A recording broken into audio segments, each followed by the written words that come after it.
Chapter 1582. Unlike Liuya and Fuling, Zhongzhong military town, which was located behind Huayang Pass, was mostly guarded by infantry. However, compared to Huayang Pass, which had a natural barrier to rely on, Zhongzhong military town seemed to be less confident. In fact, on this line of defense, the general of Zhongzhong military town could not stand up straight when facing 3 colleagues of the same rank, and his voice was never loud. The 2 towns of Luya and Fuling had always been garrisoned with a considerable number of cavalry troops at the border. The 2 generals of the 2 towns were related to the 2 current deputy generals of the cavalry. Zhongzhong was an awkward character that was neither loved nor loved by his grandmother. Although it belonged to the Northern Liang cavalry, it had more infantrymen. However, it had nothing to do with great ancestor Gu and could not rely on anyone. When Huayang Pass became the location of the protectorate manor, Zhong, who was raised by his stepmother, became more and more inconspicuous. Su Fengnian lived in a courtyard that had just been cleaned up. The courtyard was not big, but it was elegant and quiet. It was not easy to find a courtyard like this in a military town that was filled with influential officials at the border of Liangzhou. After Su Fengnian lived in the courtyard, he sent a signal to Zhongzhong that was worth chewing. The young lord did not summon Zhou Kong, the partridge who had accompanied His Royal Highness to the capital with hundreds of old soldiers, nor did he summon great ancestor Gu, who he had found in the Jianghu of the Central Plains, nor did he summon great ancestor Qi Dangua, who was the adopted son of a general like Chu Lushan and Yuan Zuozong. Instead, he called Ningame, who was from the Phoenix Battalion, to drink with him in the courtyard. The new deputy general of Iron Pagoda, Ningame, was still the interesting man with a rough appearance and a delicate voice. However, he was more restrained than before. After all, the young man sitting across from him was no longer His Royal Highness, who was looked down upon by the whole Bailiang. Su Fengnian clinked his cup with Ningame's and lamented. Back then, General Ning took 100 men to accompany me to cause trouble in Jianghu. Many of them, including Hong Shuwen, are no longer in the Phoenix barracks. They have all become local military officers or even field officers. Yuan Meng, however, is still here. A few days ago at the Courtyard Ranch, he complained to me that he mentioned to you that he wanted to enter the Iron Stupa. However, not only did you not agree because of old friendship, you also scolded him. Ningame subconsciously sat up straight and said with the graceful voice of a woman from Dongyue, "The Phoenix Battalion has had many new faces in the past 2 years. I feel that with an old man like Captain Yuan in the battalion, I can be at ease." Su Fengnian smiled and said, "Some of the young men who left the Phoenix Battalion under the identity of the White Horse Righteous faction would occasionally meet in private. I heard that they like to ask each other how high an official they have become, as well as how high an official they hope to become. They talk about who will become a border general or a border official in the future, and whether or not they can support each other. In this aspect, it is a bit like the Liang Imperial Court's fellow countrymen in the imperial examinations. Back in the day, our Bailiang's earliest border crossbowmen also went through such a phase. When they first met again, they were all talking about who had died on the battlefield. Moreover, they were all speaking in a very envious tone. After a few years or 10 years, it was different. They were all asking how big the newly bought residence was, how beautiful the newly taken concubine was, and how many acres of high-quality farmland they had obtained. Seeing Ningame's expression change drastically, Su Fengnian waved his hand and smiled. "Don't be nervous. This is all human nature. Situations like the Phoenix battalions are rare for the time being. When the water is too clear, there will be no fish. I understand this principle." Besides, Su Xiao also said something similar. In his eyes, the world we live in now is too different from decades ago. At that time, almost everyone was thinking about how to survive. Everyone's head was tied to their waistbands. The only difference was that the commoners' heads were tied to straw ropes, while the scholars' heads were tied to the more valuable jade waistbands. In reality, everyone was in precarious situations. But now everyone is thinking about how to live better. Therefore, since last year, families have all moved outside the borders of Bailiang. Since staying in Bailiang could lead to death, then they fled to a place where there was no smoke, a place where they couldn't hear the hooves of Beimang's horses. If Huainan doesn't work, then they can go to Gangnam-do. If Gangnam-do is also at war one day, then they can go south of the Guangling River. If that doesn't work, then they can go to Nanjiang. As long as they have money, they can escape all the way south. In the end, they can survive. Su Fengnian's fingers twirled the white porcelain wine cup that didn't lose out to the exquisite ones used by the aristocratic families of Jiangnan. He raised it slightly. I am one of the few extravagant people in the world. I know the market price of this small wine cup. In the rich places of the Central Plains, it probably sells for 2 or 3 taels of silver. After painstakingly moving to our Bailiang, the price will more than double. Of course, if we really want to talk about it, the valuable items in Mount Qingliang are innumerable. The scholars of the Central Plains say that Bailiang made millions poor, but one family rich. In fact, they aren't wrong. Just in Wutangan alone, there are more than 300 precious calligraphy and paintings with the word fake on my handprint. However, compared to people like Zhong Hongguo, I Su Fengnian have long been known for being a prodigal son. I'm not quite the same as those misers. Chapter 1583. Su Fengnian smiled and said, when I was young, Su Xiao would always bring priceless antiques to Wutangan. He didn't understand what was so good about them, and he didn't understand how they could be sold for such a high price just by writing a few words or smearing some ink on them. He could only tell me that they were worth a lot of money, and then he would add how many Bailiang horses and how many Bailiang swords could be bought with them. In these years, I had Administrator Li Gongda, Lingzhou Provincial Governor Su Beiji, and Song Dongming help me secretly sell antiques, and paintings. I watched box after box of things being moved out of Mount Qingliang. General Ning, do you know what I was thinking? Ning Amei shook his head with all his might. Su Fengnian joked. I just wanted to complain to Su Xiao that you made a loss back then. Ning Amei laughed involuntarily. Su Fengnian restrained his smile. Let's not talk about the distant past. Bai Yu had only been at Mount Qingliang for a few days, but he was already dissatisfied with Song Dongming. How could I let Zhou Kong and great ancestor Gu get along?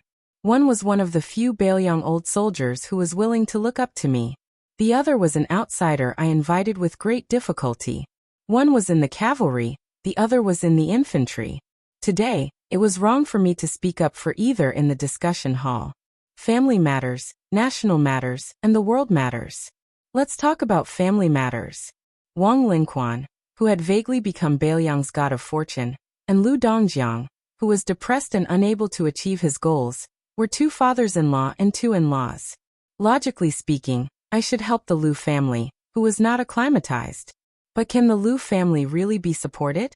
Among these, I just didn't want to delve too deeply into Wang Lingquan's schemes against the Lu family's descendants.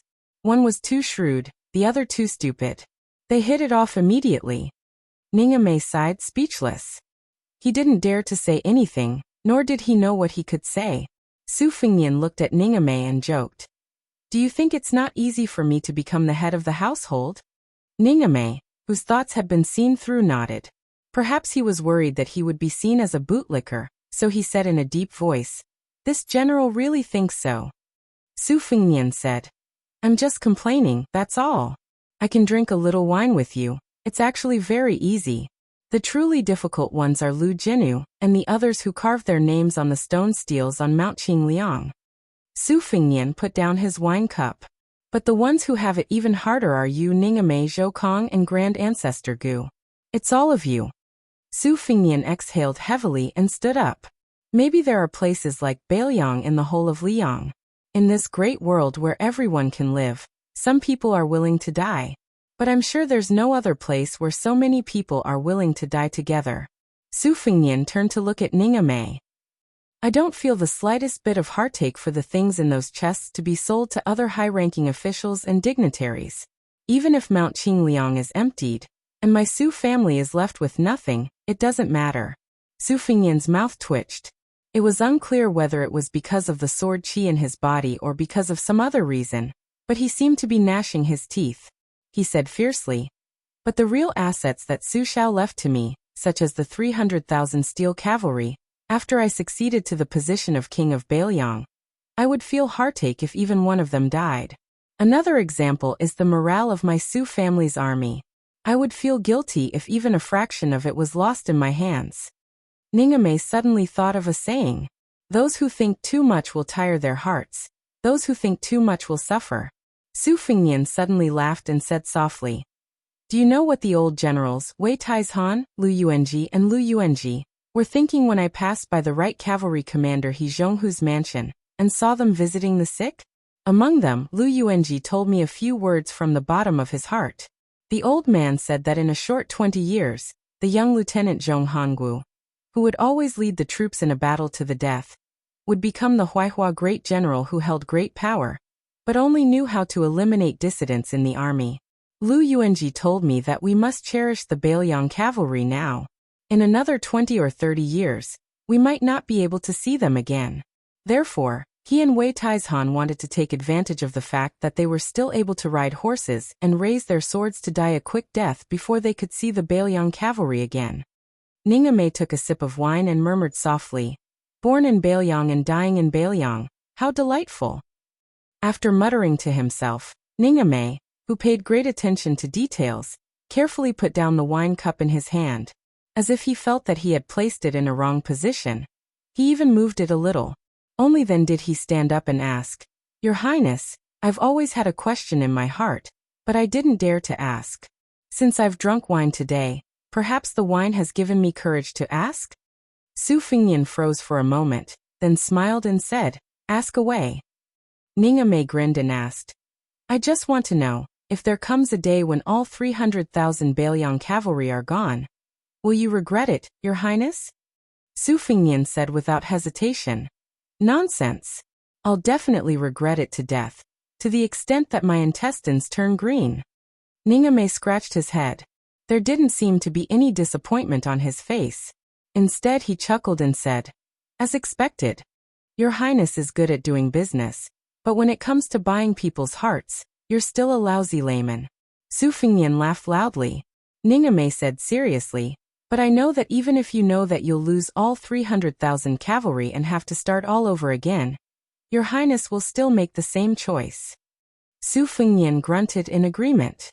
"I can also see that. In the past few years, my ability to buy people's hearts has been SOSO, while General Ning's flattery has improved."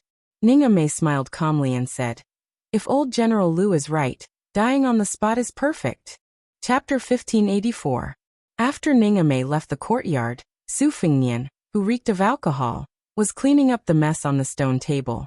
The two deputy commanders, Zhou Kong and Chen Yunshui, came together with a heavy expression. Su Fengnian already had a premonition, so he signaled the two generals to sit down. As expected, Chen Yunshui told him a piece of bad news. Tian Heng, the commander of the Yuzhou cavalry, split his troops into two groups. He had his deputy commander, Yu Luandao, lead 20,000 cavalry to take a detour and rush out of Calabash Mouth. The old general personally led 10,000 cavalry to block the Iron Hooves from the Beimeng and Liaodong lines. After fighting and retreating 3 times, there were only 4,000 cavalry left. All of them died at the Jitu slope at the border between Yuzhou and Hezhou. Yan Wenluan had no choice but to transfer 16,000 elite infantry from Yuzhou to reinforce the Helan Mountain defense line in the northeast of Yuzhou. During this period, as the Huai provincial governor Kai Nan did not send troops and was determined to watch from the sidelines, the entire Hezhou existed in name only. Wang Sui's cavalry rushed straight to the east gate of Yuzhou. Chen Yunshui sighed. Although I knew that the imperial court was unreliable, Kai Nan, who had more than 100,000 soldiers, used to be Gu Jiantong's right-hand man. In the end, he did not even have the courage to fight a symbolic battle. I don't know if it was Kai Nan's own idea or if the new administrator, Han Lin, secretly received the order of Graydon City. Partridge Zhou Kong snorted coldly and said, "There's no difference. Kai Nan is a dog that Gu Jiantang raised outside. Gu Jiantang himself is not any better. He is also a dog that the Zhao family threw into Liao province. This time he avoided battle and gave the large river province to Wang Sui with both hands. Kai Nan and Han Lin probably have a tacit understanding. The court hopes that people in northern Liang die. Gu Jiantang wants to preserve his strength so that he can bargain with the Zhao family in the future. Right now, the only true troops under the Gu family's command are the Duoyan elite cavalry that Tang Taihuang raised. If Kai Nan's vitality is greatly damaged, He can forget about returning to Graydon City in a grand manner. If Kai Nan is injured, he will not be able to return to Graydon City. Su Fingyan shook his head and said, in fact, Kai Nan and Han Lin both want to fight this battle. However, Han Lin wants to fight immediately while Kai Nan is waiting for Gu Jiantong's secret letter. Chen Yunshui and Zhou Kong looked at each other. Zhou Kong was impatient and could not hide his thoughts. He lowered his voice and asked curiously, Your Highness, is this the spy report you obtained from the Shui room? Su Fingyan smiled and said, previously at the escape summer town at the foot of Wudong Mountain, I had some dealings with Yin Maochun and Han Lin's son and made a shady business deal. This time, Han Lin took the initiative to reveal the true intentions of the central government in the capital. It can be considered a show of sincerity to Bailiang. Zhou Kong said in surprise, that's strange. Did the Zhao family's son and Gu Jiantong's brains get caught in the door? Why did they suddenly change their minds and become benevolent bodhisattvas? Su Fingyan hit the nail on the head and said, Gu Jiantang wants to fight because the situation forces him to. Putting aside the grudge between him and Wang Sui, Dong Yue's son-in-law, Wang Sui's swaggering departure from the Eastern Front is an open slap to Gu Jiantang's old face. No matter how good Gu Jiantang can tolerate it, he still has to consider the opinions of the people in the imperial court. The reason why he wants Kai Nan to fight a little later is that he wants to cooperate with the two Liao border armies to fight a big battle. Before that, he naturally wants Wang Sui to fight to the death with our Yuzhou garrison for a while, so that he and Kai Nan can reap the benefits. To Gu Jiantang, this is a great opportunity. Once he succeeds, the situation at the border between the two Liao dynasties will instantly change from a long-lasting stalemate of equal strength to the advantage of the two Liao dynasties. As for the imperial court, Han Lin didn't say much. I can only figure out some of the meaning behind his words. It seems like someone has proposed a very aggressive strategy during the small imperial court meeting. They want to use Ji Bei and Hezhou as bait to lure the enemy deep into the enemy's territory. In order to complete the deployment, not only Kai Nan but also Yuan Tingshan's remaining private army of Li Jiayan Castle, and the newly risen deputy general of Ji Province, Han Feng, will become involuntary pawns. Zhou Kong clicked his tongue and said, This is a rare big move in Graydon City. Your Highness, those old fellows who do nothing, like Zhao Yao and Yang Xinqing, I don't think they have this kind of courage, do they? Su Fingyan hesitated for a moment, his face dark and gloomy. Munxia Province's left scattered cavalry officer Chen Wang, Sun Yin who just got fired from the Imperial College, and Lu Su, the hermit who just got a new master from King of Jing'an Zhao Sun. This must be the plan of one of these three people. However, after this plan was proposed, without Qi Yonglong and Huan Wen's approval, without Zhao Yuling and Yin Maochuan's agreement, it is destined that it will not be able to leave the capital and pass it to Han Lin. Zhou Kong said with a strange expression. Why does it sound like our Bailiang owes them a great favor? Su Fingyan joked. You can't say that. Graydon City is a stubborn and willful brat. One day he suddenly knows how to consider the big picture. While in the end, it is to protect his own interests, it will still surprise the officials beside him. After laughing, Chen Yunshui said worriedly, Will Wang Sui's army affect the battle at the Calabash Gate? Su Fingyan nodded and said, Of course it will, but Wang Sui still can't change the big picture. Perhaps Wang Sui never had this thought in the first place. Yang Yuanzan, Lu Gui, and Huang Songpu, who has returned, are all obstacles to Wang Sui taking control of Bei Meng's military power. It is already reasonable for the old woman and the Taiping commandery to have the foresight to come to Yozhou's aid. Just wait and see. As long as the eastern front of Bei Meng is dragged into a quagmire by Gu Jiantang, and Yang Yuanzan's army is destroyed, Wang Sui will be able to stand out immediately. He will go from being the commander of a single front to a person of power, no less than Dong Zhuo. When that day comes, Wang Sui will truly show his abilities. Chen Yunshui sighed emotionally. Huta City was lost at the wrong time, but there is nothing we can do about it. Lu Jinu has already done enough. Now that the war has reached this stage, we can only see who can endure longer. In the established strategy of the senior Bailiang advisors and military leaders such as Li Yishan and Yan Wenwan, although they had long foreseen that Bei Meng would attack Bailiang from the south with all its strength, they did not know which place to break through. Apart from Lingzhou, Liuzhou and Yuzhou were obviously more logical than Liangzhou, which was at its peak. However, Dongzhuo had made two unexpected moves. First, he pressed the border on three fronts, minimizing the advantage of a single Bailiang cavalry in one of the battlefields. Secondly, the Bailiang frontier army had the tactical intention of moving around through their own well-developed post-house routes.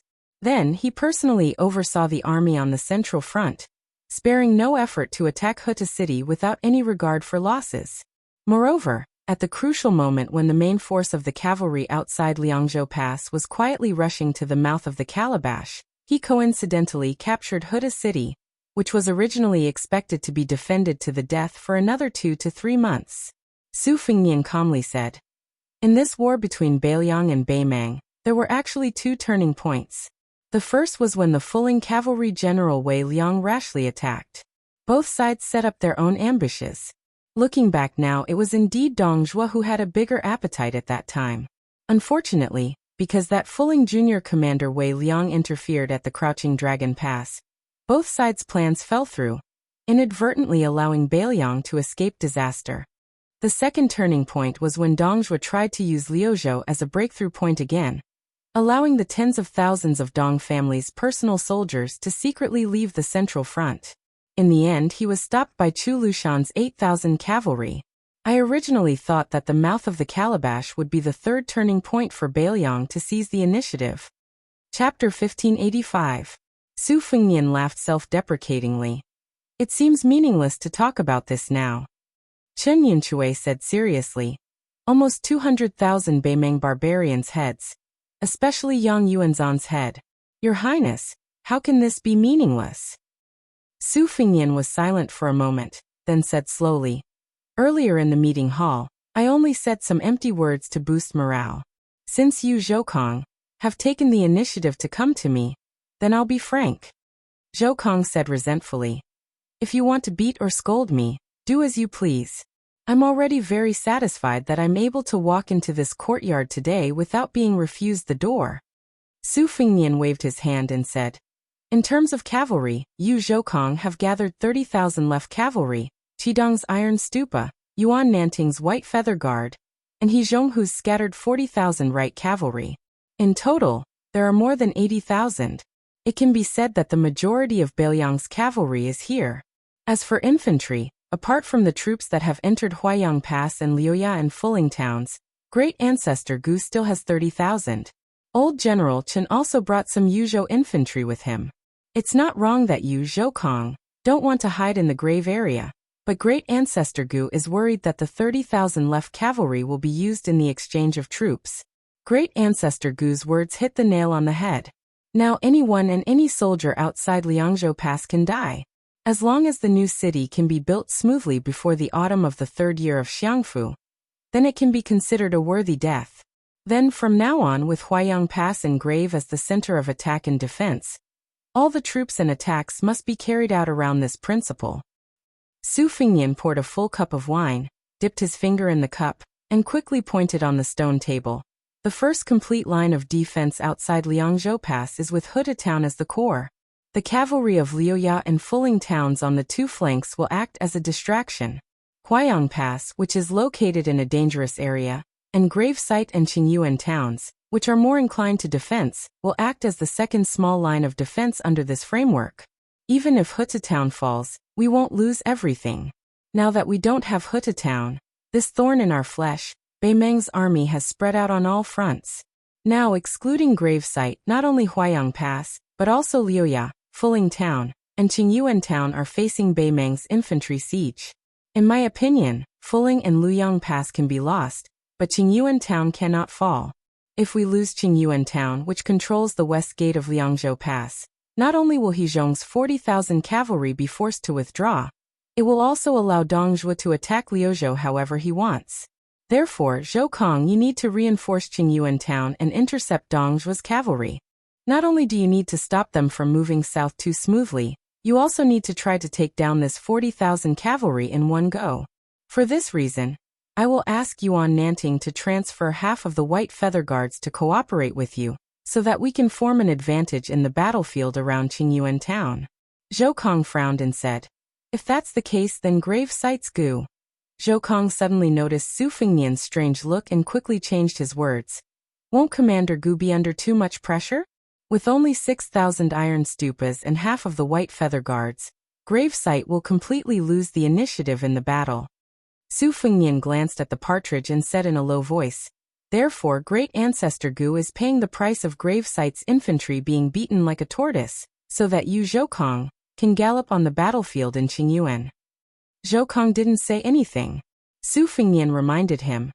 Bailiang cares a lot about the gains and losses in Qingyuan, and Dongzhuo can probably see that whether Qingyuan will become a trap for Beimeng to besiege the city and attack the reinforcements will be up to your left cavalry to judge on the battlefield.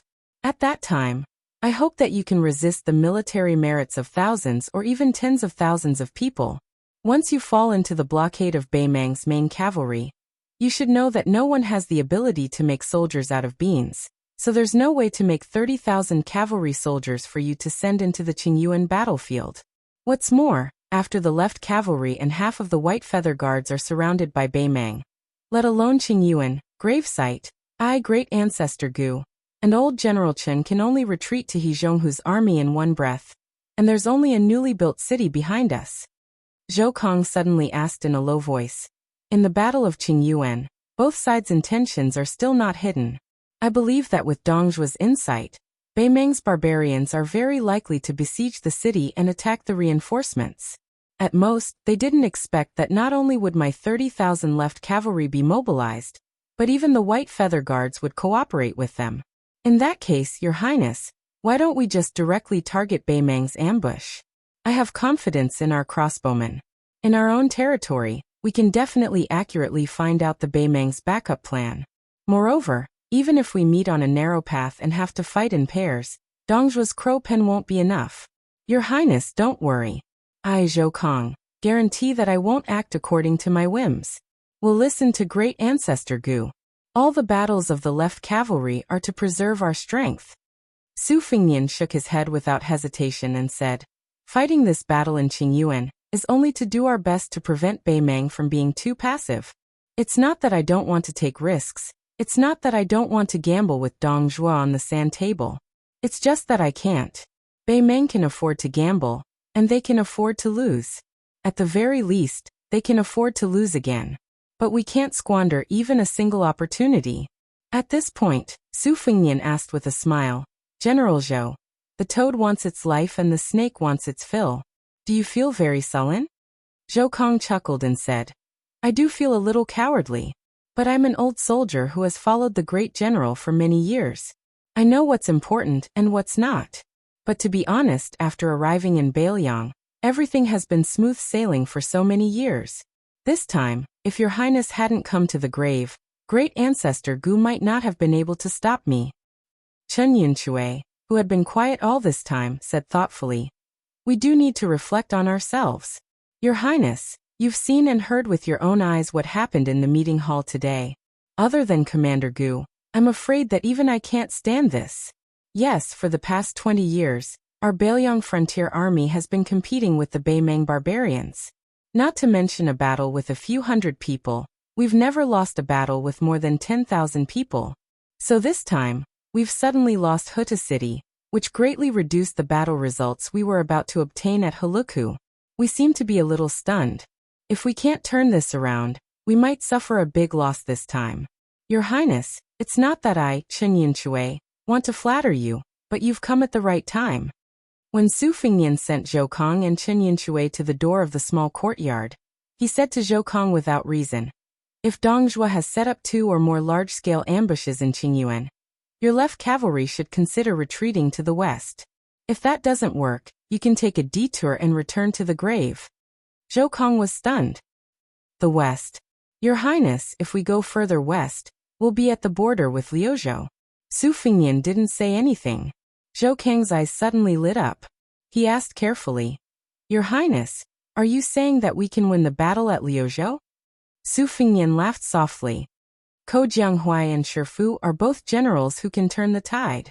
As for whether they can do it, whether they can make the Qingyuan cavalry battle the third turning point of the Liangmang War, let's wait and see.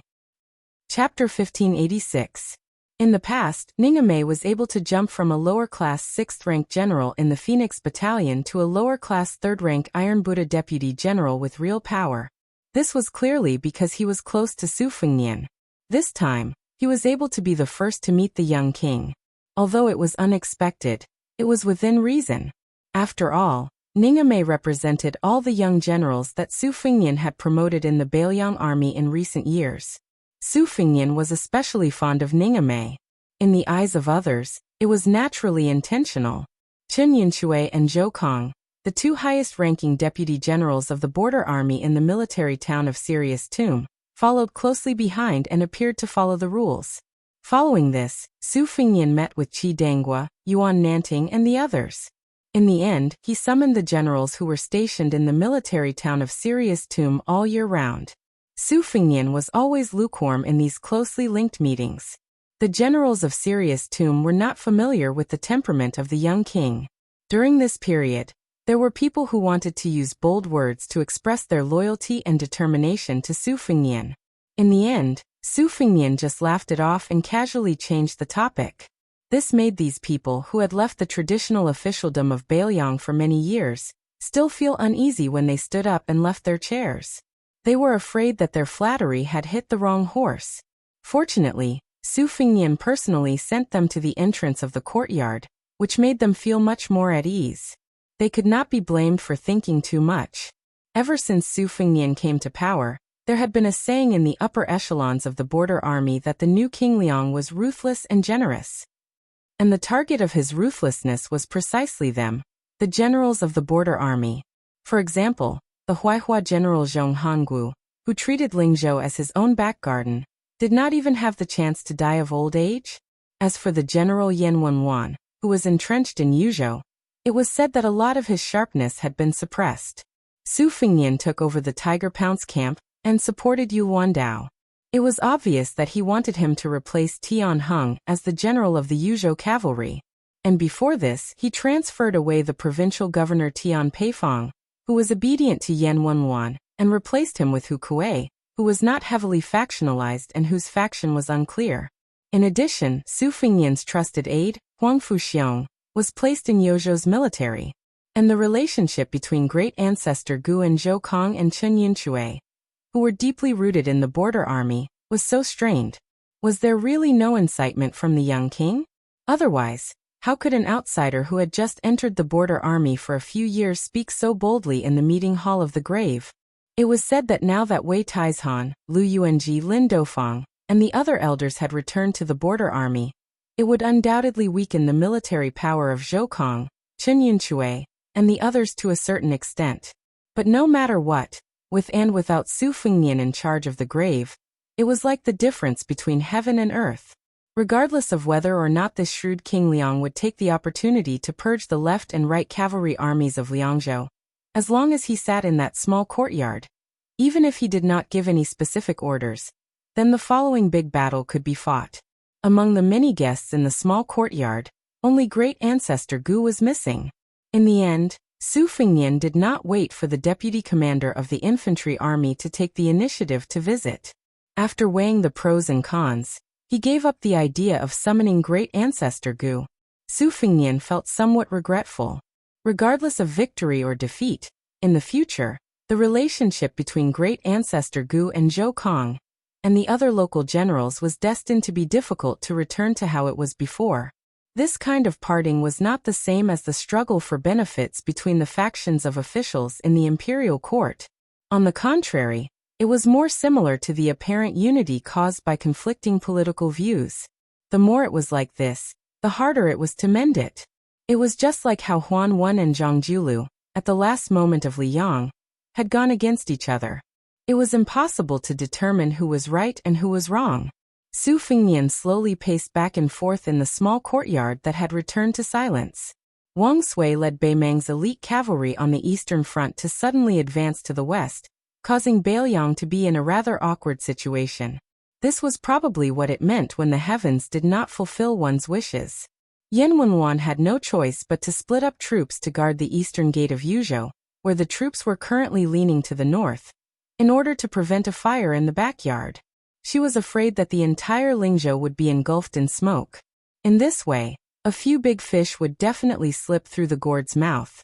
Perhaps it would be Zhongtan's private army, or perhaps it would be the Ruring cavalry of Hong Jingyan, or even Yang Yuanzhan himself.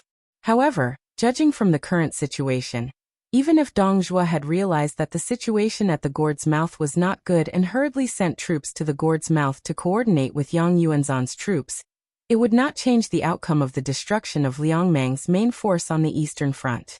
Yang Yuanzhan would definitely suffer the consequences of his radical actions of demolishing Huagong and Wanhe cities and burning all the forts and fences. Without these defensive forts that could be used as temporary strongholds of Beimang, the pincer attack from Bailiang cavalry and Yuzhou infantry was enough to be fatal. The situation at the gourd's mouth was already set. The key was how many Beimang fish Yuanzuozong and Yulwandao could catch in the end. One could foresee that Gu Jiantang would take the initiative to attack, and the Kainan and Heji border armies would also block Wang Sui's path back to the east. Everyone could see that this was an opportunity that Bailiang had created for the entire northern front of Liang. However, while Great Peace City was singing the praises of the emperor and Gu Jiantang, they would pretend to be blind and only focus on the fall of Huta City in Liangzhou. Previously, the new Huai administrator Han Lin had vaguely reminded Su Fengnian that the imperial court was pushing to set up Jidushi in the territory of the dynasty. Although they only added one deputy Jidushi to the territories of the various vassal kings to restrict the vassal kings who had always been Jidushi, the person who had the chance to become the new deputy Jidushi was very likely to be Yang Xinxing, who was covered in dirt at Guangling Road. Su Fengnian muttered Yang Xinxing's name a few times. Yang Xinxing was one of the 8 great generals of Liang, and was once the local emperor of Jizhou. In the second year of Xiangfu, he lived with his tail between his legs. This time, he risked his life to become the deputy Jidushi of Bailiang. He wanted to atone for his crimes with the young emperor and the Liang imperial court. He also wanted to help his eldest son, Yang Huchen, as the new deputy Jizhou general. Northern Liang, as well as Yang Xinxing herself. The 3 parties were well aware that if they went to northern Liangdao to be a Jidushi, regardless of whether they had the title deputy or not, their real power would not be comparable to a duwei with the size of a sesame seed mung bean. Maybe Yang Xinxing's request to be demoted to the northwest was because he was prepared to die. Chapter 1587. Because of Yang Xinxing, Su Fengnian thought of the entangled Jizhou, and then he thought of the complicated situation in the Tu Liao and Bailiang. He could not help but sigh at the invisible shadows of swords and blades outside the imperial court. These were the real killers. The small Jizhou involved Kainan, the nominal head of the military of the Lianghuai Dao. Although he had lost power, he still controlled nearly 10,000 elite cavalry of the Li family of Yanbao. Han Fang, who was personally roped in by the emperor of Liang, and Yang Huchen, who represented the return of his family's power to the old land. There was also the new king of Han, who did not bat an eyelid, and the interests of the group of civil officials behind Han Lin. As for the Tu Liao, whose territory was even larger other than Gu Jiantang, who led the government on the surface, there was also Su Gong, who replaced the emperor as the assistant minister of the Ministry of War to patrol the borders. There was also Zhao Sui, who had been rooted for a long time, and the traditional power of the northern scholars led by the Peng family. There were 4 heroes. If one were to take them out and look at them individually, it would seem that each of them was well respected, but in reality, no one had a choice. Su Fengnian unconsciously stood at the foot of the wall of the small courtyard. He stretched out his palm and placed it on the wall, looking up at the top of the wall. The great building was about to collapse.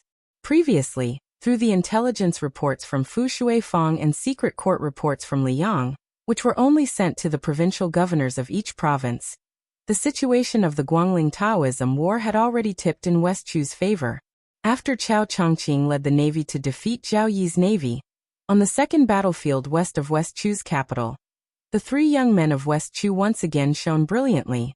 Pei Sui, who had previously presided over the clamorous government affairs, assisted Xie Shibian, who had returned from the Western Front to preside over the defensive line. Together, they successfully blocked the river-crossing army led by Wu Zhongshuan, the #1 general of the southern frontier path.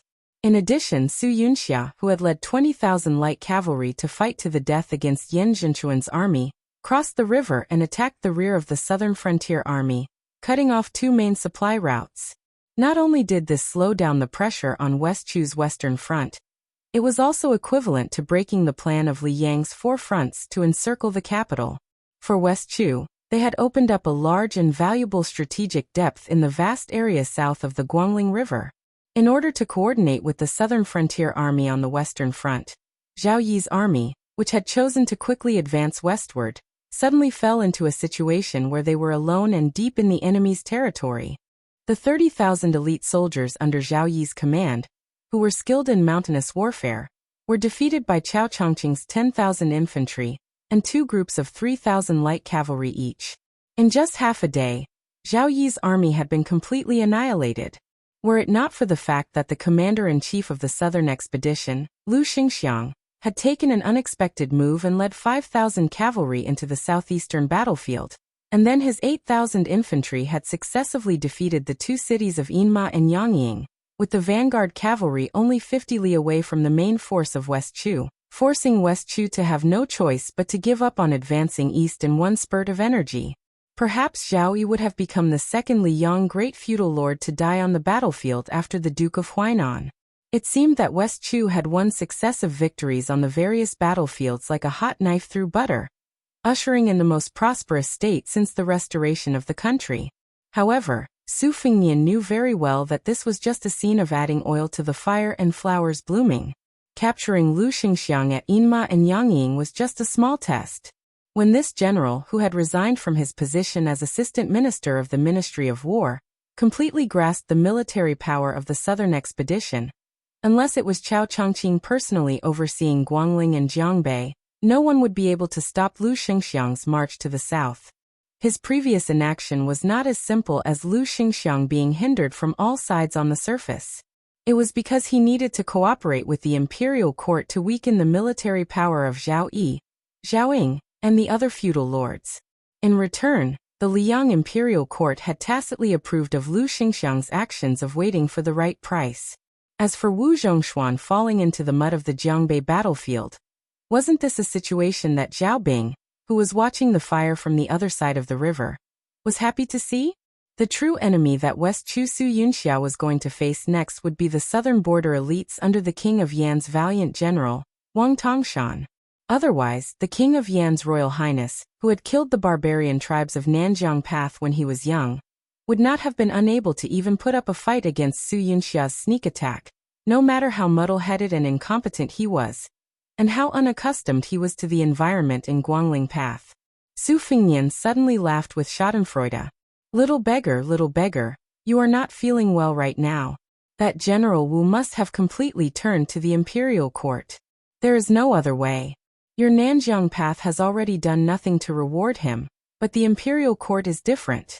They can afford to give him the title of Zhennan Great General, Minister of War, Shangzhugua, and even Dezhugua. Perhaps after he dies, he can even receive a posthumous title as a general. Therefore, it is not your fault that you want to completely fall out with Wu Zhongshuan, and watch as West Chu ruthlessly stabbed old Wu in the butt. Su Fengnian withdrew his palm. He bent his fingers and casually knocked on the wall. The sound was muffled. Today, Bailiang was fighting to the death against Bei Meng's million-strong army. Zhao Yi, who was known as the richest man in the world, had already wiped out his family's wealth in the face of West Chu. The old king of Jing'an, Zhao Heng, sacrificed his own life in exchange for a hereditary title for his son.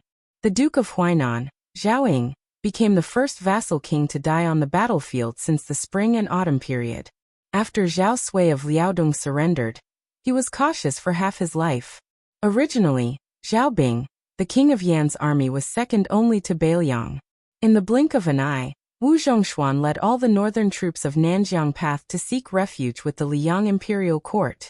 It could be said that his vitality was greatly damaged. All of this was naturally the scheme of the late Emperor Zhao Dun, Yuan Bunshi, and the former Grand Secretary Zhang Jilu. It had nothing to do with the current emperor. Su Fengnian sneered at the wall and said, Zhao Zhuan, you are thousands of miles away from your father. When you finish using up the eternal Hui inheritance left by the older generation, Do you think you can still easily control the world's general trend? Gu jiantang, chen jibao lu xingxiang, zhao yulingyin maochan. Which one of them can you recklessly control? Then Su Fingyan was silent for a long time. He asked himself, then what about me? There was no answer. At this moment, great ancestor Gu strode into the small courtyard. Even this famous general of the spring and autumn period could not suppress the excitement in his voice. His voice trembled as he said, Your Highness, there are 2 pieces of news. Su Fingyan smiled and said, 2 pieces of news? Then let's hear the bad news first. The good news later can be used to suppress the shock. Great ancestor Gu laughed loudly and said, I've disappointed your highness. Both pieces of news are great. In Liuzhou, Su Longxiang, Ko Jianghuai and Shifu led 5,000 cavalry to Qingyuan. In Yuzhou, apart from the vanguard General Zhong Tan and Hong Jingyan, a portion of the Ruran cavalry escaped from the gourd.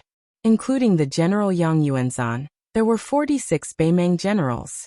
All of them died in battle. A total of 16 huge temples were built in the gourd. In the second year of Xiangfu, Bailiang was at an absolute disadvantage in terms of military strength. Especially when Liangzhou's Huta city was in danger of falling, their 3 prefectures' border army lost more than 100,000 men in battle. They defeated Beimang with 350,000 men. Bailiang cavalry was the best in the world. Chapter 1588. The first 10 days of autumn were yellow. After the second year of Xiangfu entered autumn, a shocking piece of news quickly spread throughout the Yangtze River. It was rumored that Westchu's Jiangxi was about to ascend the throne. This meant that this princess, who had been exiled for many years, would become the second female emperor after Beimang's Morong Empress. She would also be the first female emperor in the history of the Central Plains. In response to this, almost all of the Westchu civil and military officials, other than Su Yunxia, who guarded the Jiangbei stronghold, and Pei Sui, who was in charge of confronting Wu Zhongshuan's army in the south, including Chao Changqing and Xie Shibian, all of the Westchu civil and military officials gathered in the capital.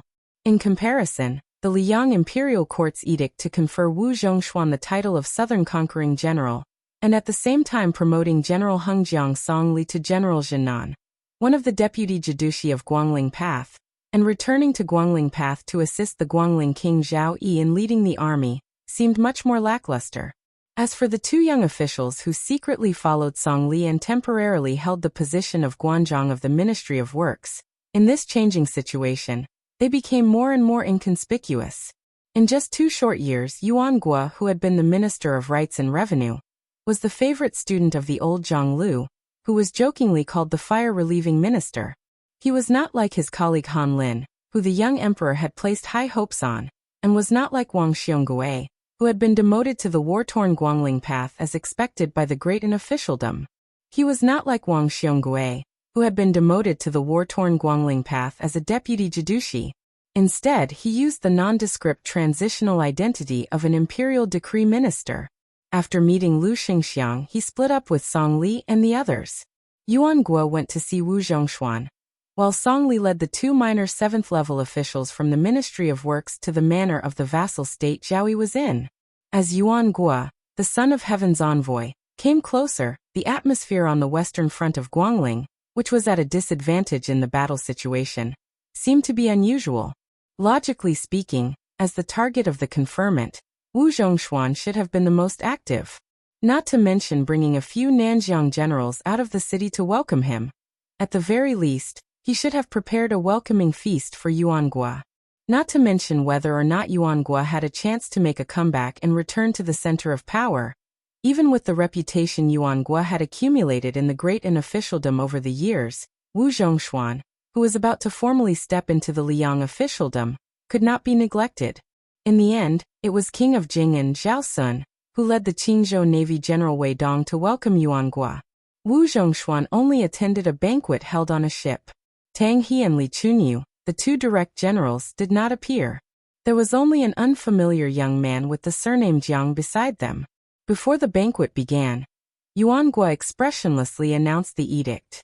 The old general Wu Zhongshuan, who was wearing armor that did not suit the occasion, also expressionlessly received the edict. Among the large group of civil and military officials who had taken off their official robes, the clanging of armor on Wu Zhongshuan's body as he knelt and stood was particularly ear-piercing. This caused the table of delicacies and fine wine in the banquet that followed to taste like wax. It was extremely bland and there was no joy to speak of. In the night, on the surface of the river some distance away from the Yellow Dragon ship, a Qingzhou warship that was responsible for patrolling the river tonight was motionless. Looking from here, one could only see the lanterns and colored banners on the ship and blurry figures. A young man in casual clothing was lying quietly on the railing with a cold smile on his lips. To the left of the young man stood Wang Xianji's second disciple, Gong Bonk, third disciple, Linya, and a tall woman with a hat on her head. The four people to the right were all in the prime of their lives. Without exception, they were all filled with a murderous aura. They were the Nanjiang infantry generals Zhang Dingyuan and Guing, the Yuanzhou general Yi Xiufeng, and the Hezhou general Liang Yu. All of the generals that the king of Yanqi Xiaobing could rely on were present. Among them, Wang Tongshan had once been the strongest general under the king of Yanqi's command. But many years ago, he had entered the northern border of Nanjiang. This time, Wu Zhongshuan had been recruited by the court. Wang Tongshan, who was supposed to keep Wu Zhongshuan in check, showed signs of wanting to make a move. Zhao Zhu did not raise his head. He said with a slight smile, "Sister Lin, that person is Jiang Fuding of your martial emperor city?" The fifth grandmaster Linya had a complicated expression as he nodded. Zhao Zhu rubbed his chin. "I'm puzzled. How did this person help Wu Zhongshuan get in touch with Great Peace City? This matchmaker is not something that any normal person can be." Linya wanted to speak but stopped. Zhao Zhu turned to look at the female martial grandmaster, who had made a comment. He said with a smile, "Sister Lin, do not worry. Even if Wu Zhongshuan does not have Jiang Fuding as a matchmaker, he will still make eye contact with Great Peace City. It is just a matter of time. Even if I don't look at the monk, I will still look at the Buddha. I will not compete with the Jiang person. Haha, to be honest, this time, our old General Wu really can't bring himself to be happy. Didn't we agree on being conferred the title of Marquis and General? He did become the Southern Expedition Grand General, but he wasn't conferred the title of Marquis. Don't even mention being conferred the title of the first king of a dynasty, with a different surname during the auspicious Talisman era. How is this different from being the #1 great general in our southern border? 100,000 elite soldiers of Nanjiang, just to get a general of one of the four conquerors, it is a great loss. His Majesty the Emperor is not very generous in his actions this time." The tall female of mysterious identity said coldly, "It is not that the court is unwilling to make Wu Zhongshuan a marquis. The reason that they did not keep their promise is that the Guangling Road War is not going well. If they start to make generals now, when the dust settles, what will they be rewarded? I believe that Yuan Darren from Jing will meet with Wu Zhongshuan in private and make things clear." Zhao Zhu made a sound of acknowledgement. Those who are not in charge do not know the cost of daily necessities. Maybe if it was me sitting on the dragon throne, I would do the same. I would first trick Wu Zhongshuan onto the pirate ship before anything else. Zhang Dingyuan reminded softly, "His Royal Highness, Tang He and Li Chunyu are coming over on a small boat." Zhao Zhu joked, "Fortunately, Wang Tongshan isn't here for the time being. Otherwise, we would have been destroyed." Guing, who was as beautiful as a woman, said in a gloomy voice, "Let's not talk about that crazy Wang Tongshan. How dare Tang He and Li Chunyu come to see His Highness? Do they really think we don't dare to kill these two ingrates?" Zhao Zhu shook his head and said, "I really don't dare. I'm already an official of the imperial court. Besides, if we really kill someone, we'll only be letting that person from Western Shu reap the benefits. I'm not willing to do a business that hurts those close to me and benefits the enemy." A small boat didn't get too close to the battleship filled with experts. After stopping, Tang He and Li Chunyu bowed deeply, and the boat turned around and left. The fierce general of Nanjiang, Liang Yu, snorted coldly, his 5 fingers gripping the railing of the boat. Zhao Zhu said indifferently, "A woman leaves her home when she is of age. Let them be." The atmosphere was heavy. Only the sound of the river could be heard. Water flows downwards, people walk upwards. Zhao Zhu suddenly turned his head and asked, "Miss Zhang, That Yuan Guo is your father's student. If you want to meet him, I can help arrange it. The tall female said indifferently, no need. Zhao Zhu unconsciously reached out to touch the old money pouch at his waist. He smiled inside. Even if you have a knife, you can't kill a heartless dog. Chapter 1589. Zhao Zhu, who did not say a word, looked towards the northwest in a daze, revealing a worried expression. Although Nanjiang had its own outstanding spy system, it had never extended its hands to Beiliang, and Beiliang's Fu Shuifang also tacitly did not place any pawns in Nanjiang. This kind of respect was not only because of Beiliang's 300,000-strong cavalry and Nanjiang's 200,000-strong army, nor was it because of the mutual fear between the two kings, Su Xiao and Zhao Bing, but more importantly, it was a kind of appreciation between heroes. This kind of feeling was like seeing all the heroes in the world, and being the only one on the same level. And in Zhao Zhu's generation, how could he, the crown prince of Yanqi, and the new Liang king Su Fengnian be ordinary friends? Previously, when he let Lin Hongyuan of the Dragon Palace get involved in the purple dress of Mount Hui, he also told Su Fengnian that if worst came to worst, he could just give up on Beiliang. In the end, Nanjiang was still a path of retreat for him. Among the intelligence reports that Zhao Zhu had obtained, the furthest he could get was fragmented news from Huainan Dao. Now that Kai Nan and Han Lin were the provincial governor and administrator respectively, it seemed that they had purposely blocked off all the channels of military intelligence from northern Liang. All the post-house routes, large and small, were tightly sealed off. Even the court bulletin from the Liang Imperial Court did not mention a single word about the current situation in northern Liang. Therefore, Zhao Zhu only knew that 20 days ago, Wang Sui had led the elite cavalry of the Eastern Front to raid northern Ji, then rushed to River Province, heading straight for the Helan mountain range located east of northern Liang's Yuzhou. It seemed like the battles in Liuzhou and Liangzhou were not favorable to Beiliang. In the calculations of Zhang Dingyuan, Guing, Yi Xiufeng, and the others, the chances of Beiliang winning were extremely small. Unless they won on all three fronts, whether it was losing the mobile cavalry of Liuzhou, causing the west gate of Liangzhou to be wide open, or Yang Yuanzhan's army breaking through Xiaoguang city, and meeting up with Yang Yuanzhan's cavalry in Yuzhou, the Beiliang frontier army trapped in Liangzhou could only die in battle or wait for death. As for losing the central front of Liangzhou, there was no need to mention it. Zhao Zhu murmured softly, "It's good if you lose. When the time comes, you and I will fight side by side." Zhao Zhu straightened his body and stretched out a hand, clenching his fist tightly.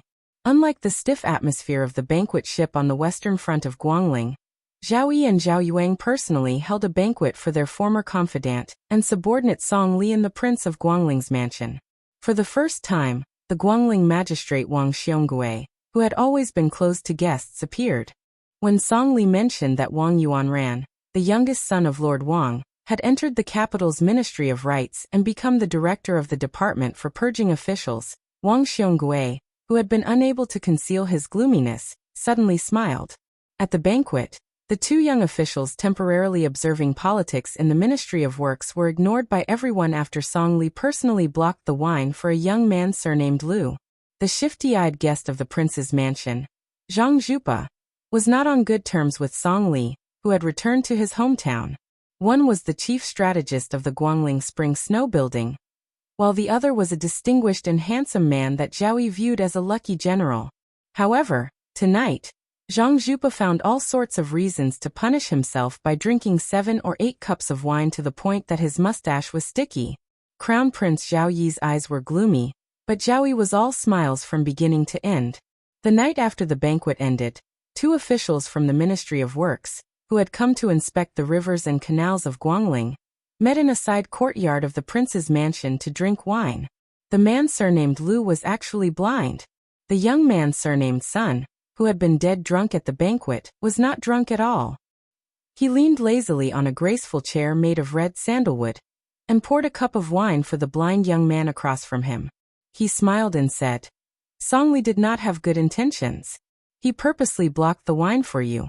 He was clearly reminding Zhao Yi to tell the Guangling prince's mansion that you, a minor official of the Ministry of Works, actually have a more special status than me, Sanin.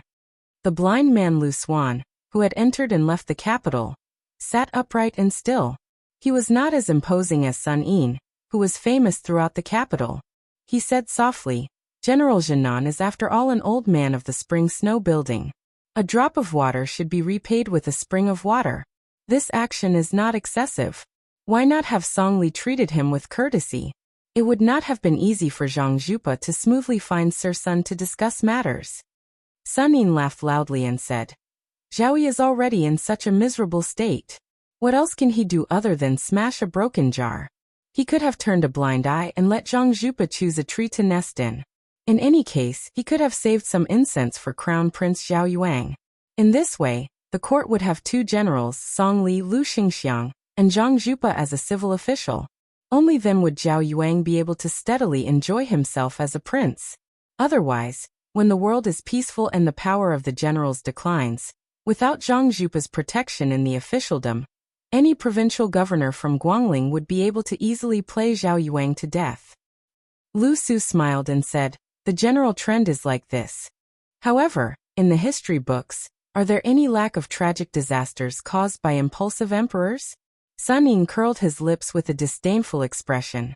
Lu Su sighed and said, "For people like Zhao Yi, no matter how bad his reputation is or how unbearable he is compared to the other vassal kings, he is still worthy of the respect of us younger generations who have taken advantage of the situation."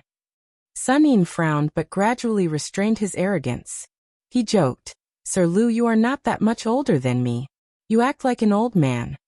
Lu Su did not make a sound. Sun In lowered his voice and said, "I am very curious. How did you convince His Majesty to make the decision to send Lu Baijie from the Ministry of War to Guangling as the provincial governor? For this reason, you have completely angered the entire Gangnam-do scholar group. You have to know that Yu Jiankong and the other old men all hope that Tang Shi Sword Immortal can temporarily stay away from trouble.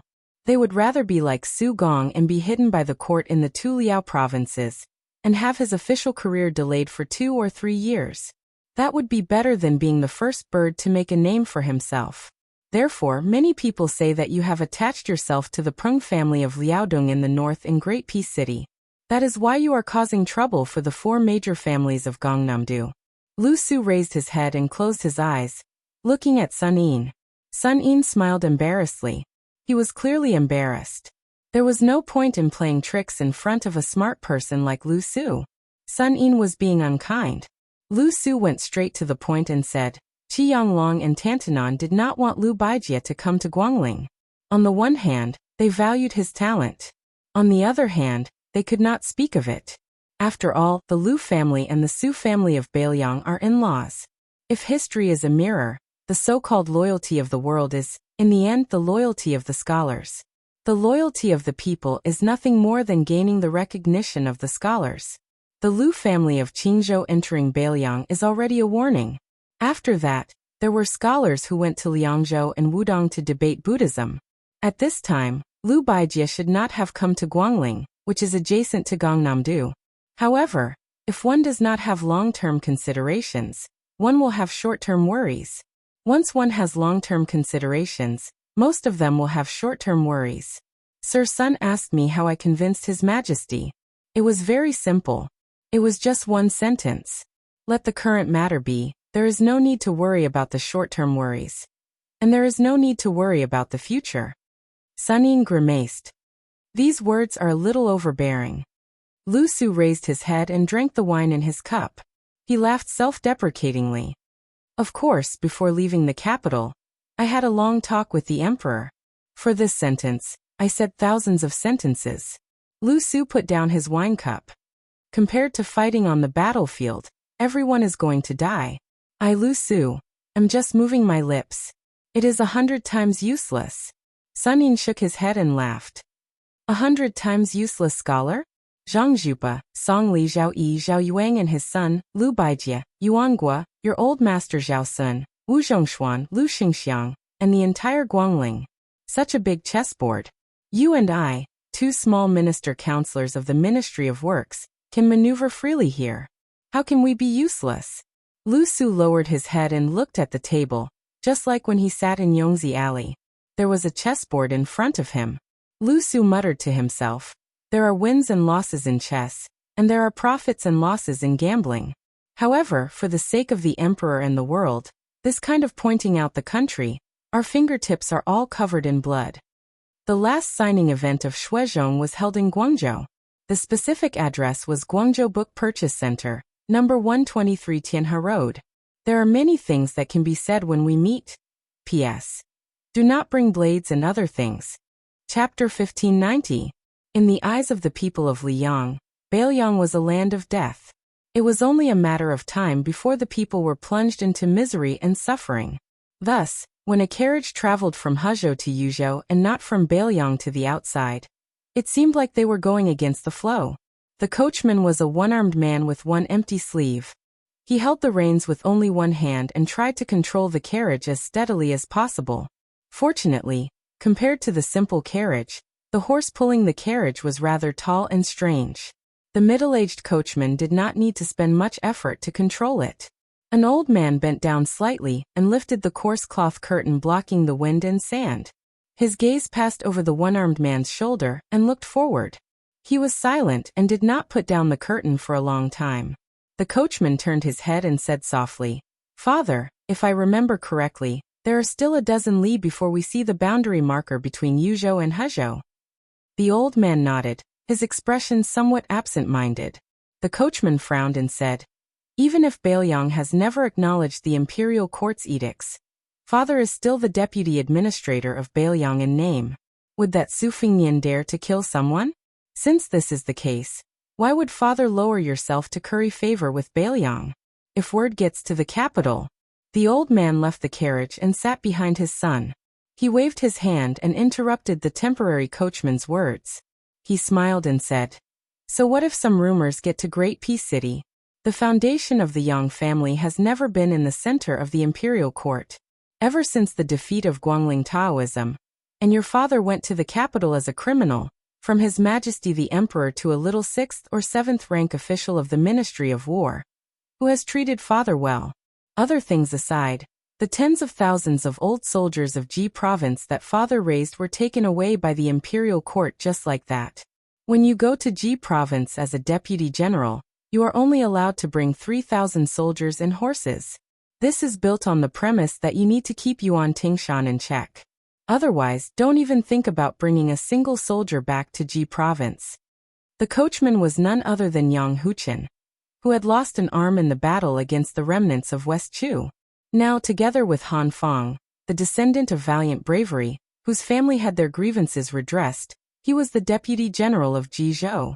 Yang Huchen not only had to prevent Yuan Tingshan from raising troops in Jizhou, which was an important border area, but he was also a chess piece for the Zhao clan in Liyang to monitor the king of Han, Zhao Xiong. The old man was, of course, Yang Shenxing, the newly appointed deputy administrator of Bailiang. He was one of the 8 great generals of the 4 campaigns in 4 towns in the past. In the past year, he had lived a miserable life in the capital where he was bullied by dogs. Not only did he have to live in fear, he was also laughed at by his colleagues in the officialdom. From time to time, he would be dragged out to drink.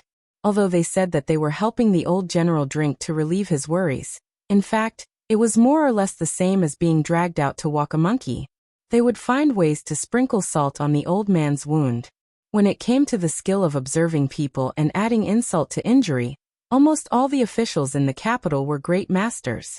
If Yang Huchen had not been appointed deputy general of Jizhou by the Ministry of War, which meant that the emperor had not completely lost his patience with the Yang family, it was likely that the people sent off by the old man this time would not have been a few kittens and puppies, but none.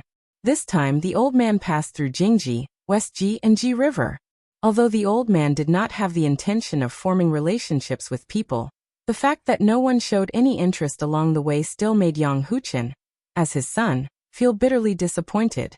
Thinking back to the year when the Yang family sent troops from Jizhou to Guangling, what a grand occasion it was. At that time, if one was not at the level of county chief, one could not even think about getting a seat at the Yang family's private banquet. Probably sensing Yang Huchen's anger, the old man patted his son's shoulder and laughed softly. "Huchen, you can't blame the world for being so cold. Ever since I became a general, the Yang family has been used to doing whatever they want in Jizhou. We are not good people. The Yang family has bullied men and women many times. Now that we have suffered retribution, it is normal. Yang Xinxing looked around. The scenery in Hezhou was not very different from Jizhou. After all, they were both at the northwest border. After autumn, the grass was yellow like dirt. It could not compare to the beautiful scenery in Jiangnan, where half of the city was green. The old man slowly closed his eyes and took a deep breath. On the other hand, retribution comes early, which is a good thing. If it comes too late, perhaps the court won't even give you the chance to be Deputy General of Jizhou to make up for your mistakes. Besides, compared to that old man Yan Jinchuan who has already died on the battlefield, I am much luckier. Don't look at how Zhao Kuei is only second to Lu Xingxiang in the southern expedition. Right now, that old man is like an ant on a hot pan. I dare to bet with you that if he loses the battle, he may not even be able to compare to Yan Jinchuan, much less me. That is because the favor the court has given us old generals has been used up on me and Yan Jinchuan. Thus, Father's mood when he left the capital this time was not as bad as others thought. In truth, after leaving that great peace city that made people tread on thin ice, Father's mood was much better. Along the way, I thought through many things. Young Huchen was relieved of a great burden. No matter what, as long as his father did not have too many worries in his heart, it was a good thing. He was confident that he could lead the Yang family to rise again. Yang Xinxing smiled. This time, I had someone send a secret letter to Mount Qingliang in private, pleading Beiliang to send an envoy to the Yuzhou border to receive me. As long as I don't see them, I, Yang Xinxing, will not take a step into Beiliang. I will just wait at the border. I, Yang Xinxing, was once a general. Now, I am putting on such a humble and pitiful attitude. Of course, this cannot be considered heroic behavior. But so what? Everyone in the capital is waiting for the news of my sudden death in Beiliang to spread, or for Su Fengnian to wantonly humiliate me on some occasion. I will not let them have their wish. Face is fake, but inside is real. The Yang family is in a precarious situation. Father is the face of the Yang family in the court. If it is gone, then it is gone. As long as you, Huchen, can stand firm in Jizhou again, in 5 or 10 years, the face will run back to the Yang family. At that time, even if you don't want it, perhaps other people will be willing to kneel and beg you to accept it. Chapter 1591. Young Huchen lowered his head, his eyes slightly red. His father, who had never acknowledged his old age, General Yang, who had always been indomitable for as long as he could remember, actually made him feel that he was really old. Yang Xinxing sighed. I'm just afraid that the young king of Beiliang will take his anger out on the Yang family, because of the court. He will be dissatisfied with you because father is the deputy provincial governor. After all, Jizhou is not far from Beiliang. In the past, Su Xiao, because of old ties, rarely ordered people outside of Beiliang. Now Su Fengnian is in charge. Looking at the movements of Beiliang in the last few years in Su Fengnian's hands, it is clear that Beiliang is very aggressive and no longer purposely hides its edge. In the end, Beiliang and the court were only a step away from tearing into each other. Father's death this time is a risk, but also an opportunity. Huchen, focus on being the deputy general of Jizhou. Father has his own plans in Beiliang. From now on, remember a few things. First, do not entertain any of the old local generals of Jizhou. Second, control the distance between you and Hanfang. Finally, get close to the new administrator Han Lin. You must act as his lackey. In the future, Han Lin will be crucial for the Yang family to have a place in Great Peace City. Han Lin is not like other students of Zhao Yuling. On the surface, he is not as good as Zhao Yuling, Yin Maochun, or even Yuan Gua and Wang Xiongui. But in the eyes of the current emperor, Han Lin is the most important person. The reason is very simple. The three of them were all first-class officials promoted by the previous emperor, almost to the point where they could not be titled. Yuan Gua and Han Lin were people who had been placed in important positions by the emperor after he ascended the throne. Unfortunately, Yuan Gua's performance was not good, and he has been completely abandoned. In this way, the emperor will place all his hopes on Han Lin. This is the greatest advantage for Han Lin. Han Lin seems to be the one with the least sharp edges in the Zhonglu back in the day, but it is precisely this kind of mediocrity that is not the same as mediocrity that is the greatest reliance in the officialdom. The longer it lasts, the more powerful it becomes. Yuan is a counterexample. For some reason, the more Yang Huchen listened, the heavier his heart became. Yang Xinxing smiled lightly. Does it sound like I'm giving you my last words? Huchen, you are mistaken. Father just said that on this trip to Bailiang, Father does not have the slightest thought of dying, and will not stand up for the face of the court. Yang Huchen was slightly embarrassed. Yang Xinxing said earnestly, ever since the nomads of the Great Qin dynasty turned into deep-rooted influential clans, the martial artists of our generation, who carried the sabers in their hands, have never had a glorious record in the history books. Those important figures who left their names behind were always associated with the 4 words of feudal towns. But the aristocratic clans who held the brush in their hands were usually associated with several generations of dukes. Even if they had been passed down for 100 years, they could not be called influential clans. Most of them had a history of 200 or 300 years, or even longer. To be able to enjoy the glory of 3 generations for 50 years was already a miracle. Right now, don't look at how the imperial court is suppressing the power of local generals, and how everyone is in danger. Compared to those old fellows like Yan Zhenchuan and Zhao Cheng, Father is looking further ahead. In the future, there might be a century-old surname belonging to a general in Liang. To achieve this, the blindly loyal Han family is a good example, but the Bailiang Su family is. At this point, Yang Xinxing suddenly stopped talking. In the end, she only let out a long sigh. Su Xiao is not a formidable person. Yang Huchen was a little confused. The world recognized Su Xiao as an arrogant and unruly general. If he wasn't an ambitious and ruthless person, could he be a hero? Yang Xinxing smiled and asked, Huchen, who do you think Bailiang will send to the border of Yuzhou to be the bad guy? Yang Huchen, who had long thought about this question, said softly, logically it should be Yozhou's provincial governor Hu Kuei or Yozhou's general Huang Fuji. But now the war is in full swing, and these two may not be able to get away. But even if Bailiang wants to embarrass Father, I think they will send a Yuzhou county governor. As for Li Gongda and Song Dongming, who are nominally of the same rank as Father, the possibility is very small. After all, one of them is in charge of Mount Qingliang, and the other is in charge of the construction of the new city. I don't expect Su Fingnian to mobilize so many people.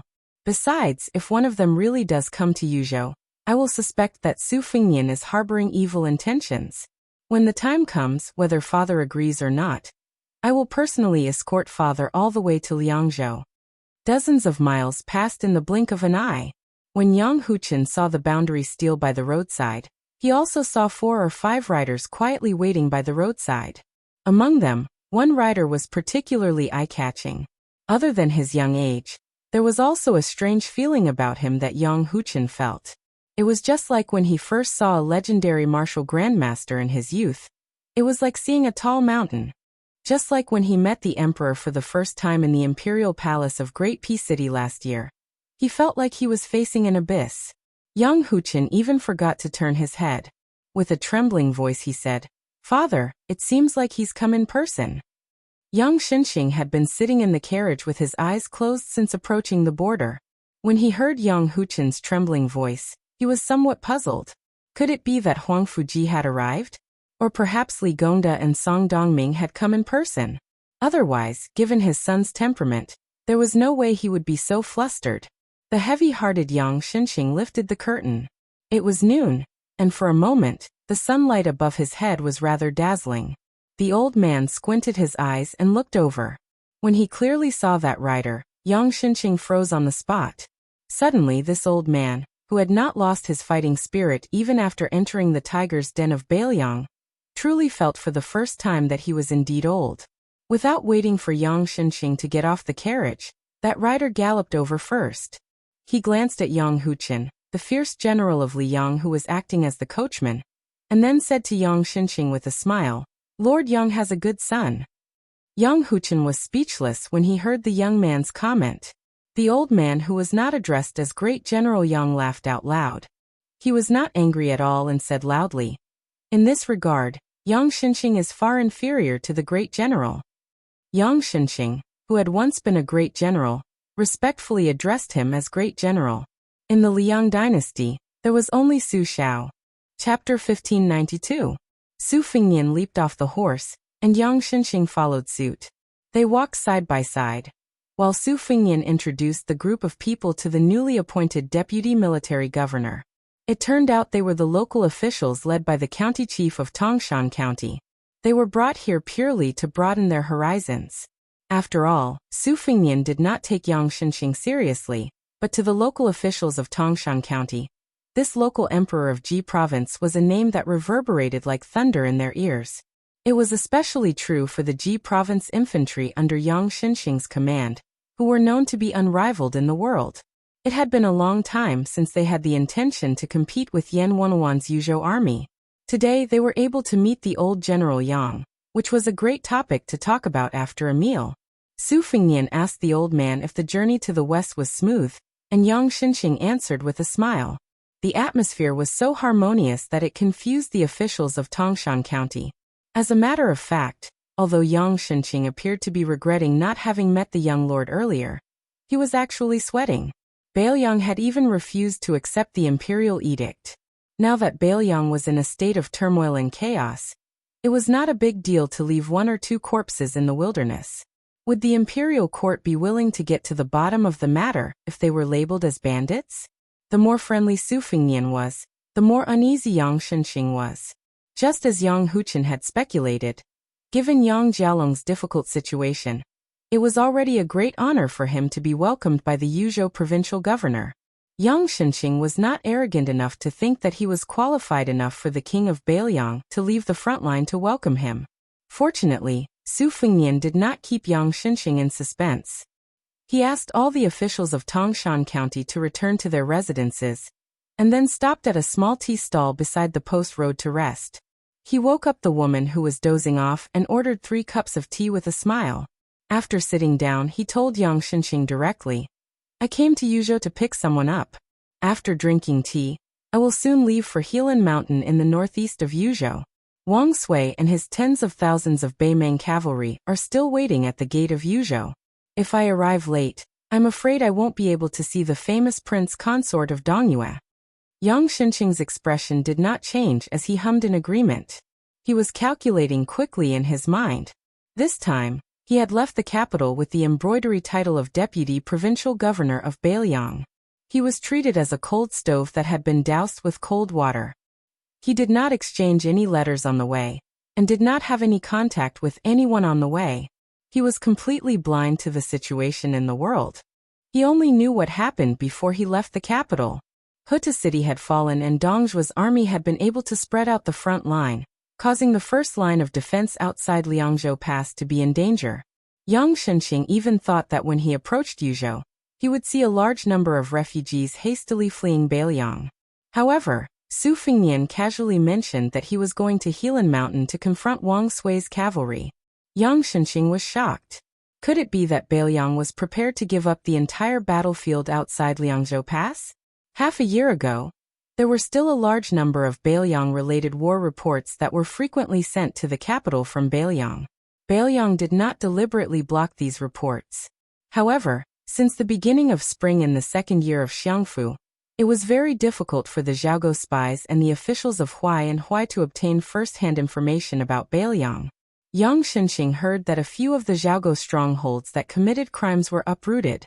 Some of the spies disguised as Jianghu people who followed Xianyuan Qingfeng to Liangliang seemed to have been quickly detained by the Fu Shui room. When Su Fengnian took the teacup from the woman's hand, Yang Huchen could not help but roll his eyes. When the woman brought tea to the father and son, she directly knocked the teacup on the table. However, when she gave the young vassal king tea, she held the teacup with both hands and walked to the table. Her thick waist was also swaying like a big water snake. She was not in a hurry to put the teacup on the table. When Su Fengnian reached out to take the teacup, she naturally touched him lightly. The woman took advantage of him but did not stop immediately. She laughed and teased him. "Handsome young man, do you have a wife? If not, there is a beautiful girl in our village. Auntie will be your matchmaker." This shocked Yang Huchen to the core. Were all women in Bailiang so fierce? What was even more strange was that Su Fengnian did not get angry. Instead, he smiled and teased him a few times. His skin was as thin as the skin of a scoundrel in the marketplace. However, his words made the woman embarrassed for the first time. Young Huchen suddenly felt a little unhappy. As a first-class general who had been on the battlefield for a long time, Young Huchen did not have a good impression of this new Prince Liang. Now that he saw Su Fengnian's frivolous words and actions with his own eyes, Young Huchen frowned even more. But for some reason, Young Huchen saw the smile on his father's face from the corner of his eyes. It did not seem to be fake. It was quite like a veteran who saw a rising star. Young Huchen was a little confused. Su Fengnian took a sip of tea. His next words scared Young Huchen so much that he almost dropped the bowl. On the central front, Dongzhuo's army has been attacking Huayang Pass for a long time without success and has retreated. The situation at Liuzhou is the most tragic. Less than a tenth of the 30,000 Longxiang army survived. Lu Gui led the remnants of his army and fled to Longyao province. As for outside gourd mouth of Yuzhou, Yang Yuanzhan is dead. Zhong Tan and Hong Jingyan have disappeared without a trace. Yang Xinxing lowered his head to drink the tea. His expression could not be seen clearly, but the ripples on the surface of the teacup continued to ripple. Yang Huchen subconsciously blurted out, "That's impossible." Yang Xinxing suddenly raised his head and angrily said, "Huchen, do not be impudent." Yang Xinxing put down the teacup and turned to Su Fengnian and said apologetically, "Your Highness, Huchen has been extremely rude. Please forgive me." Su Fengnian said playfully, "Forgive what? I, Su Fengnian, am not the Emperor of Liang. How can I punish a Deputy General of Ji Province?" Yang Xinxing's forehead was covered with sweat. Yang Huchen clenched his fist and pressed it against his knee under the table. He did not care about being scolded by the old man. He stared into Su Fengnian's eyes and asked, "Bailiang really defeated Beimang's 1 million iron cavalry?" Su Fengnian did not answer the question and slowly said, "Bailiang has lost a lot of people." Yang Xinxing said sternly, "Yang Huchen, you shut up." After meeting the emperor, Yang Huchen received a wonderful evaluation of loyalty and filial piety. At this time, the veins on his neck were bulging. He turned a deaf ear to the old man's reproach and stared with his eyes wide open. It was as if he was willing to risk his life to compete with the young king.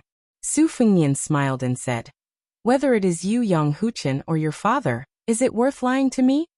The one-track-minded Yang Huchen asked, "Dare I ask Wang Yi, how did Bailiang win 3 battles at the same time?"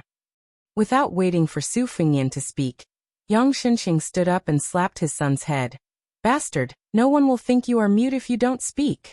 The man who was the deputy general of Jizhou was hit by his own father until his hair was disheveled, but he still did not give up. He gritted his teeth and asked, "Wang Yi, Bailiang really defeated the Beimang barbarians?" Su Fengnian nodded and said, "They won." Yang Xinxing almost sent this bastard flying with a kick. Su Fengnian waved his hand at the old man. "Official Yang, it's fine." Yang Xinxing stomped his foot and said bitterly, "Wang Yi, it's not that I'm boasting, but if it wasn't for Huchen's stubbornness, with his ability to lead troops, he would have been able to go to Great Peace City and become one of the 4 generals with real power. I really don't trust him to deal with the officials of Great Peace City.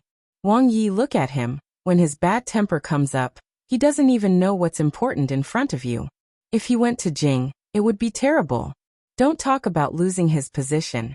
He might even lose his head." Su Fengnian smiled and said, "General Yang is only suitable to lead troops in a local area. If he became an official at the foot of the emperor, he wouldn't be as good as those people who have already become shrewd. Even if General Yang became one of the 4 generals, he wouldn't be happy." Chapter 1593. Yang Xinxing sighed. "That's right. That's why Huchen volunteered to go back to Jizhou. I didn't stop him. I couldn't have stopped him anyway." Yang Huchen muttered in a daze. "Won? Really won?" Su Fengnian joked. "What? General Yang doesn't want Bailiang to win?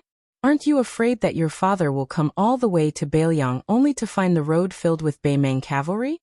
Yang Huchen, who had finally returned to life with great difficulty, subconsciously reached out a hand to touch his empty sleeve.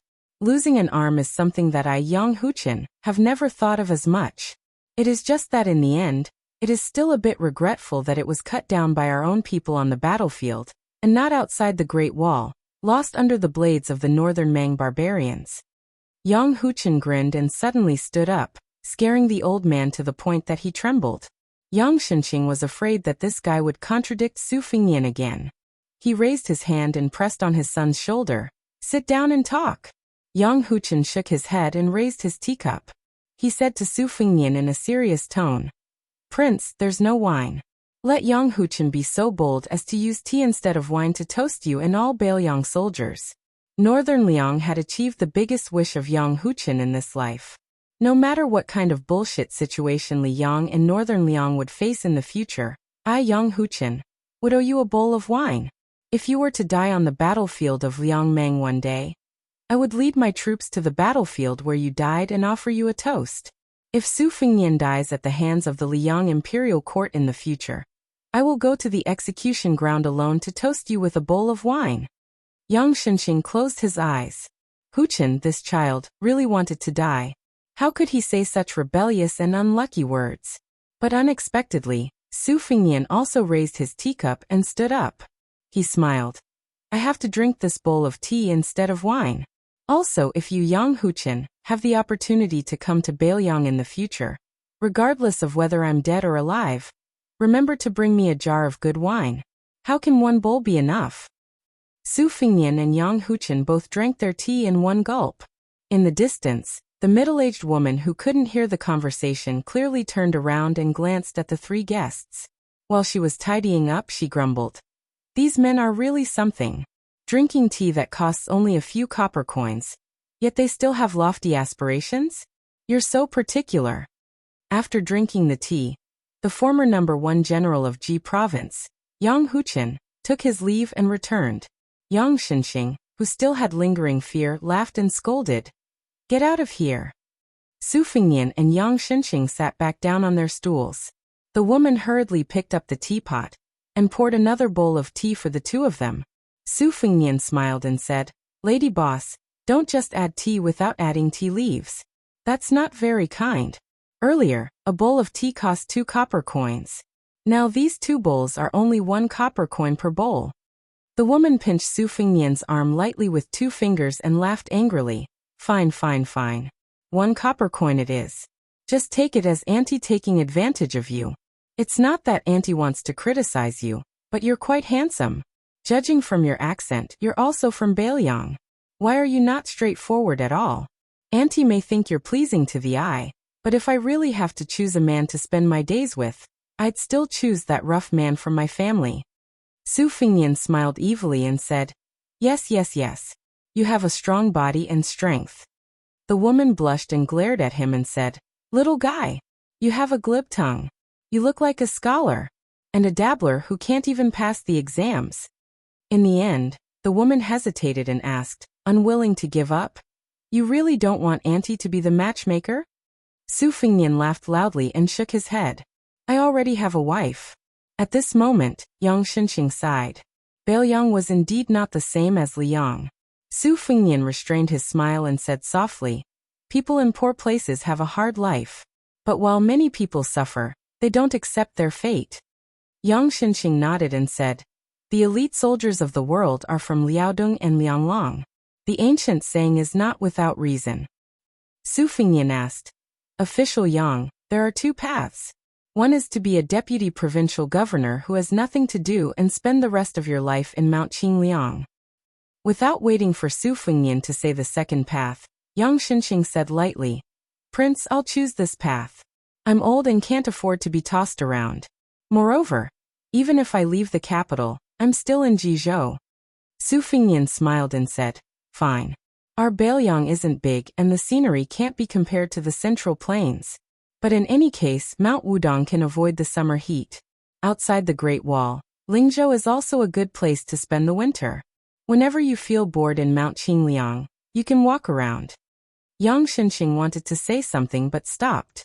The old man didn't dare to believe that Su Fingyan would be so magnanimous, to be able to tolerate Yang Huchen's offense, and even allow Yang Shenxing to enjoy life in Bailiang.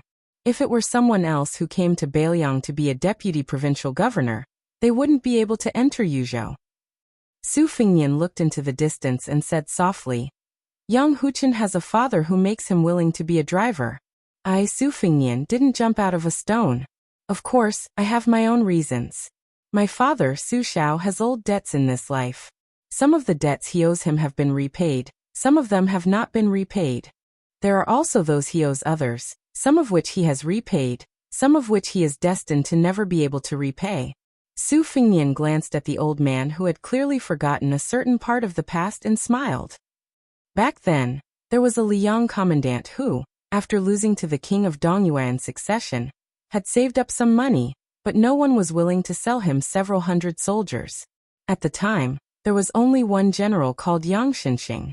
Although he was also unwilling to sell his men, he was the only one who didn't make sarcastic remarks.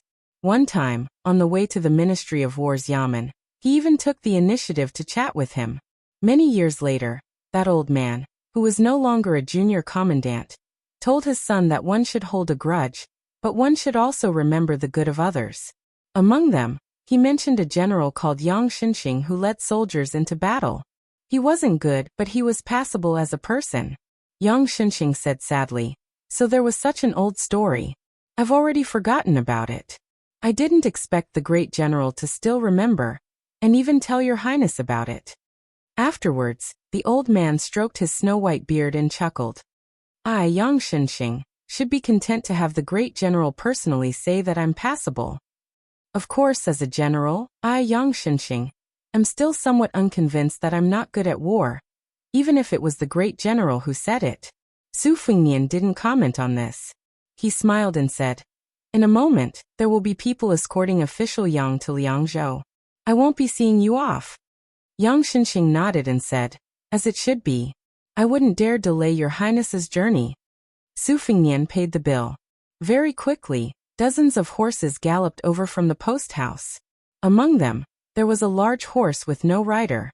Yang Xinxing mounted the horse and cupped his fist to Su Fingnian. Your highness, farewell.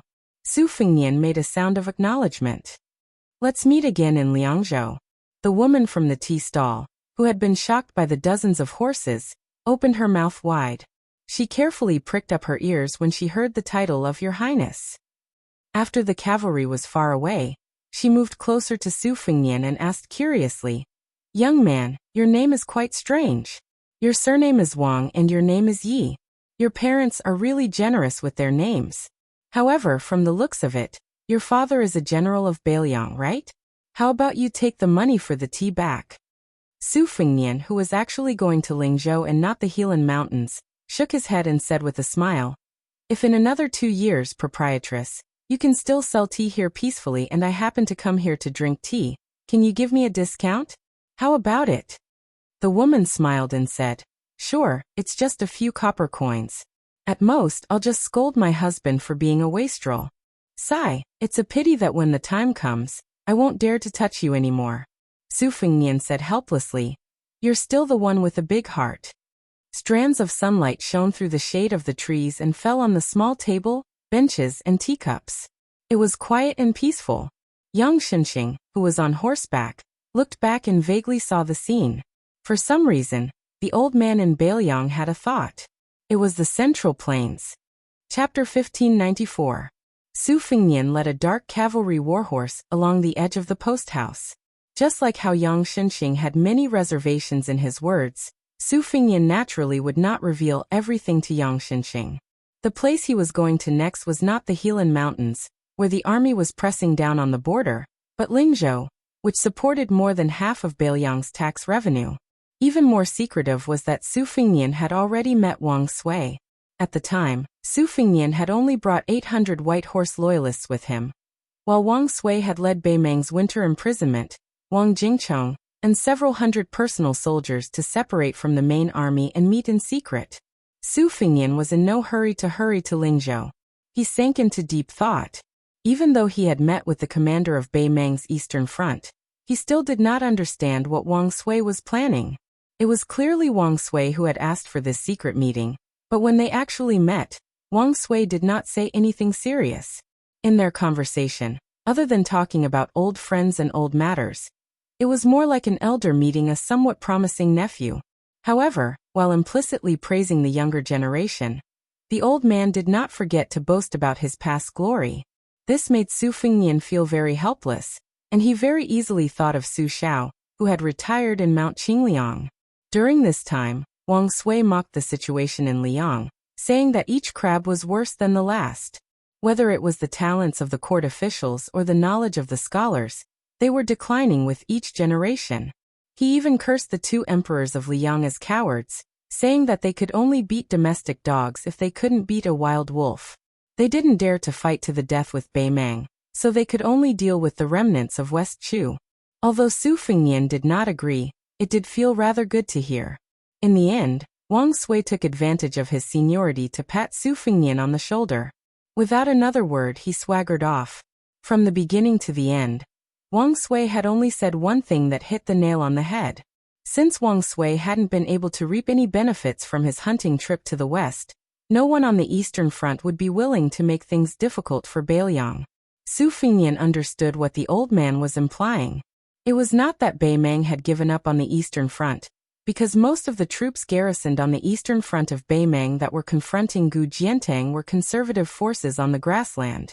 They had no intention of attacking Beiliang in the first place, and were more inclined to break through the gap between the two Liao and Great Peace City. Therefore, Wang Sui's obstruction at the eastern gate of Bei Mang was very likely to give the peace order and Dongzhuo a fatal blow. It was precisely these words that dispelled Su Fengnian's thoughts of trying to kill someone. He only chatted with the old man, and did not act in the end. Thus, this trip to Helan Mountain could not be said to be a pleasant surprise, but at the same time, it could not be said to be a disappointment. For Beiliang, who had been seriously injured in the Battle of Liangmang, as long as there was no bad news, it was already good news. Thus, as long as Yang Shenxing did not come to Beiliang to take up the post of deputy Jidushi, Su Fengnian did not mind giving Yang Shenxing a stable life. He could even take the initiative to help this old man accumulate some merits, so that Yang Shenxing would not be in a difficult position. Beiliang and Su Fengnian did this to Yang Shenxing, and it was the same to Administrator Han Lin of Lianhuai. Of course, this kind of forbearance could not be said to be hearty, nor could it be said to be chivalrous. Su Fengnian finally flipped onto the horse. Before he whipped the horse forward, he looked to the east. The woman at the tea stall was bored to death as she sat on a bench. She raised her head to look at the back of the scholarly young man on his horse, going further and further away on the post road. She thought about the scene of this handsome young man bargaining with her and smiled. She thought to herself that this young man's background was definitely not bad, but he was even haggling over a few copper coins.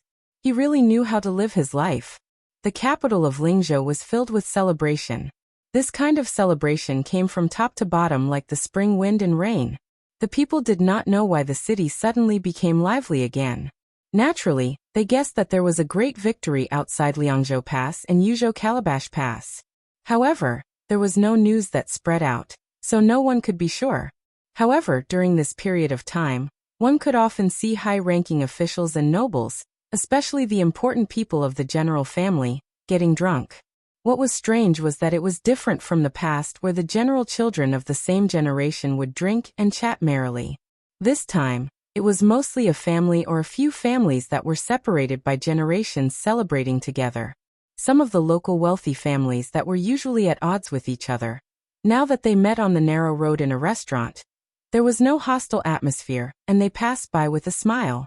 In the dusk, a number of riders coincidentally stepped on the gate and entered the city, heading straight for Song Yan's mansion in Lingzhou. The gatekeeper was a clever person.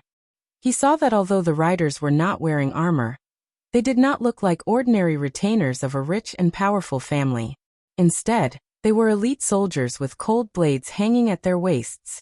Song Yan, who received the gatekeeper's report, quickly walked out. When he saw Su Fengnian standing on the street with a horse, he was stunned. Su Fengnian had someone free up a horse for this Lingzhou political elder, who admired legalism. The two of them slowly rode toward the provincial governor's residence. Song Yan's expression was emotional as he asked softly, "My lord, did we really win?" It seemed like Yang Huchen was not the only one who found it unbelievable. Even Song Yan, a member of Beiliang, did not dare to believe the intelligence reports from the border. Due to Su Fengnian's considerations, he did not announce the victory at the border with great fanfare in Bailiang. Even Song Yan, a lower third-rank official with real power, could only learn about the final results of the 3 battlefields from the simple intelligence reports. Su Fengnian nodded and said, "It was a Pyrrhic victory." Song Yan's face suddenly flushed red and his lips trembled. This stubborn scholar who could straighten his back when he first met His Royal Highness was speechless for a moment. Su Fengnian sighed and said, "This battle can still be fought. However, there shouldn't be too big of a battle in the next half a year. The border army can take a breather for now, but your Lingzhou will be in a terrible fix. You will only be busier than before." Song Yan smiled and said, "Compared to the other 3 provinces, only Lingzhou is far away from the smoke of war. For us peace officials, being a bit busy is nothing. I have only heard of people dying on the battlefield. Rarely have I heard of people dying from exhaustion in the officialdom." Su Fengnian hesitated for a moment. He looked at the bustling streets that were bustling even at night and said softly, "Su Beiji is going to step down from his position as Lingzhou provincial governor and take over from Tian Peifong as Liangzhou provincial governor. However, the position that Su Beiji vacated, Sir Song Yu." Su Fengnian did not finish his words. Song Yan remained silent. He did not reveal an expression of resentment, nor did he say anything like a civil official who only cared about the well-being of the people and did not ask for a high position and generous salary. Su Fengnian felt a bit helpless and said, "Thousands of scholars have gone to the cold. Just like how some scholars from other places have privately criticized them. Up until now, they have all been minor officials. It is like a rich and powerful gentleman casually giving alms to beggars on the side of the road. It does not conform to the logic of 1,000 gold coins supporting a scholar." Although Song Dongming has become the deputy administrator of Bailiang and is a secondary second-rank official, he is not strictly a scholar who has gone to the cold. As the rumors say, Song Dongming is more like Su Beiji, Huang Fuchang, and the others. He is a trusted aide that I, Su Fengnian, made an exception and promoted based on my personal preference. At this point, Su Fengnian gave a self-deprecating laugh. Now that Bailiang has won the war, logically speaking, it should be time for officials to make wishes and give these scholars who are crying piteously for food something to look forward to. Bailiang only has 4 provinces, and there are only so many official titles. There are already many scholars from other places in the various yamens. I can't chase away the local officials of Bailiang to make room for them. It is not suitable, so I can only use the position of Lingzhou provincial governor as a gimmick. Originally, with Sir Song's ability in governing, of course, you would be the best choice for the position of Lingzhou provincial governor." Song Yan finally spoke. He did not hide anything. On the contrary, he was very direct. He asked, "Prince, if I cannot become the provincial governor in Lingzhou, can I go to another province?" Su Fengnian also said honestly, "After Tian Peifong is promoted to deputy administrator, Su Beiji will take over. This is set in stone. The current provincial governor of Liuzhou is Yang Guangdou, and if nothing goes wrong, the next one will be Chen Shiliang. It can only be Chen Shiliang. After experiencing a series of wars in Liuzhou, to put it bluntly, even if I am willing to let Sir Song move to Liuzhou, it will be hard for you to convince the masses. This has nothing to do with your ability in governing. As for Yuzhou, I can tell you the truth.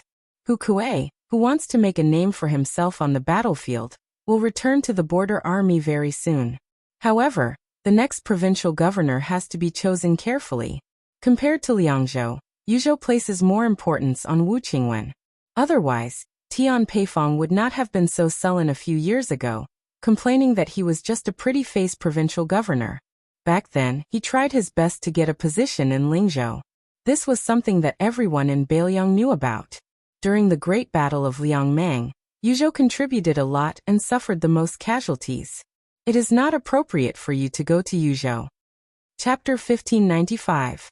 Song Yan grimaced and said, "If you say so, then I will give up. It's good that we've talked about it so I don't have to keep thinking about it." Song Yan knew that he could not go to Liangzhou, Liuzhou or Yuzhou. Not only would he not be promoted in Lingzhou this time, after setting the precedent of buying a horse with 1,000 taels of gold, there might not be a position suitable for Song Yan in the future, because Lingzhou would become the best place for scholars to go to Liangzhou. The Jiangnan beyond the Great Wall that did not hear war drums and smoke was naturally suited for scholars. Beiliang might be able to form a stable situation of North Minister and South Minister. Thus, Song Yan was particularly worried. He was not a pedantic scholar. Although he was not the kind of official who was overly obsessed with fame and fortune, he was not blindly loyal to anyone. After all, one's ambition was directly linked to the size of the official's hat on one's head. Think about it, if Zhang Jiulu was a low-ranking official in a yamen, how could he have single-handedly created the power of Liang today? Su Fengnian gently exhaled. He did not turn his head to look at Song Yan. 3 years. If you can last 3 years, I can only do what I promised you in the beginning. If you feel wronged, I can let you leave Beiliang's officialdom and head to Great Peace City while Yangshan's apricot has cooled down. Su Fengnian said calmly. This is not me testing you. Ever since Su Xiao, Beiliang has not had the habit of playing with the schemes of the court. On this land, there are not many scholars. How can they withstand the torment? If one can come out, it is one. Even if there are flowers blooming in the wall, there is fragrance outside the wall. I will not stop them, much less cut them down with a cold knife. Song Yan's body leaned back slightly, his shoulders rising and falling with the horse. He said lazily, if I, Song Yan, go to Great Peace City, can the son of the Zhao family keep pace with me? No way, right? Will he come personally to explain because I can't be promoted? No way, right? Song Yan's knees are not that hard, but at least in Beiliang, I don't have to go to court every day to kneel. Day after day, year after year, there is no end to it. A scholar standing as an official is more comfortable than kneeling as an official. Besides, my current position is not small. Of course, if one day the son of the Zhao family sends someone to find me and say, Song Yan, the 6 ministries of the imperial court lack a minister, why don't you make do with it for now? Later on, I'll let you go to the Secretariat and Munxia provinces to be the chief official. I guarantee that when you enter the coffin, you'll have the posthumous title of Wenjun or something. I guarantee that when the time comes, even if the prince stops me, I'll cry, make a fuss, and threaten to hang myself. Su Fengnian laughed heartily. Lord Song, oh Lord Song, don't even think about it. Miss Song's appearance is not bad, but it's not to the point of bringing disaster to the country and its people. Not to mention her knowledge and ability, Secretary Yan is better than you when it comes to giving birth to a daughter. Song Yan very rudely snorted coldly. When they arrived at the provincial governor's residence, Su Beiji was still as haughty as ever. After learning that the prince of northern Liang had come in person, he didn't even bother to show his face, let alone mustering a large force to open the e-gate. Su Fengnian could only head to the study with Song Yan. The frightened steward carefully pushed open the door to the study, only to see the provincial governor, who had yet to take off his official robes, sitting on a chair and handling government affairs. The study was in a mess and books were scattered all over the floor. Su Fengnian bent down to pick up the books. Song Yan smiled as he walked to the window and opened it for some fresh air. When Su Fengnian was almost done tidying up the study, only then did Su Beiji put down his brush. Rubbing his wrist, he raised his head to glance at Su Fengnian. The latter smiled and said, right now Song Dongming and Bai Yuxian are fighting on Mount Qingliang. Although they are both cultured scholars with status, so they won't cause too much trouble, I still don't feel at ease. Isn't that why I want you to go to Liangzhou to be a peacemaker? Using your identity as provincial governor of Liangzhou to help me keep an eye on them? Su Beiji said calmly. Let's not talk about whether or not those two will have a knot in their hearts. Let's talk about the mess in Lingzhou. You don't let Song Biejia, who is familiar with the area, be the provincial governor just to appease the scholars going to Liangzhou. Do you really think there won't be any mistakes when the time comes? Su Fengnian smiled and said, then what do you think we should do? Su Beiji went straight to the point and said, did Li Gongda say that he wanted to resign as administrator and have Song Dongming take his place? Su Fengnian nodded and said, he did say that. What he meant was that he didn't want to be the administrator, and only wanted to keep the empty title of governor of the construction of the new city outside Liangzhou. However, I didn't agree to that. Su Beiji smiled coldly and said, what, Are you afraid that people will say that you are getting rid of the donkey after it has outlived its usefulness? That it will chill the hearts of the old officials of Bailiang? Or are you worried that Li Hanlin's side won't be able to justify it? Su Fengnian smiled but didn't say anything. Su Beiji was faintly angry and said in a low voice, "It's just Lingzhou. That's not small at all." Su Fengnian shook his head and said, "It's not small, but it's not big enough either." Su Beiji said, "Then let Sir Song be the provincial governor of Liangzhou. I'll just take up an idle position in Mount Qingliang. I can still help you keep things in check." Su Fengnian still shook his head and threw a glance at Song Yan, who was watching the fire from the other side. Song Yan rejoiced in Su Beiji's misfortune and said, "Your Highness, who in the world would be unwilling to be the provincial governor, and only be an official of another person? Isn't this making things difficult for Song Yan? Besides, the provincial governor of Liangzhou is much more precious than our provincial governor of Lingzhou. I can't say such words that go against my heart. Besides, Provincial Governor Su clearly wants to rise up.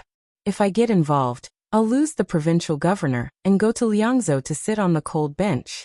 My position will become lower and lower. When Provincial Governor Su comes to his senses one day, then the relationship that I've worked so hard to build up over the past few days will be gone. Whether it's for public or private reasons, I won't help your Highness persuade Provincial Governor." After Song Yan's interruption, the atmosphere in the study room was no longer as tense as before. Su Beiji had probably vented all the resentment that had been building up for a long time. He quickly regained his composure and said, "Do you not trust Song Dongming or Baiyu? Or do you not trust both of them?" Su Fengnian moved a chair and sat down. "It's not that I'm suspicious of anyone, but with Zhu Zi at Mount Qingliang, I'll feel more at ease outside Bailiang Pass." Seeing Su Beiji stare at him without blinking, Su Fengnian felt a little guilty. Chen Shiliang won't leave Liangzhou no matter what. It's clear that he wants to take root there. I really can't do anything about it. Su Beiji smiled slightly. "Your Highness really knows how to take advantage of soft persimmons." Su Fengnian resentfully did not reply. Song Yan's expression was strange. The relationship between His Highness and Su Beiji and Chen Shiliang was really worth pondering. Otherwise, why would Provincial Governor Su's tone sound like a woman fighting for the position of head wife? Su Beiji's expression suddenly warmed up. Liangzhou is not easy. In that great battle where victory and defeat were on the line, both sides brought out their trump cards. This was especially true for Bailiang, who was at a disadvantage in terms of military strength. Not only did the 30,000 Longxiang army enter the battlefield, but the two towns in Liangzhou, other than Qingtsang, and the Liangzhou cavalry that had rushed over as reinforcements, even the 4,000 Western Region private soldiers that Lu Wenbao and Chai Dongdi of the Sima clan had temporarily gathered, as well as the 20,000 monk soldiers of Mount Lantoa that the 6 Pearl Bodhisattva had urgently mobilized. Even Chao Wei's 10,000 hidden elite cavalry had no choice but to turn around and reinforce Liangzhou. Only then did they manage to win this bloody battle by a hair's breadth.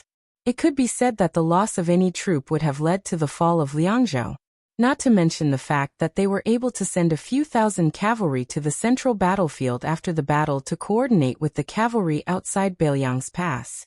In the end, they successfully forced Dong Zhuo to give up on his plan to destroy the Jade and Common Stone. If it was just Bailiang's army that was wiped out at the mouth of the gourd, Dong Zhuo, who had already pulled out the nail in Huta City, could completely ignore it and continue to advance south. Thus, it could be said that Liangzhou, which originally did not have much to do with the overall situation, was the true decisive factor in the Battle of Liangmang in the second year of Xiangfu. Su Beiji stood up and stared at Su Fengnian. "You should know that even if I stored up grain on a large scale before the battle and used various methods to borrow grain from the surrounding areas of Bailiang, even Western Shu, if we want to win the next battle, let alone the imperial court restricting the transport of grain, as long as the transport of grain from Liang does not fully support Bailiang, then the result is that it is not impossible to fight the war, but many of our people will die in Bailiang. Perhaps 30,000, perhaps 50,000, perhaps even more. Bailiang, what should we do?" Su Fengnian sat quietly on the chair. After a long silence, he finally opened his mouth and said, "After I leave this study, I will make a trip to Great Peace City." Song Yan's expression changed dramatically. Su Beiji suddenly slammed his fist on the table and said angrily, "You Su Fengnian can afford to lose this face, but my Baoyang cannot. Lu Jinu of Huta City, Wang Lingbao of Liuzhou, Tian Heng of Yuzhou. My Baoyang cannot afford to lose the tens of thousands of heroic souls that died in battle." Su Fengnian silently stood up and silently walked out of the study. Song Yan wanted to speak but stopped. In the end he only sighed. Su Beiji roared angrily at that figure. "The Baoyang cavalry can even stop 1,000,000 soldiers of Bei Mang. Is it very difficult to take down the 2 rivers of Liang?" He did not stop walking. In the dark corridor, that figure that was not old was slightly hunched. Chapter 1596. This was an army of 800 cavalry that had left the vassal territories without the permission of the Bureau of Military Personnel. They had traveled from Baoyang to Yuzhou, through Hezhou, and were slowly making their way to the western part of the capital. Along the way, the garrisons of the various provinces that were supposed to stop this army of light cavalry kept quiet out of fear, not even making a token appearance to question them. As a result, the 800 cavalry moved through the northern border of Liang, as if they were unstoppable. The elite cavalry of Bei Mang on the eastern front had done the same at the northern defense line of Jihe and Hezhou. But the problem was that Wang Sui had tens of thousands of soldiers under his command at the time, while this army of cavalry only numbered 800. According to normal reasoning, with just 800 people, forget about Liaodong where northern Mang and Liang were both heavily garrisoned. Even if they were thrown into Guangling Road where the flames of war were swirling about, they still wouldn't be able to make a single ripple. Along with the 800 riders who were far from being as fast as the wind and lightning, one by one, intelligence reports from Huai Jidushi Kainan, military administrator Han Lin, king of Hanzhou Xiong, deputy general Yang Huchen of Ji province, and other important ministers, were delivered to the capital at the speed of 800 li. Finally, on the westernmost border of the capital, an elite force responsible for the safety of the capital appeared. This was the Jifu garrisoned army, with the western fortress camp as its main force. The 3 main camps of the Western Army had mobilized in full force, numbering 7,000 men, half on horseback and half on foot. This Western Army should have been led by Yuan Tingshan, who was conferred the title of Western Pacifying General. However, this Ji province general could not even keep his position, let alone have any control over the Western Army, which was second only to the Jingji Northern Army. The 7,000 soldiers of the Western Army today were led by Anshi General Zhao Gui, a member of the Zhao clan's imperial clan. Above his head was one of the 4 commandants of the capital with the title of General Fun Wu, the Huqi commandant, and Yuqi Chonggong as his deputy. 7,000 well-rested soldiers were facing off against 800 travel-worn light cavalry, and the former were acting like they were facing a powerful foe. Yuqi Chonggong, who was as famous as Yang Huchen and Song Li, was still able to maintain his composure. But Anshi General Zhao Gui was sweating profusely. He sat timidly on his horse, his stomach full of complaints as he softly cursed those old bastards from the imperial clan court. How could he be lying when he said that he was ill? Even Tang Taizuang of the Ministry of War had turned a blind eye to it, but in the end, it was his own family that had harmed his own. He had even threatened that if he didn't want to lead the army, he would use the name of the imperial clan court to impeach his majesty for cowering at the last minute. Under the scorching sun, Zhao Gui felt like dying. If it had been 10 years ago, he would have led 7,000 soldiers to intercept a few hundred Baoyang barbarians in his own territory. Forget about the Ministry of War and the imperial clan court using both hard and soft tactics. They wouldn't have been able to stop him from reaping the rewards. However, as the cavalry left Baoyang, a few rumors spread from the northwest to the center of the capital, and then drifted out through the cracks of the yaman's doors or the beaded curtains of the palace. After hearing these shocking news, Zhao Gui, who was far better at killing in bed than on the battlefield, was completely dumbfounded. Had these Baoyang barbarians really defeated a 1,000,000-strong army of Bei Mang? It was said that even the famous Bei Mang general, Yang Yuanzhan, had his head chopped off in that damned place called Gourd Mouth. There were even people who swore that the Jingguan temples in Yuzhou were as numerous as the snowmen in the capital during winter. Zhao Gui's mouth twitched violently. He turned to Yuqi Chonggong and asked in a trembling voice, General Yuqi, if that little barbarian Su, oh no, it's the king of Bailiang. If the king of Bailiang refuses to stop, are we really going to have to fight with them? Yuqi Chonggong, who had been ousted from the position of general of Anxi by this noble of the imperial clan, said expressionlessly, General Zhao, this is the order from above. We can't disobey it. In the past, whenever Zhao Gui met Captain Yuqi Chonggong, he would purposely call him Sir Captain. Now he squeezed out a smile and said, don't the military books say that subduing the enemy without fighting is the best of the best? If that king of Bailiang doesn't see the big picture, I have a good relationship with the Southern Army. Why don't we inform them and call a few thousand men over? It'll also teach the king of Bailiang the illustrious might of our garrisons in the capital. Yuqi Chonggong calmly said, General Zhao, if this general remembers correctly, no matter who it is, anyone who dares to privately transfer the capital's troops out of their garrisons will be beheaded. Let alone you and me, even Assistant Minister Tang of the Ministry of War doesn't have this right. Zhao Gui laughed dryly. I'm just worried that the young vassal king, who spends most of his time in the northwest, doesn't know the severity of the situation. Yuqi Chonggong narrowed his eyes and gazed into the distance. He had no interest in chatting with this Anxi general, only patiently waiting for the next batch of scouts to bring back military intelligence. Compared to Zhao Gui, who was a so-called great general who had risen from the ranks of the dwarves in the imperial family, Yuqi Chonggong had gone to the front lines of the Liaodong border after he had reached the age of 20. He had worked hard to become a military officer at the border, and only then had he returned to the capital after his family had opened up some connections. He had risen step by step to his current position. Yuqi Chonggong was naturally not an idiot like Zhao Gui, who had relied on his family name to reach his position. The number of people in the capital who truly knew the details of the battle in Bailiang could be counted on two hands. Even in the Ministry of War, the position of minister was currently vacant. Assistant Minister Su Gong was patrolling the border. Perhaps only Assistant Minister Tang Taizuang, who controlled the Ministry of War in the capital, knew the inside story. Because Yuqi Chonggong had once trained in Liaodong, he had a valuable personal relationship with Assistant Minister Tang. As a result, he knew more about the truth of the Northwest than Zhao Gui. Not only did he know that Bailiang had repelled Beimang's million-man army on 3 fronts, he even had a rough estimate of the losses on Liang Mang's side. Yuqi Chonggong had personally experienced the astonishing strength of the Beimang cavalry on the border. The more this was the case, the more shocked Yuqi Chonggong felt. Although he appeared to be more composed than Zhao Gui, Yuqi Chonggong's right hand had never left the saber at his waist. His knuckles had already turned white. Perhaps Zhao Gui was just afraid of the young man's status as a vassal king and the 300,000 Bailiang cavalry. At most, he might have added on the terrifying title of the new Prince Liang as a martial grandmaster. But Yuqi Chonggong truly had no confidence that the 7,000 people who had been away from war for many years could withstand the charge of 800 cavalry. One charge could stabilize the formation, but after 2 or 3 times.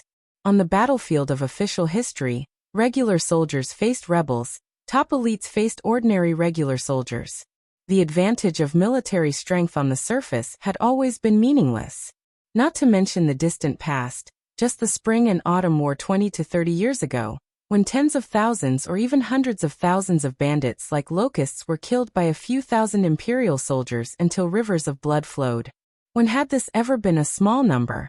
And on a large-scale battlefield, it was not rare for one side to use thousands or even hundreds of elites to break through the enemy's formation. In the past, Yuqi Chonggong did not look down on the Bailiang frontier army that was known as the best cavalry in the world like the scholars of Liang, but he did not take it too seriously.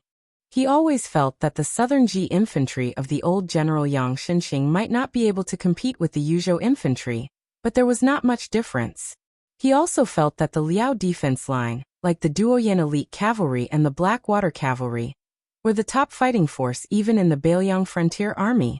But now Yuqi Chonggong was not so optimistic. Yuqi Chonggong unconsciously tightened his grip on the hilt of his saber. His emotions were complicated.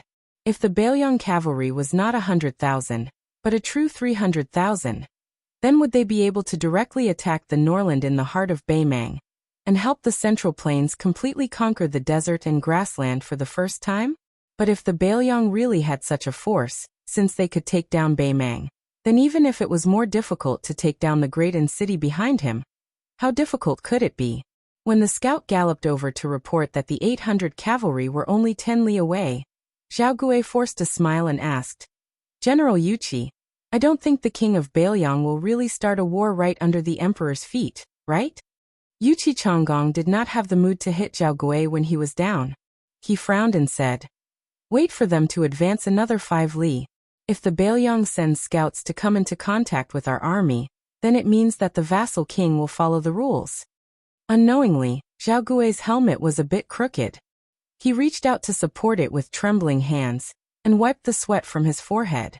He asked in a small voice, "If we don't see the Bailiang vanguard scouts, what do we do?" Yuqi Chonggong said in a low voice, "Just go into formation and meet the enemy." Zhao Gui trembled and almost fell off his horse. He laughed to hide his embarrassment and comforted himself. It shouldn't be. Last time, the king of Bailiang came to the capital to meet the previous emperor. No matter if it was at the Maui embassy or in the court, he still followed the rules. It was clear that the Anqi general had automatically ignored the actions of the crown prince outside the imperial college and the disturbance at the Juzhou embassy. He had even tossed to the back of his mind his bold words and lofty aspirations that he had once declared that if he ran into that little barbarian, he would exchange blows with him. The two armies had faced each other for less than 5 li, but there was still not a single Bailiang cavalry to appear. Zhao Gui slapped himself in the face and said angrily, "You jinx!" Yuqi Chonggong did not need to look at the cavalry behind him to feel that suffocating pressure. Thinking back to that year, when the Hu cavalry captain Yuqi Chonggong went into battle as a sergeant in Liaodong for the first time, it was as if he could clearly hear his own heavy breathing. Chapter 1597. Because they were overly nervous, before the new soldiers charged, the entire world would become silent. So much so that people couldn't even hear the drums. Less than 3 li away, no Bailiang cavalry had left their ranks. Zhao Giru was dejected and no longer had the energy to talk to Yuqi Chonggong. His eyes were dull as he muttered to himself on horseback, "King of Bailiang, can't we talk nicely? In the end, Bailiang and Liang are still one family. It's not good to fight with your own family. You Bailiang have killed hundreds of thousands of Baimang barbarians. Haven't you killed enough yet? What kind of hero are you if you kill your own people? Besides, you're an expert on the same level as Dong Tai. Fighting and killing with people like me is degrading." Yuqi Chonggong raised a hand high. Without turning around, he roared with all his might, "Set up the formation." The 4,000 infantry were in the center, forming layers upon layers of defense. The shields were like walls, and the archers were ready to draw their bows. The 3,000 cavalry on the left and right wings began to raise their spears. According to the intelligence reports from Lianghuai and Zhaogo, the 800 Bailiang light cavalry didn't carry any spears, only crossbows and sabers. Yuqi Chonggong, who had already urged his horse to the front of the left wing's west base camp, sadly discovered that he seemed to have become that fledgling of the Liaodong border army again. West Base Camp was the first camp of the Jingji Western Army. It had always been arrogant and believed that it alone could defeat the other two camps. The camp's name came from the West Wall. However, after 20 years, everyone, including Yuqi Chonggong himself, had forgotten who had taken down the West Wall. It seemed that only now, when they stood opposite Bailiang and had to face the Su family's cavalry head-on, did they realize this forgotten truth. The pale-faced Anqi general Zhao Giru led a group of his own cavalry and retainers to the right wing of the cavalry, constantly glancing in Yuqi Chonggong's direction. This was the first time in his life that he regretted becoming enemies with Yuqi Chonggong. Every time there was a war, there had to be a high-ranking officer leading the charge. Originally, this was the military law of Liang. However, other than the two Liao provinces, and at most Nanjiang, the military forces of the vast majority of other places were more or less not so rigid and rigid. Right now, the main general Zhao Gui was continuously retreating backwards, causing the entire right-wing cavalry to become slightly restless, their formation starting to become lax. Although the ordinary soldiers in the Jingji Western Army did not know the shocking news that Bailiang had defeated Baimang, who had not heard that the new Prince Liang was a martial arts grandmaster who had defeated Wang Xinji of the Wulin city. This was an immortal who could fly around. Even if they felt that the young prince would not be able to kill all 7,000 soldiers, it should be possible for him to kill 700 or 800 people, right? As one of the two wings of the cavalry, wouldn't they be the first to die if they charged at the front? If that was the case, 1 out of 3 or 4 cavalry would die. If they were unlucky, wouldn't they be slaughtered like chickens? Even if they were lucky enough to survive, the young vassal king led by 300,000 Bailiang cavalry had died in this place, causing the Bailiang army to attack Great Peace City. Who would be responsible for this? It would be them, the little pawns. Would the powerful leaders of the 6 ministries be loyal to you? Under the sun on the ground, in everyone's sight, the light cavalry dressed in white armor shone brightly. The 800 cavalry slowly advanced and did not start a charge. Just as everyone thought that the Bailiang cavalry would stop in front of the formation, and then send someone to negotiate with the Anqi general and Lieutenant Hu Qi. Strange things happened. The 800 cavalry formed a charging formation in the blink of an eye. There were no spears, but the 800 white-armored cavalry all gripped the Bailiang sabers at their waists. It was clear that this Bailiang cavalry, who were at an absolute disadvantage in numbers, could still pull out their sabers at any moment and start a charge at any moment against the 7,000 soldiers of the imperial court waiting for them to tire out. The Anqi general Zhao Gui started to gallop his horse, but he did not charge in to kill the enemy. Instead, he displayed astounding riding skills and circled to the back of the right-wing cavalry. Lieutenant Hu Qi Chonggong knew that as long as the Bailiang cavalry started to charge, whether they won or lost, it would be a small matter. Once the imperial court and Bailiang had a falling out, Yuqi Chonggong and the entire Yuqi family would not be able to bear the blame. But at the same time, he could not retreat, not even a step. If he were to retire today, then his official career in this lifetime would be completely over. Not only would he, Yuqi Chonggong, suffer a calamity, but his entire family could forget about having a comfortable day in Li Yang's officialdom. So Yuqi Chonggong suddenly squeezed his horse's belly and rode out alone. He came to less than 100 paces from the front line of the Bailiang cavalry. He bowed, cupped his fists and said loudly, "This general, Yuqi Chonggong, greets the king of Bailiang." Each of the Bailiang cavalry lines had no more than 200 men, and in the center was a single, eye-catching ordinary carriage. There were only 4 or 5 escorting horses nearby. The curtains of the carriage were still and lowered. Receiving no response, the lieutenant continued to lower his head and said loudly, "Reporting to the king of Bailiang. The vassal kings have entered the capital. According to the laws of Liang, the retainers of the Bailiang and Huainan kings need to stop at the capital's western army camp." Yuqi Chonggong cupped his fists. Each day felt like a year. This officer with real power gritted his teeth and slowly raised his head. When he saw a Bailiang cavalry officer who looked like a lieutenant, he did not show any signs of wanting to speak, but his hand had changed from gripping his saber to pulling it out. Yuqi Chonggong swallowed and braced himself to say hoarsely, "This general earnestly requests the king of Bailiang to act according to the laws." At this moment, an uproar came from the western army. Yuqi Chonggong, who had already lost all hope, turned his head in shock and saw 3 riders galloping over. One of them was an old eunuch from the palace, wearing an eye-catching red embroidered robe. He held up a yellow handkerchief and shouted in a shrill voice, "The imperial edict has arrived." In addition, there was a rather young official among the 2 riders. Looking at his official patch, he should be an outstanding figure from the Ministry of War. Yuqi Chonggong immediately felt as if a heavy burden had been lifted off his shoulders. It was as if he had just taken a trip to the gates of hell. And he almost collapsed on the back of his horse. The lieutenant of the Hu cavalry, who was listening to the announcement beside the eunuch, did not hear what the imperial edict said in detail. He only understood the general meaning. It said that the emperor had specially authorized 800 vassal kings to enter the capital with the king of Bailiang and set up camp near the Xiamawi post station. When the old eunuch in the embroidered robe shouted the words "accept the edict," everyone was silent. Especially that young official from the Ministry of War. The corners of his mouth curled up in a playful smile. The official from the Ministry of Rights who had been unlucky and had been captured to be an evil person was much more shrewd. He kept his head down. If the imperial edict had not just ended, he would have pretended to doze off on the back of his horse. The curtain of the carriage did not move at all. The old eunuch who held the position of eunuch in the Bureau of Rights had a face as stiff as the bark of a tree. It did not move at all. Even Yuchi Changgong could feel the dark presence of the old eunuch.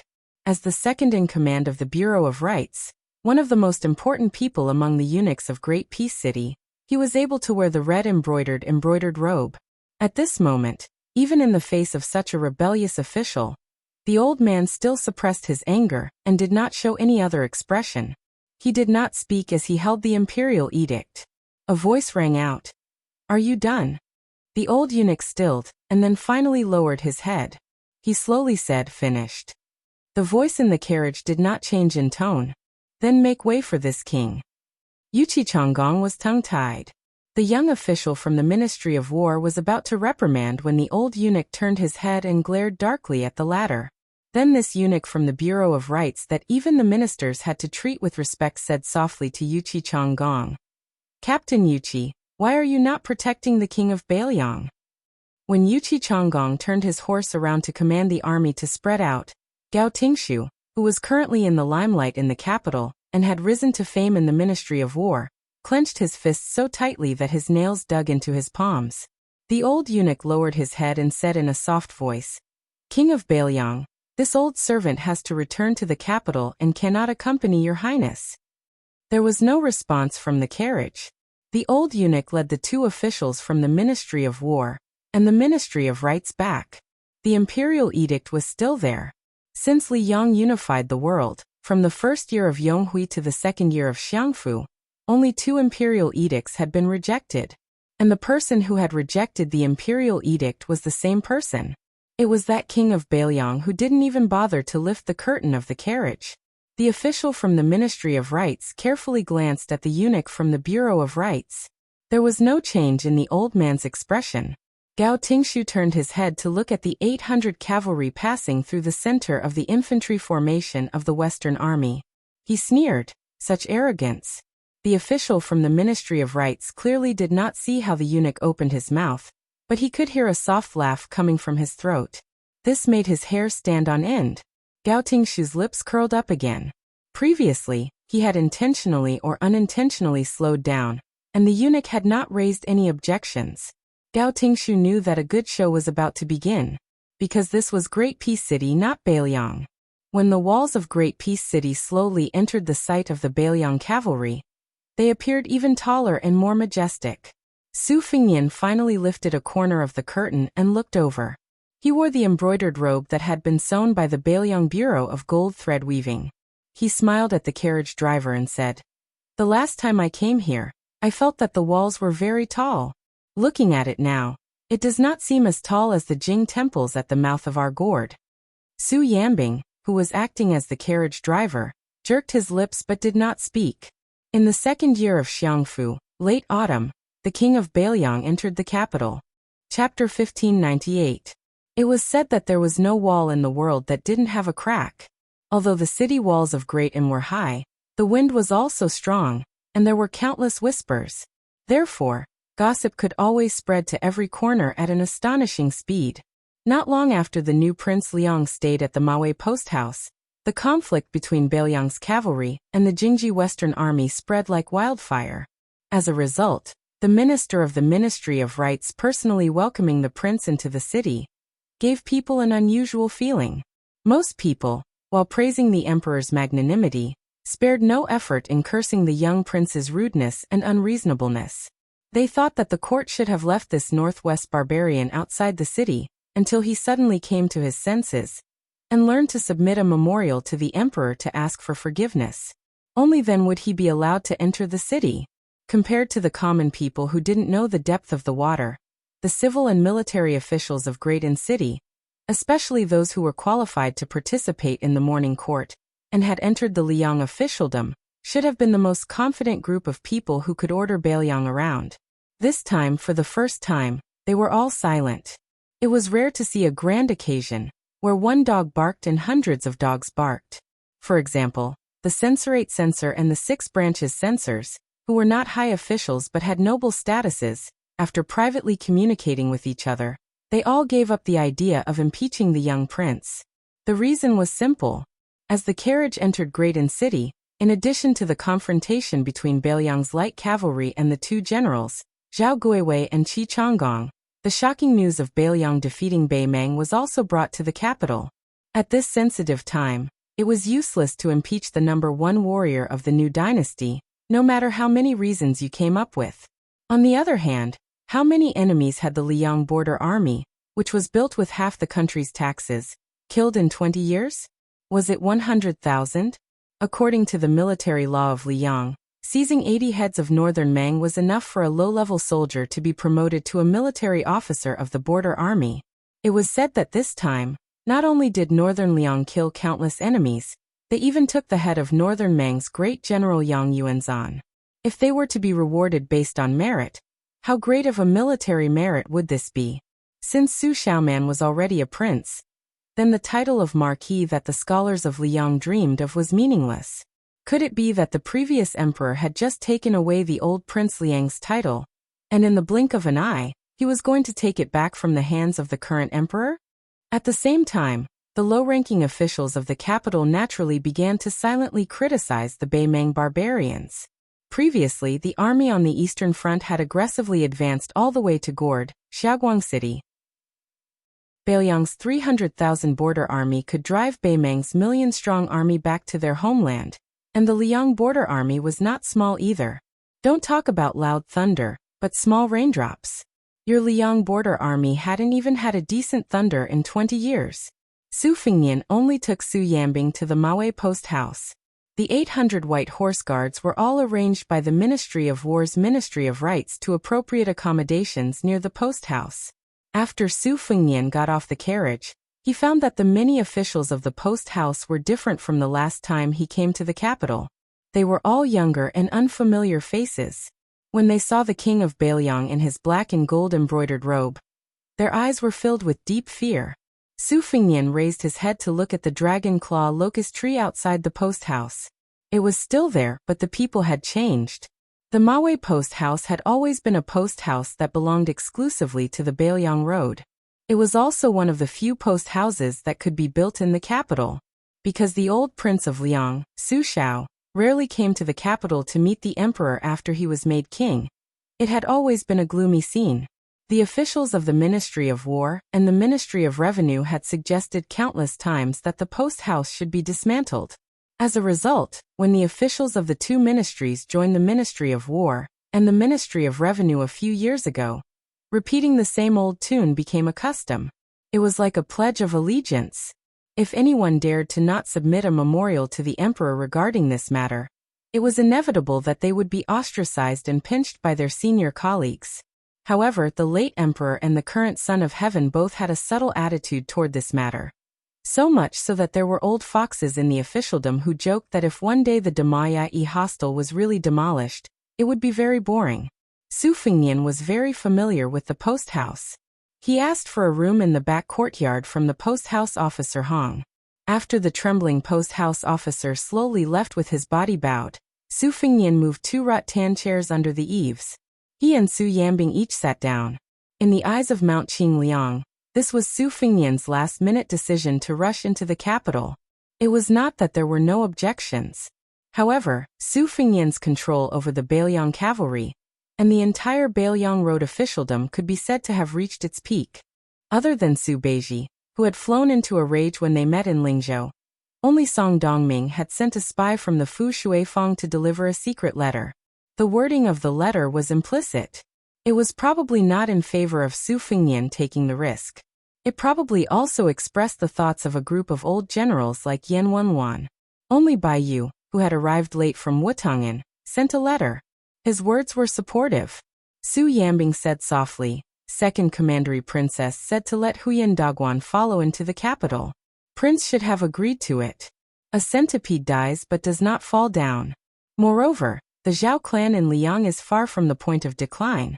Even without Han Shengxian, Lu Haosher, and Qi Jiajie, there are not many Qi cultivators left after 2 twists and turns. However, It is still the most virtuous city in the world. It should not be underestimated.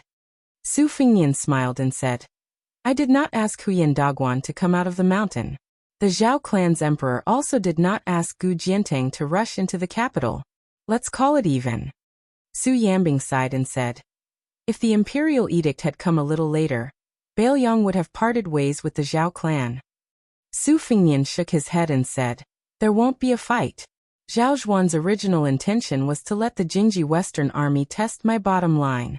If we were easy to negotiate with, then he would have the confidence to demand an exorbitant price. If I did not guess wrongly, the eunuch from the ceremony directorate who was in charge of writing the imperial edict must have been instructed by the emperor to show up at the right time. Therefore, no matter what, they would not start a fight in the capital region. If they really fought, a total of 7,000 elites would be scared witless by 800 cavalry. Where would the emperor and the imperial court put their faces? Moreover, even if the Western army was lucky enough to win, it would still be a terrible mess to clean up. Hearing Su Fengnian deliberately emphasize the word elites, Su Yambing smiled knowingly. Bailiang's local garrison. Not to mention Liangzhou and Yuzhou, perhaps even Lingzhou is tougher than them.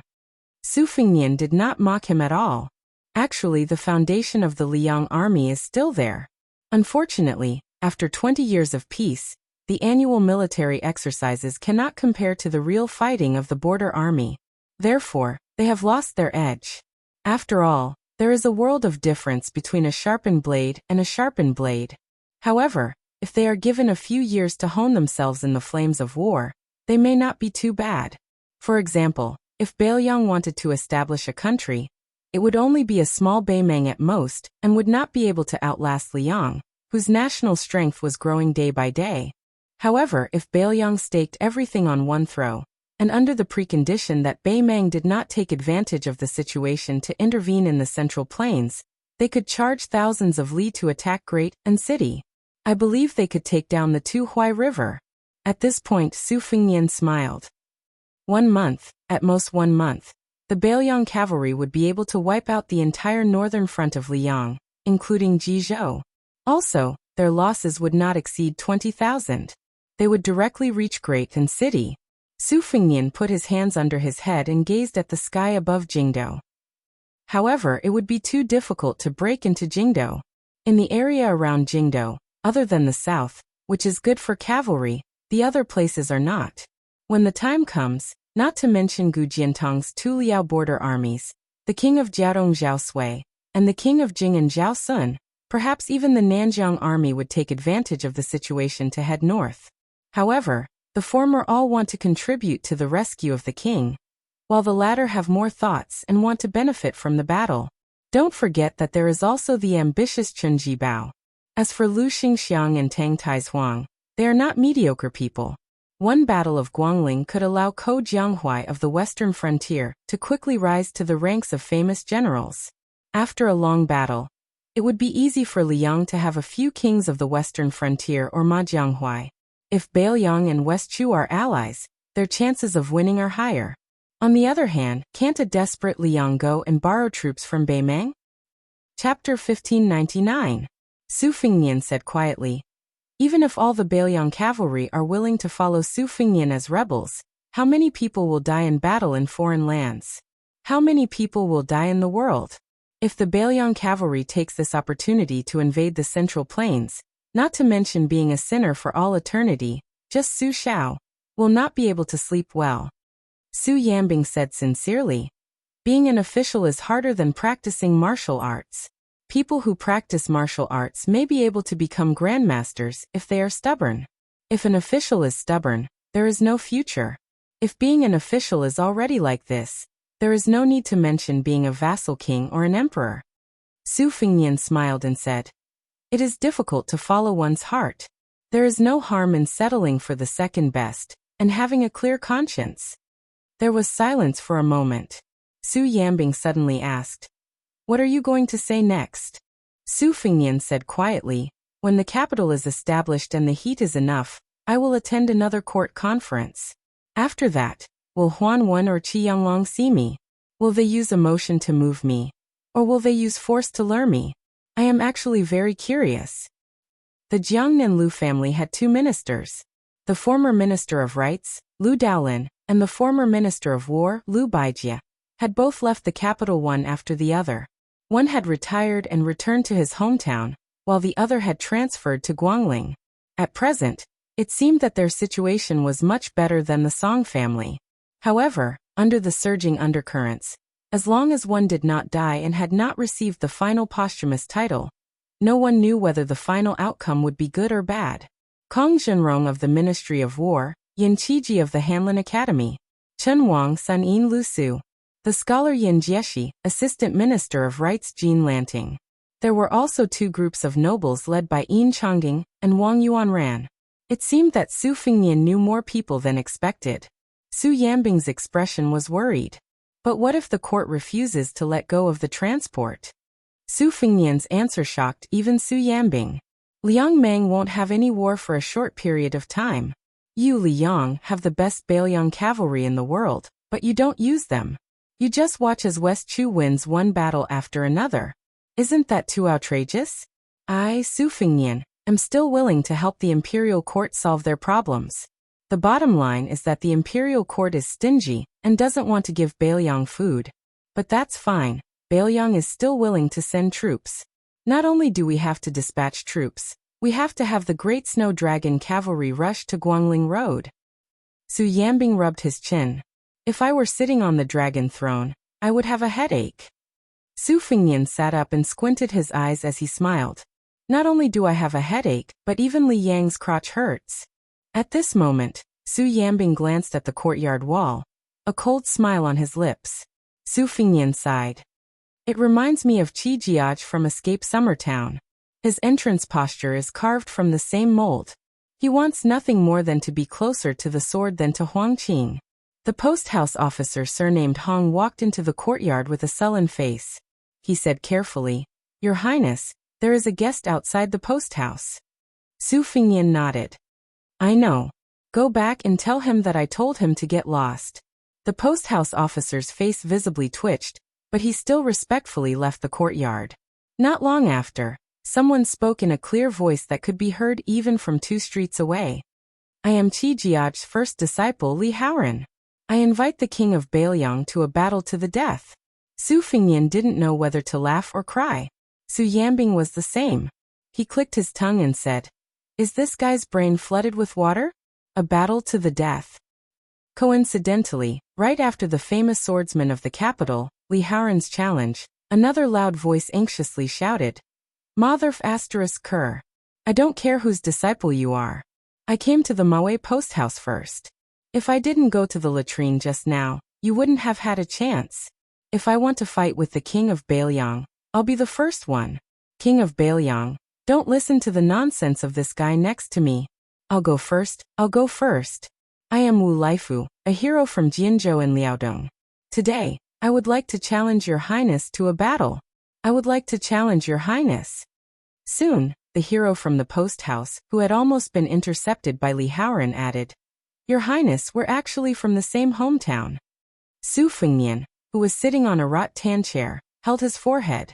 Su Yambing asked, "Should I just send him away?" Su Fingnian stood up and joked, "It's fine. I'm going to see my fellow countrymen." But when Su Fingnian walked out of the post house, he saw that the street was deserted. There was only a handsome young swordsman standing there, and countless heads poking out of the windows of the restaurants and tea houses on both sides of the street. Su Fingnian was somewhat puzzled. He turned to the post house officer and asked, "That guy from Jianzhou in Liaodong?" The post house officer had a strange expression on his face as he whispered, "Reporting to your highness, for some reason, that person didn't even see your highness figure when he yelled killing intent, and then he ran away like a wisp of smoke." Su Fingnian was speechless. This guy was a talent. He had the style of a certain person back in the day. Li Haoran, who had lost all of his momentum because of that guy's antics, had a gloomy expression. But when he saw the king of Bailiang in his embroidered robe appear, he felt an inexplicable surge of emotions. His sword heart was instantly covered in dust, and it was no longer as bright and clear as when he first appeared. What was even more frustrating was that the bastard surnamed Wu from Liaodong had returned. He trotted all the way to Li Haoran's side, with a rusty iron saber in a black scabbard at his waist. He grinned foolishly and said, "King of Baelyang, as usual, I'll go first. I had something to do just now, so I went to the neighboring street. Today I Wu Laifu, don't dare to disturb your highness too much. As long as your highness can take one saber strike from me, just one saber strike, I'll leave without another word. How about it?" Su Fingnian smiled playfully and nodded. "Okay." Countless onlookers behind the windows on both sides of the street saw that guy step out and shout angrily. He suddenly pulled out his saber, but didn't move forward. Then. There was no then. Li Haoran took a deep breath and looked up at the sky. The street was dead silent. After a long wait, the saberman put his saber back into its scabbard, stood still, and cupped his fists. He said, "King of Baelyang, you've reached the mysterious realm of having a saber in your heart even without a saber in your hand. This time, we've exchanged blows at the peak, and I've lost. The mountains will not change, and the rivers will flow forever. We'll meet again someday." The swordsman turned around, shook his head and strode away. He fully displayed the demeanor of a master. "Son of a bitch, I've been waiting for you for a long time. You should at least give me a saber strike." "Bastard, you still want to exchange blows at the peak? Peek your ass. You're called Wu Laifu, right? I'll remember you. I'll find someone to beat you to death later." Countless curses were hurled on the street. Some extremely angry onlookers not only threw teacups and wine bowls out of the window, but the hot-tempered ones even smashed chairs on the street. There were even a few groups of people who couldn't bear it anymore. They had already rushed to the street, wanting to teach that guy a lesson. Unfortunately, that guy quickly disappeared. The crowd couldn't help but sigh. Not to mention how good his martial arts were, he ran very fast. The green-robed swordsman Li Haoran, who had finally recovered his calm state of mind, said in a deep voice, "King of Baelyang, can we fight now?" The crowd thought that the good show had finally begun. As the first disciple of Mr. Qi, Li Haoran was also one of the top swordsmen in the capital. Even if he couldn't win against the young king of Jianghu, it shouldn't be a problem for him to exchange 30 or 40 blows, right? Then the Feng Shui treasured land that they had spent a lot of money to fight for would be worth it. Su Fingnian didn't pay attention to Li Haoran. Instead, he looked at the end of the street. 3 figures, tall and short, old and young, stood side by side without making a sound. Further behind the 3, there was a man with a green-robed child sitting on his neck. There was also a young Taoist who appeared from the corner. He had a peachwood sword on his waist, and his Taoist robe fluttered as he walked. He was an immortal. At some unknown time, Su Yambing had come to Su Fingnian's side. Su Fingnian did not pay attention to these people who were receiving guests for Great Peace City. He raised his head to look at the roof of a restaurant and suppressed his laughter. There was a strange little girl wearing a cheap mink hat sitting there, munching on a large flatbread. She was leisurely. Su Fingnian's mood immediately became good. His smile was bright. There were many brave young women who had spent a lot of money to buy seats on the street. When they saw this scene, they were stunned. The little girl on the roof snorted. Chapter 1600. The street leading to Xiamawei Post House was not wide, not long, and there were not many people. But when those people scattered on the street, facing the post house from a distance, even the short-sighted layman realized that something was wrong. In other words, the situation of the young king was not very good. Su Yambing smiled. "It's quite a big scene." Su Fingnian said. The 3 people standing side by side seemed to be old friends of the Fu Shui room. Other than Yuan Bunshi who created the Xiaogou, there are 5 other people who really work. Among them, the one from the Guangling sect died in front of Yuan Bunshi, and was killed by Chao Chongqing. The crippled old man in front of us is the second minister of the Ministry of Justice who should have a copper fish embroidered bag on his waist. I only know that his surname is Yao. Like Master Lu Hao, he is a gatekeeper of Taiyan City. He can be considered as the leader of the Xiaogou. He looks like a young man who is good at retaining his youth. In his early years, he deliberately fought a few times, but it turned out to be a trick. This person has never appeared in the Imperial Astronomer, so he was mistaken as a small fry in the Fu Shui room's secret files. No one expected him to be the leader of the Xiaogou who was in charge of all the qi cultivators in the north. But since he dared to show up this time, he can be sure that he is one of the leaders of the Zhao Go. The young man, with the short knife on his back, should be similar to the Zhao Xuansu from the Dragon Tiger Mountain, who was killed by Dong Tai's flying sword. He used a secret technique to regain his youth. No wonder the Fu Shui room could not find any trace of him. Who would have thought that a person would become younger as he lived? He did not even need to disguise himself. But since he is a young man and has not become a child, it means that his cultivation is not very good. Compared to the three people, Su Fengnian paid more attention to the man who was riding the girl in green. He was an outstanding young Taoist. You groom Qi Xianxia, these two are unexpected people. Su Yambing asked. What do you mean? Su Fengnian blinked his eyes and said in a low voice, I'm a dignified vassal king. Isn't it unreasonable for me to fight and kill with a large group of people who carry the banner of Jianghu? If I win, I'll still be one of the 4 great grandmasters, and I won't be the strongest person in the world above the other 3. If it's a draw, even if I challenge a group of them, I'll still lose face. Su Yambing looked a little helpless. Your Highness, just admit to me honestly that it's inconvenient for you to fight with your internal injuries, and that it's very likely that you'll lose if you're surrounded. Isn't that enough? Su Fengnian suddenly said seriously, the problem is I intend to fight them. Su Yambing's face was full of surprise. He looked at Su Fengnian solemnly, waiting for the answer. Su Fengnian nodded. Su Yambing smiled as he turned around and walked back to the post house without any hesitation. At the end of the street, the girl in green sitting on Yu Groom's neck asked softly, Xiao Yu, why did the uncle who was the world's #1 spear master leave? He doesn't care about that guy's life or death. Didn't you just say that there was something wrong with that guy? And that the qi in his body was quite chaotic? It's like a flood dragon overturning the river. Did the sea cause a flood? Yu Groom said softly, I'm not too sure, but don't you think that at this time, he suddenly became very similar to 2 people? The girl stared with wide eyes and said in distress, Like who? I don't recognize him. Yu Groom's expression was complicated. There was bitterness, fascination, and a rare trace of confusion. The invincible Li Chenggang 60 years ago, and the invincible Wang Xianji 60 years ago. Yu Groom sighed. Let's see if there's any sugar-coated haws nearby. The girl in green grunted in agreement. Yu Groom walked to Qi Xianxia, the young celestial master of Dragon Tiger Mountain, who had been in Jianghu for many years. He looked at the peachwood sword on the young Taoist's waist and asked, Taoist Master Qi, how many swords do you want to ask the king of Bailiang? Qi Xianxia, who was once known for his cold temperament, smiled at the girl in green first, and then calmly said to Yu Groom, No swords, just Dao.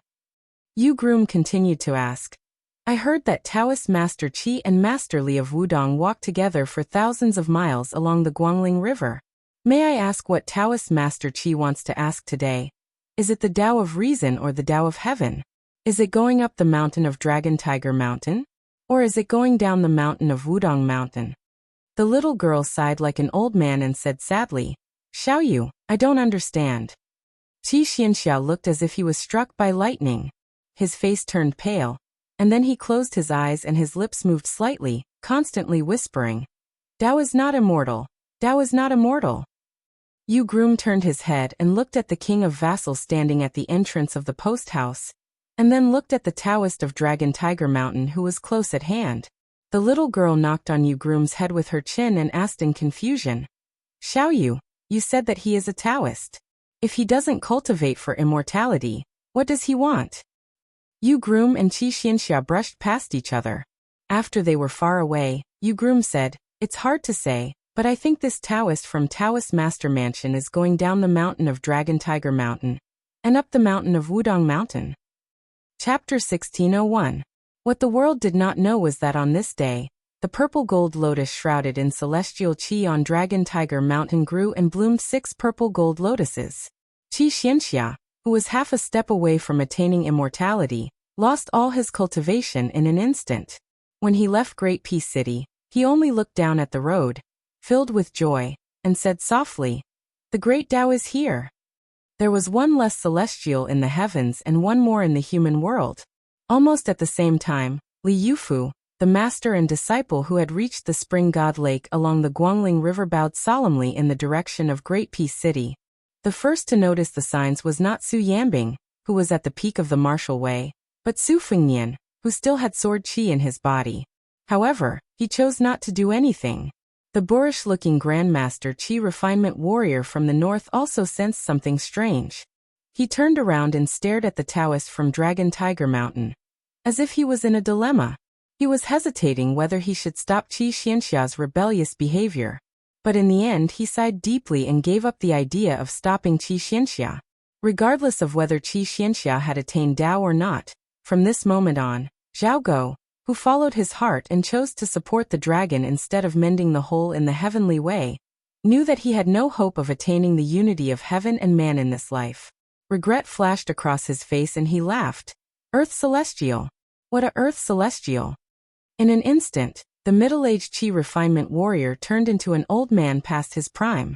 However, as he aged at a visible rate, the martial way of the #1 Qi cultivator in the north advanced rapidly.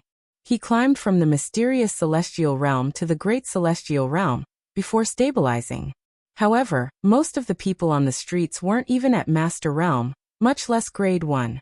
They couldn't sense the aura at all, and just felt like they had seen a ghost in broad daylight.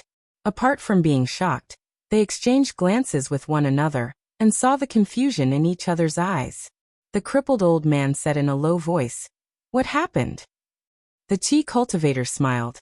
"It's half good and half bad. In the future, he might be able to become an Earth Celestial." The young man, with the saber behind him, was both gratified and jealous. He said in a bad mood, "Does our previous plan not work anymore? Let's take a big gamble?" The crippled old man shook his head. They had come here today because the palace's intentions were clear. They were not going to kill anyone. It would be best if they could injure someone, but if they couldn't, they shouldn't lose too badly either. He just needed to let Great Peace City know that one of the so-called 4 great grandmasters was just SOSO, and could easily challenge a few nameless people. Of course, the 3 of them were well aware that even if they really wanted to kill someone, it would be no different from a fool's dream. Su Fengnian and Su Yambing, how could they kill them? However, the situation was very different now because there was a great celestial stage master, who was only one step away from becoming an Earth Immortal. That was why the youth with the saber had made such a suggestion. The crippled old man lowered his voice and said, "Sir is dead, but don't forget that his child is still alive." The youth's eyes darkened. "We're really useless." The Qi Refinement Warrior, whose cultivation level had improved by leaps and bounds, frowned. "Something is not right. Qi Xianxia and Groom, you have left, but I am currently..." The youth mocked. "Isn't it obvious?" In Su Yambing's eyes, the current you cannot compare to Groom Qi Xianxia. The Qi Refinement Warrior was not angry at his colleague's sarcasm. He said with a heavy heart, "I'm afraid it is not so simple."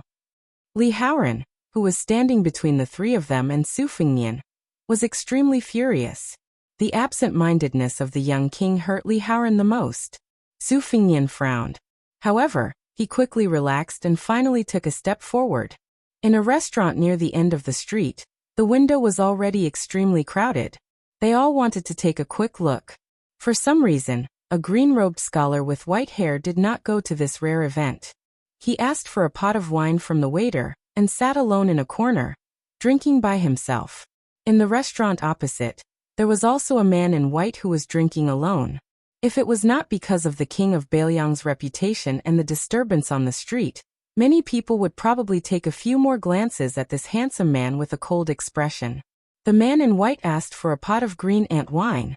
He did not raise his cup many times, but every time he raised his cup, he would definitely drink all the wine in the cup. In a building near the green-robed scholar, Li Yibai of the Dongyue sword pool was recognized, and could only return to his seat. There was also an old man and a young girl at the same table. They were Chai Qingshan, Song Tinglu and Shan Yi. In the side room of the inn adjacent to the man in white, an old man who had experienced the vicissitudes of life was standing by the window. At the gate of Great Peace City, a handsome young master walked in with a vigorous heroic spirit. Beside him was a woman wearing a red robe and wearing a hat. As soon as the 2 of them stepped into the city, A middle-aged man who was leading a donkey followed them into the city. On one of the city walls, there was a woman in purple whose skirt was tied up. She stood alone in the wind. In the second year of Xiangfu, in this late autumn when the cicadas were dying, after the king of Bailiang, Su Fengnian, entered the city. In a great peace city, Su Yanbing Yu Gongfu, Qi Xianxia, Jia Jiejia, Chao Chongqing, Chen Jibao Wu Jian, Chai Qingshan Luoyang, Suing Dongtai, Xianyuan Qingfeng. They all arrived. Chapter 1602. The autumn wind in the northwest ruffled the water of the capital's officialdom. The wind passed through the water without a trace, but under the surface, the undercurrent was surging. After Lu Daolin and Yuanhua, Sima Puhua became the Minister of Rights. After welcoming the extremely domineering young vassal king, he returned to the yamen adjacent to the Ministry of War in Zhaojiawan. The 70-year-old man appeared particularly weak. In the Liang dynasty, the 6 yamens were set up side by side. In the Liang dynasty, the left was superior and the right was inferior. The main official, known as the heavenly official, was naturally at the extreme left. At the time, Gu Jiantang, as the Minister of War, unexpectedly chose the yamen at the extreme right. Thus from east to west, it was officials, workers, and soldiers. From this, it could be seen how disliked the Ministry of Rights was during the Yonghui years. At the beginning, there was a saying in the capital that the assistant minister of the Ministry of Rights was as lowly as the assistant minister of other ministries.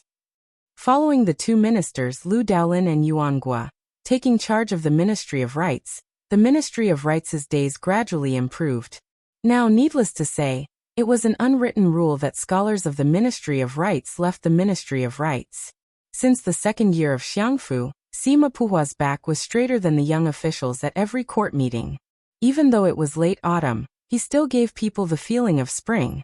But today, when the old minister returned to the yamen, in the eyes of the monkey-like officials of the Ministry of Rights, it was as if he had lost his soul. After the old man entered the room and sat down, he began to moan and groan. Even when left assistant minister Jean Lanting and the new right assistant minister Jiang Yongla arrived together, the old minister did not notice. He was still sighing and groaning. Seeing this scene, Jiang Yongla's heart immediately chilled. The local officials only knew that he, who had originally been in charge of the department for purging officials of the Ministry of Rights, had been promoted to assistant minister because Yin Maochun and Chen Wang, the 2 big shots, had received excellent comments in the Capital Review. This was how he had stood out from a group of colleagues of similar rank in the Ministry of Rights. However, the officials of the capital all knew that the reason Jiang Yongla had been able to obtain this position of right assistant minister was because of the posthumous title after Lame Su's death. Jiang Yongla, with great luck, had bet on the previous emperor's intentions and proposed the posthumous title of Wu Li to pass. The so-called excellent performance in the Capital Review was nothing more than a fig leaf for the court. Some of the high-ranking officials in the capital who looked down on Jiang Yongla directly called him Dog*T assistant minister. Previously, Jiang Yongla was too lazy to make a fuss about anything. He had been an official in the capital for many years and did not have a deep foundation. Otherwise, he would not have been involved in the disaster of the posthumous title. In Jiang Yongla's view, the position of assistant minister was the real deal. If they were not convinced, they could also step on Dog*T. Could it make their official posts become embroidered peacocks? However, when the assistant minister suddenly heard that the son of the posthumous title of Wu Li, the new prince of Liang, Su Fengnian, had charged into the capital without warning, Jiang Yongla was scared silly. Originally, he had some thoughts of secretly competing with Jean Lanting, hoping that if he accidentally stepped on Dog*T again, he might actually become the minister of the Ministry of Rights. Now, how could he dare to be so arrogant? The position of Minister of Rights was coveted, but his little life was more important. Thus, on this trip, Jiang Yongla's attitude was even lower than that of a 6th-rank official. He thought that today, he had to ask the left assistant minister for advice on how to compete with Bailiang and still be successful in his official career. The old minister finally came back to his senses and gestured for his 2 assistants to take a seat. Looking at these 2 assistant ministers, Sima Puhua was not very comfortable in the past. One was old enough to be his son, and the other was even more outrageous, old enough to be his grandson. However, there was only a difference of one rank between their official ranks. Once he retired and returned to his hometown, one of them would have his official post changed to a second-rank golden pheasant. However, the old man did not have such thoughts today. Instead, he felt that they were in the same boat. The old minister glanced at the door and coughed. After moistening his throat, he slowly said, "Today, I suddenly received an imperial edict to welcome Prince Liang into the capital. I believe that both of you know about this." Jiang Yongla nodded furiously like a chick pecking at rice. Jean Lanting, who had become a legend in Great Peace City because of the incident of growing a beard to show his ambition, did not change his expression. No wonder he was the third junior Jean who was praised as a great beauty. Next, Sima Puhua said some ordinary words of officialdom. With such an official tone, if it was a normal yamen meeting, this old man could talk for 2 to 4 hours without panting. This was the cultivation of an official. However, today the old minister did not chatter endlessly. He stopped talking and reached out to stroke a yellow paperweight bestowed by the emperor. After a moment of silence, he seemed to use a great deal of effort to say, "Before we parted, that vassal king told me that he would come visit our Ministry of Rights when he had time." Jean Lanting was unperturbed. Jiang Yongla gaped. He did not know if it was an illusion, but he felt that after the minister finished speaking, he looked at him with pity, as though he was looking at a pitiful creature about to be executed. Sima Puhua's eyelids drooped and he calmly added, "That person also said that he wanted to talk about the past." Jean Lanting narrowed his eyes and stroked his well-maintained beard. He said with a slight smile, "Oh." Jiang Yongla was sweating profusely. To talk about the past, was he looking for Jean Lanting? Or was he looking for himself? Or was he looking for all the officials of the Ministry of Rights? The old minister's 2 dry fingers subconsciously rubbed the warm and moist Tianhuang Ruishi lion paperweight. No one knew if it was because it was similar to the skin of the new concubine, or because he was feeling the great kindness of the emperor. It was true that the young king said that he wanted to come to the Ministry of Rights to sit down and talk about the past. However, Sima Puhua missed a part. In fact, other than this, the new Prince Liang had exchanged many pleasantries with him, a second-level official. Now Gao Tingshu, Fan Changho, and the other auspicious new officials probably did not know. Only the more experienced old officials of Yonghui knew that there was a big joke in the officialdom of Tai and city in the early years. It was that Bailiang had offered a group of war horses from the Xianli ranch as a tribute. Sima Puhua was the vice-director of the Ministry of Rights at the time. When he saw the memorial that said that the Bailiang war horses were nearly 6 feet tall, he could not help but laugh. He immediately shared this anecdote with a large group of colleagues in the Ministry of Rights. Sima Puhua did not forget to comment, "Bailiang's war horses are really big. They are comparable to our Tai and city's mules. The world is so big, there really are all kinds of strange things, and this Bailiang is the strangest." In the end, when the cold horses entered the capital, Sima Puhua, who had never held a blade in his life, finally understood that the height of a warhorse was not measured by the head of the horse, but only up to the back of the horse. Such a big joke caused Sima Puhua to be unable to raise his head for many years. However, as Sima Daren's official rank became higher and higher, he was rarely mentioned. He didn't expect that today the young vassal king would open this scar again. He smiled and said to Minister Shangshu, "Minister Shangshu, I don't know if there is a 6-foot-tall dung mule in the capital. This king must see it. Then this trip will not be in vain, right?" At the time, how could Sima Puhua reply? He could only lower his head and laugh dryly without speaking. Was he supposed to nod and say yes? The more the minister thought about it, the more sullen he felt. The old man, who had always thought of himself as good at maintaining his composure, unconsciously tightened his grip on the paperweight. Jiang Yongla had already started to consider whether or not he should ask for a leave of absence. If it really did not work, he would grit his teeth and fall down until his face was bruised and swollen. Jean Lanting finally spoke, but his words confused Jiang Yongla. "Minister Daren, this official's manor has just received a few cages of autumn crabs from the spring god lake.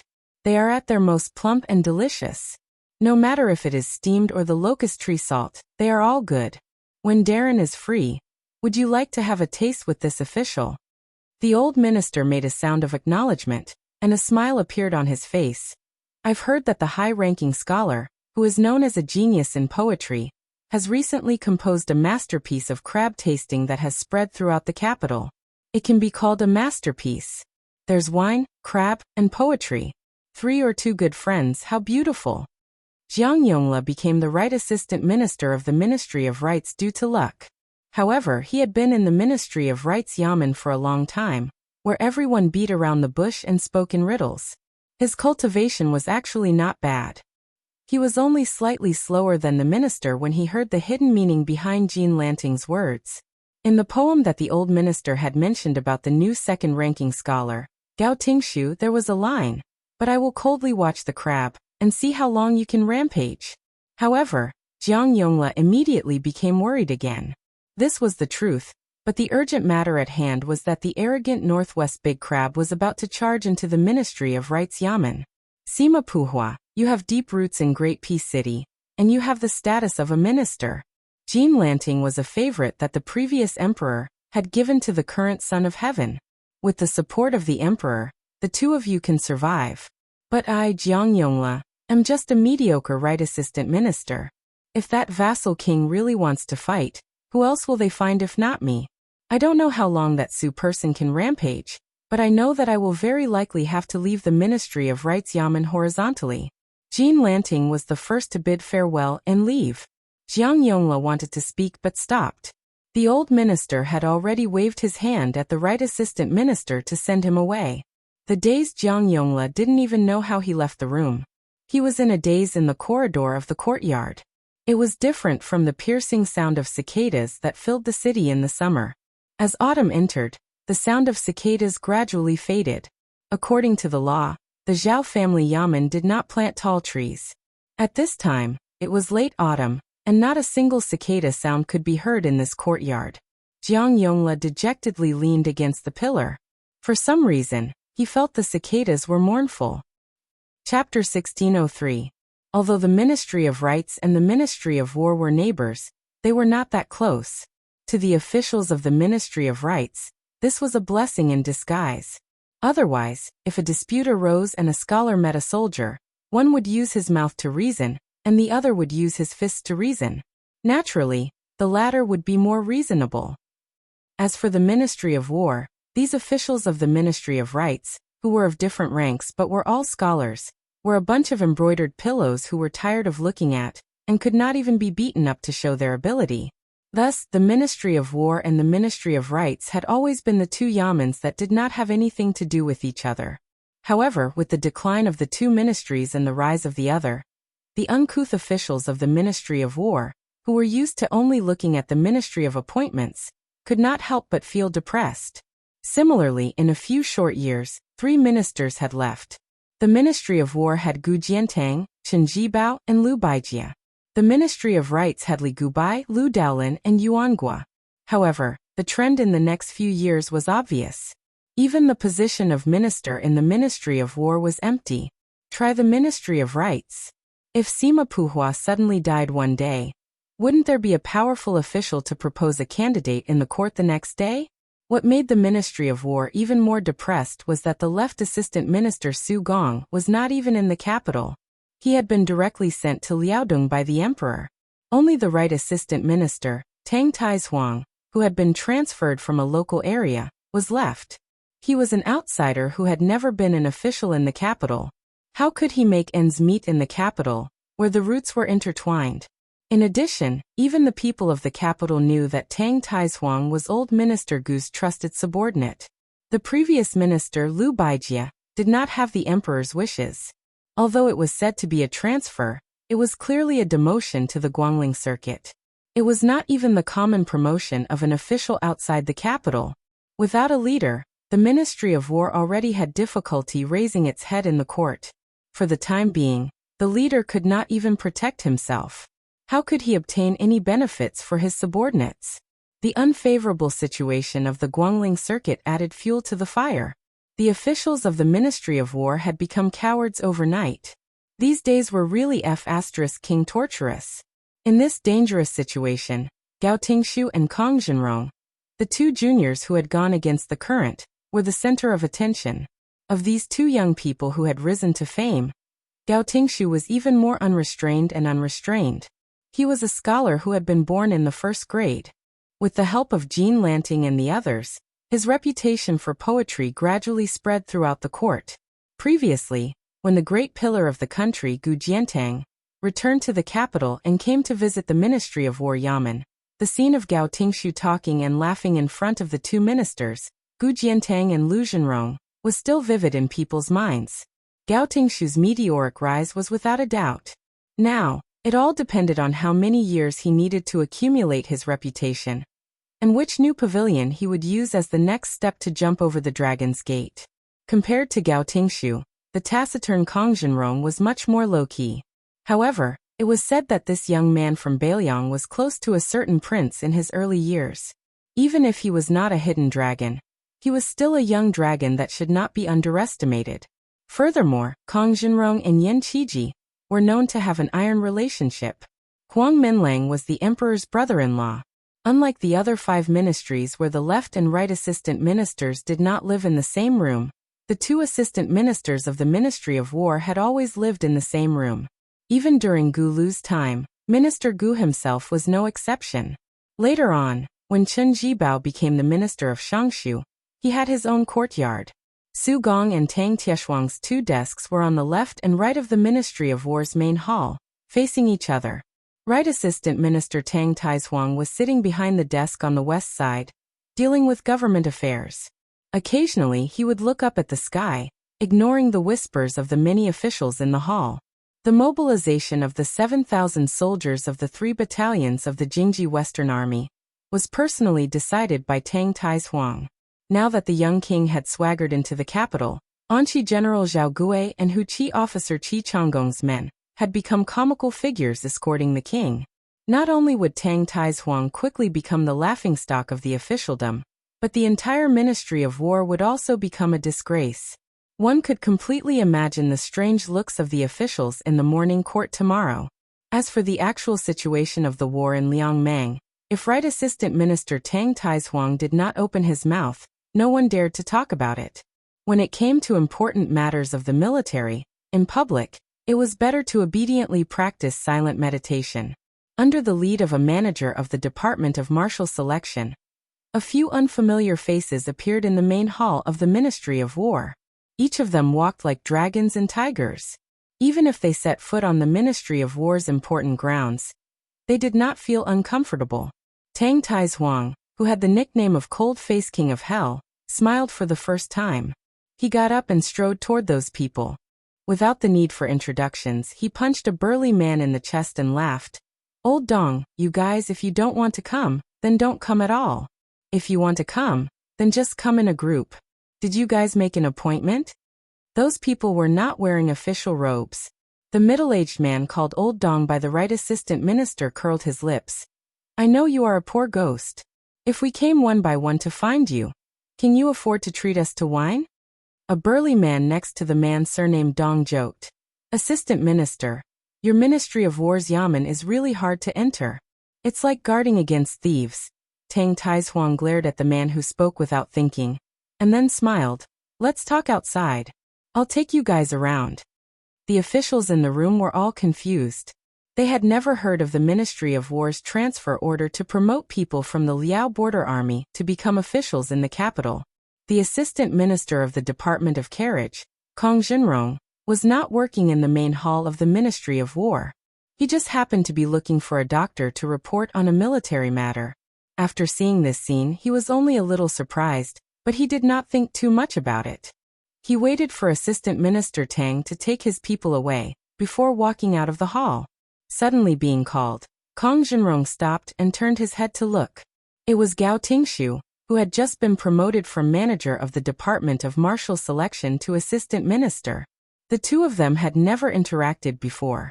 Kong Zhenrong did not know what this person of the same age who was more famous than many assistant ministers in the capital wanted. He asked calmly, "Sir Gao, is something the matter?"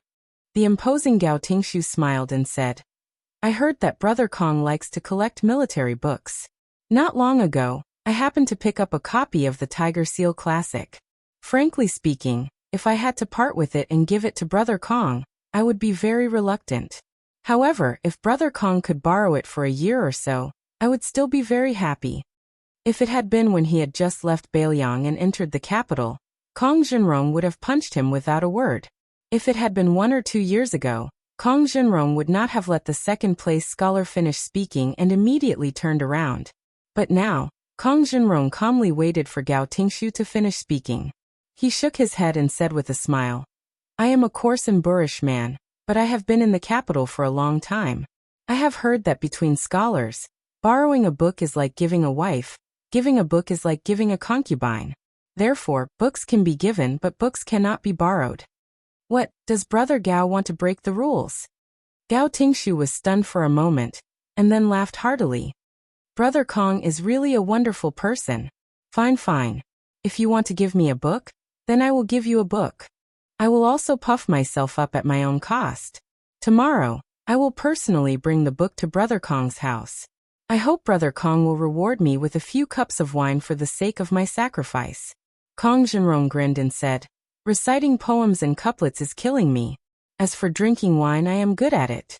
I am only afraid that Brother Gao's alcohol tolerance is average, and it will not be enough for you to enjoy yourself. Gao Tingshu laughed loudly. Gao Tingshu had no intention of leaving immediately. Instead, he walked with Kong Jinrong and said in a low voice, Brother Kong, do you know the identities of those 3 people? Kong Jinrong shook his head. Gao Tingshu moved closer and his voice was also lower. I know a little and have guessed a little, Kong Jinrong said softly. I would like to hear the details. Chapter 1604. Gao Tingshu did not pretend to be profound and kept him in suspense. He slowly said, Yongzhou Provincial Governor Tianzong, Yangzhou Deputy General Donggong Huang, and Qingzhou Navy Governor Wei Dong. It seems that the court has the intention of adding an assistant minister to our Ministry of War to deal with military affairs in the capital. Simply put, it is to take back some military power from some of the generals of the 4 towns and 4 levels. If nothing goes wrong, Donggong Huang will take up this position. Although it is only a promotion from the lower 3rd rank, it is still a promotion from the 2nd in command of the local army to the assistant minister of the Ministry of War, who is in charge of the military in the capital. As for Provincial Governor Tianzong, he will most likely be transferred to the position of Assistant Minister of the Ministry of Justice that Han Lin left behind. However, we all know the situation of Minister Liu of the Ministry of Justice. Tianzong's future is great, not inferior to official Dong, and may even be better. As for Wei Dong, who was supposed to stay in the Qingzhou Navy and assist Chen Jibao, suddenly left Guangling, and what position he will take, after all, there is no seat in Tian City suitable for a Navy general to sit in. I cannot understand. Kong Jinrong thought for a moment and said, Perhaps he came to the Ministry of War and the court. He will definitely be promoted, but he will quickly return to Guangling Road and become the governor of the Guangling Navy. At the same time, he may take on his old position. Gao Tingshu thought seriously and then nodded. He smiled and said, That is indeed the case. Brother Kong is wise. This assistant minister of the department for purging officials did not let Kong Jinrong see that his hand instantly clenched and unclenched. The two chatted about some unimportant matters of the Ministry of War. Gao Tingshu, who rarely had time to rest, said that he needed to return to his room to deal with government affairs. In the corridor, 2 young men of similar age and rank walked with their backs to each other. After Gao Tingshu had walked for a while, he turned his head to look at the tall figure. When he turned his head again, he said to himself, Oh, so he is not really stupid. Kong Jinrong did not turn around, his face expressionless. This young man, who had been sternly reprimanded by his father last night, and was not allowed to go to the Damayai post station, the assistant minister of the Department of Transportation with a bright future, rubbed his face hard. Brother Nian. The 4 brothers of the past. Yen had become the uncle of the emperor. Just as he had wished when he was young, he had peacefully started to study. I, Kong Wuqi, will also be an official. He and I are still brothers. Li Hanlin, who used to be the most afraid of death, was now the commandant of the crossbowmen outside the Liangzhou Pass. I'll follow you into battle to kill the enemy. You're still brothers. I just want to know, are we still brothers with you? Brother Nian, I've collected more than 60 sets of military books for you in Great Peace City. Are you still willing to take them? Just as Gao Tingshu and Kong Zhenrong had said and thought, Tianzong, Weidong, Donggong, and Huangrong had bypassed the Ministry of War's review and quietly entered the capital. Their path of promotion in the officialdom was just like that.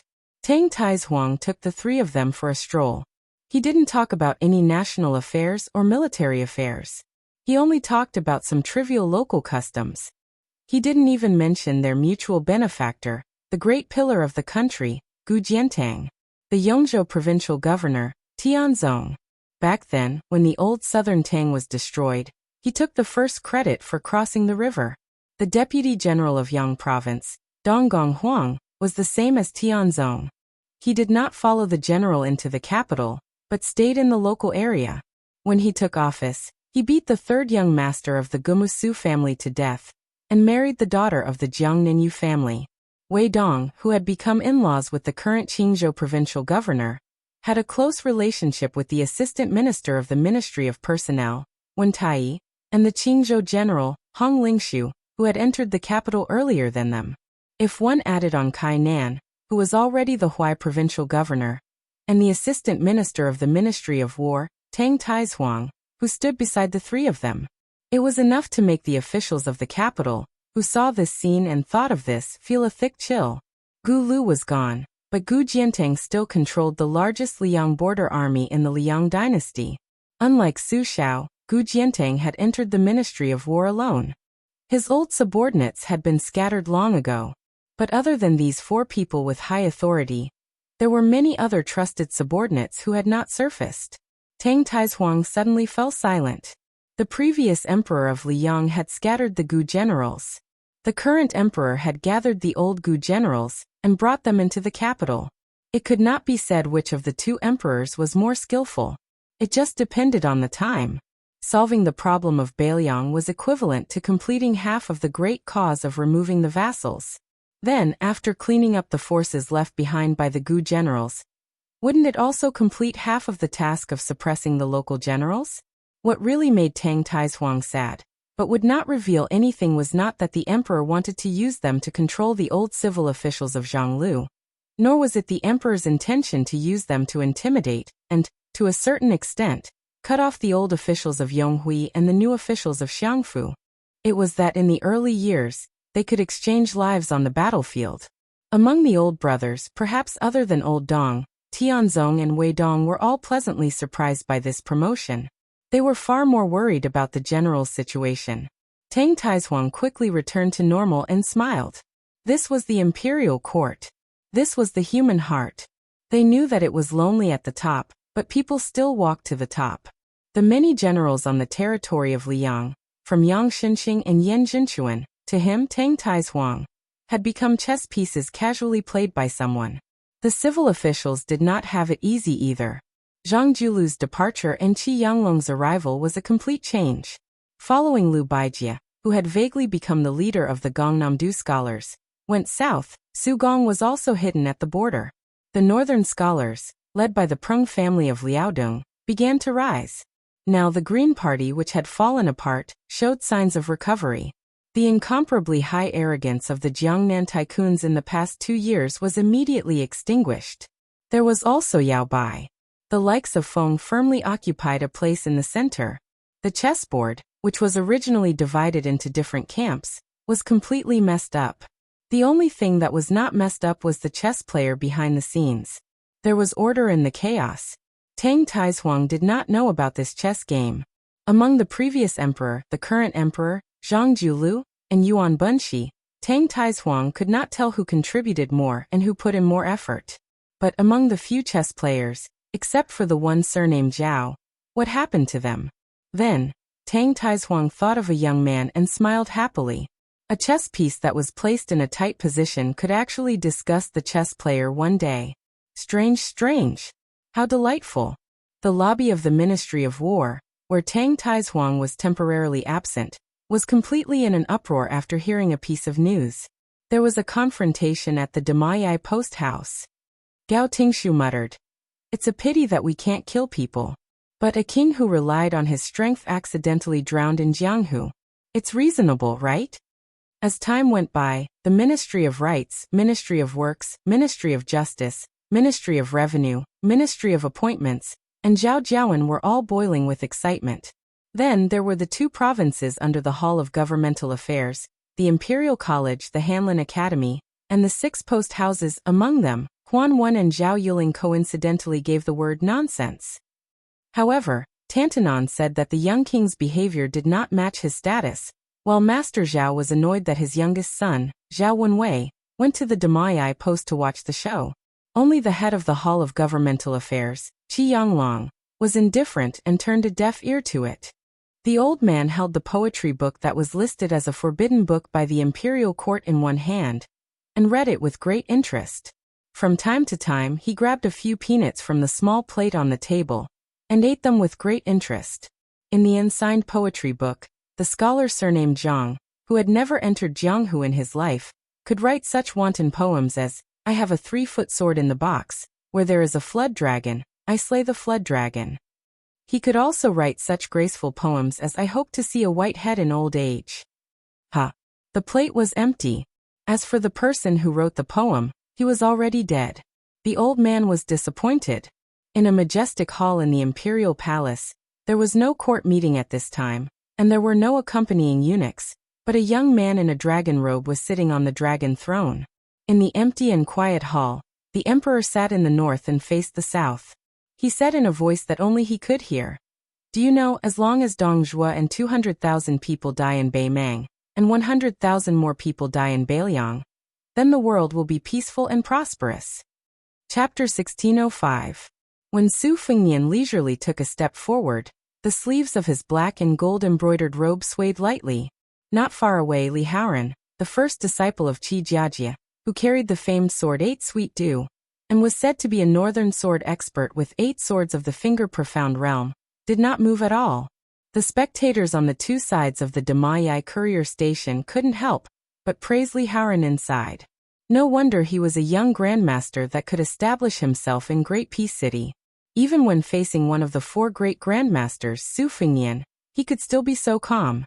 No wonder in the mysterious Jianghu of Jing, many elders and elders said that Li Haoran could reach Mr. Qi's level in martial arts in less than 10 years. He might have a chance to reach the top of the sword forest in his lifetime, and see the scenery of the sword in the eyes of Li Chungang, Dong Tai, and the others. The layman watched the spectacle, the expert watched the skill. The youth holding the blade who had regained his youth couldn't help but snort. This Li brat was not confident, he was scared silly. More accurately, he was not scared silly but did not dare to move. Su Fengnian's step seemed ordinary, but it was an invitation to battle. His spirit had spread to the entire street. The targets of the invitation included the 3 of them, Zhao Go, and some of the hidden people in the buildings on the 2 sides of the street. So the meaning of this step was very simple. Since they had come to the Damayai courier station, then they were all guests. The king of Beiliang was wealthy, and could afford to entertain them. Unfortunately, Li Haoran was not among them. Li Haoran, who was the closest to Su Fengnian, knew his own difficulties. He was not a master in the Xian finger realm, but he could use many types of Xian finger sword. His perception of Qi was quite keen. Logically speaking, when encountering a strong enemy, the 8 sweet nectar in the scabbard, which was connected to its master, should be eager to give it a try. However, not only did the long sword in the scabbard not show off its power, it was like a tortoise hiding in its shell, lifeless. It was to the extent that the man and the sword were separated from each other, as if they were separated by yin and yang. Li Haoran was extremely talented, and had practiced the sword for many years. His path of martial arts cultivation had been smooth sailing. Whether it was the annual exchange of pointers with his master, Qi Jiajie, or when the Tongxi sword was Liu Baijie was sent to the capital to become an official, he had never encountered such a thing when he went outside the city to greet her with his sword under Qi Jiajie's instructions. At this moment, Li Haoran finally understood something. Whether it was his master who had high hopes for him, or the Tongxi sword fairy, Liu Baijie, who had an extraordinary bearing, they both took pity on the junior swordsman, so they never did their best. The crippled old man's face was solemn. He asked the Qi refinement grandmaster, other than Chai Qingshan of the Dongyue sword pool, Are there other experts nearby? The Qi Refinement Grandmaster, whose strength had skyrocketed to the level of great celestial phenomenon, said bitterly, "Other than the three of us, I only sensed 6 other auras from the King of Bailiang. 4 of them were in this inn, while the other 2 were not here. It's similar to you. Other than Chai Qingshan, I don't know the identities of the other 5 people. If not for the Su Fengnian's invitation to battle in such a manner, I wouldn't have discovered their existence earlier." The crippled old man frowned and said, "All the master and senior grandmasters in the capital have already approached the palace and the imperial astronomer. It's still reasonable that the old master of the Wu family's sword tomb came to watch the battle today, because he's living in seclusion in the city. But who are those 5 people?" At this point, the crippled old man couldn't help but look around. His face was full of disbelief. He sighed and said, "A total of 5 people. 5 great grandmasters who are difficult to distinguish between friend and foe. If 1 or 2 of them were to fight, wouldn't the capital be in a mess?" Suddenly, the crippled old man and the number 1 Qi Refinement Grandmaster in the north looked at each other. They could see the intense fear in each other's eyes. At the same time, they thought of a terrifying possibility. What if one of the 5 people was Chao Chongqing? And what if the arrival of the Great Guanzi was a tacit agreement between the Bailiang and West Chu, and the other 3 chose to watch from the sidelines? Originally, with the strong foundation of Great Peace City, in these 20 years, other than the martial emperor city, Wang Xianji might not have been able to stop it. Even Chao Chongqing would not have been able to do as he wished. Although Han Shengxian, Master Lu Hao, and Qi Jiajie were no longer here, this meant that the palace city, the imperial city, the inner city, and the outer city of the 4 cities of Great Peace City, except for the crippled old man who was responsible for guarding the outer city as usual, had all lost their most important people guarding the city. However, the great grandmaster of the Wu family's sword tomb, Wu Jian, could be said to have replaced Master Lu Hao. Together with the concealment talisman matrix strengthened by generations of Taoist masters of Longhu Mountain, and the Saint Zhang of the Yensheng Gong Fu carefully created with the help of the 2 scholars Yuan Bunshi and Xie Guanying, Zhao Go dared to guarantee the emperor that if the new martial emperor Su Fengnian entered the palace alone, he would only be able to enter and not leave. However, at that time, how many people would be affected, whether it would be 1,000, 2,000, or more? Zhao Go didn't dare to pat his chest. However, when Su Fengnian had an additional great grandmaster of the same realm beside him, and the northern Qi cultivators in Great Peace City were all dead or injured, the 2 matrices were weakened a lot. If Wu Jian of the Wu family's sword tomb was not willing to fight to the death to stop them, the consequences would be unimaginable. The young man with the saber stretched out his hand to hold the handle of the short saber on his back and sneered, "What can you do?" "Whatever. This time, I will take the lead." When the crippled old man was about to say something, the young man with the appearance of Zhao Go had already started to rush forward. He was not in a hurry to unsheath his saber. He leaned his body forward and ran forward. Every step was like a dragonfly skimming the water, extremely light and agile. Nobody knew when the young lord in the eye-catching python robe had already stood beside Li Haoran, who had been as still as a mountain. They stood side by side. One of them faced the street, the other faced the gate of the Maui post house. In the blink of an eye, everyone only felt a forced daze. They found that the nameless young man with the saber seemed to be stupidly standing in front of the young lord. He still maintained the posture of holding the saber, and the blade was only half unsheathed. The spectators, who were looking forward to a genuine peak battle, were completely baffled. Chapter 1606. Not long ago, that bastard called Wu Laifu managed to pull out a whole saber from the king of Bailiang. When it was your turn, you rushed forward like a dog. Why did you suddenly stop in front of the king of Bailiang? You're not one of those Jianghu women who yearn for the prince of northern Liang. Why are you standing there like a wooden chicken? Why are you standing there dumbstruck? Both sides of the street suddenly booed and jeered. Outside the Damayai post house, except for the crippled old man and the Qi cultivator guru, those who could see the depth of the situation did not go to the window to join in the fun. As for those brave women who snatched the feng shui treasure and wanted to take a look, what they wanted to see was the kind of exciting fight that could turn the world upside down. Almost no one noticed that the hand of the handsome young man holding the saber was already badly mutilated. Especially the palm that was close to the hilt, the white bones could be seen. The sleeve of the arm holding the saber was also torn to pieces. Zhao Guo, who was facing the young king, had blood oozing out of the corner of his mouth. His face was ferocious and showed disbelief and unwillingness. Li Haoran, who said, "If the enemy doesn't move, I won't move. If the enemy moves, I won't move," was sweating profusely.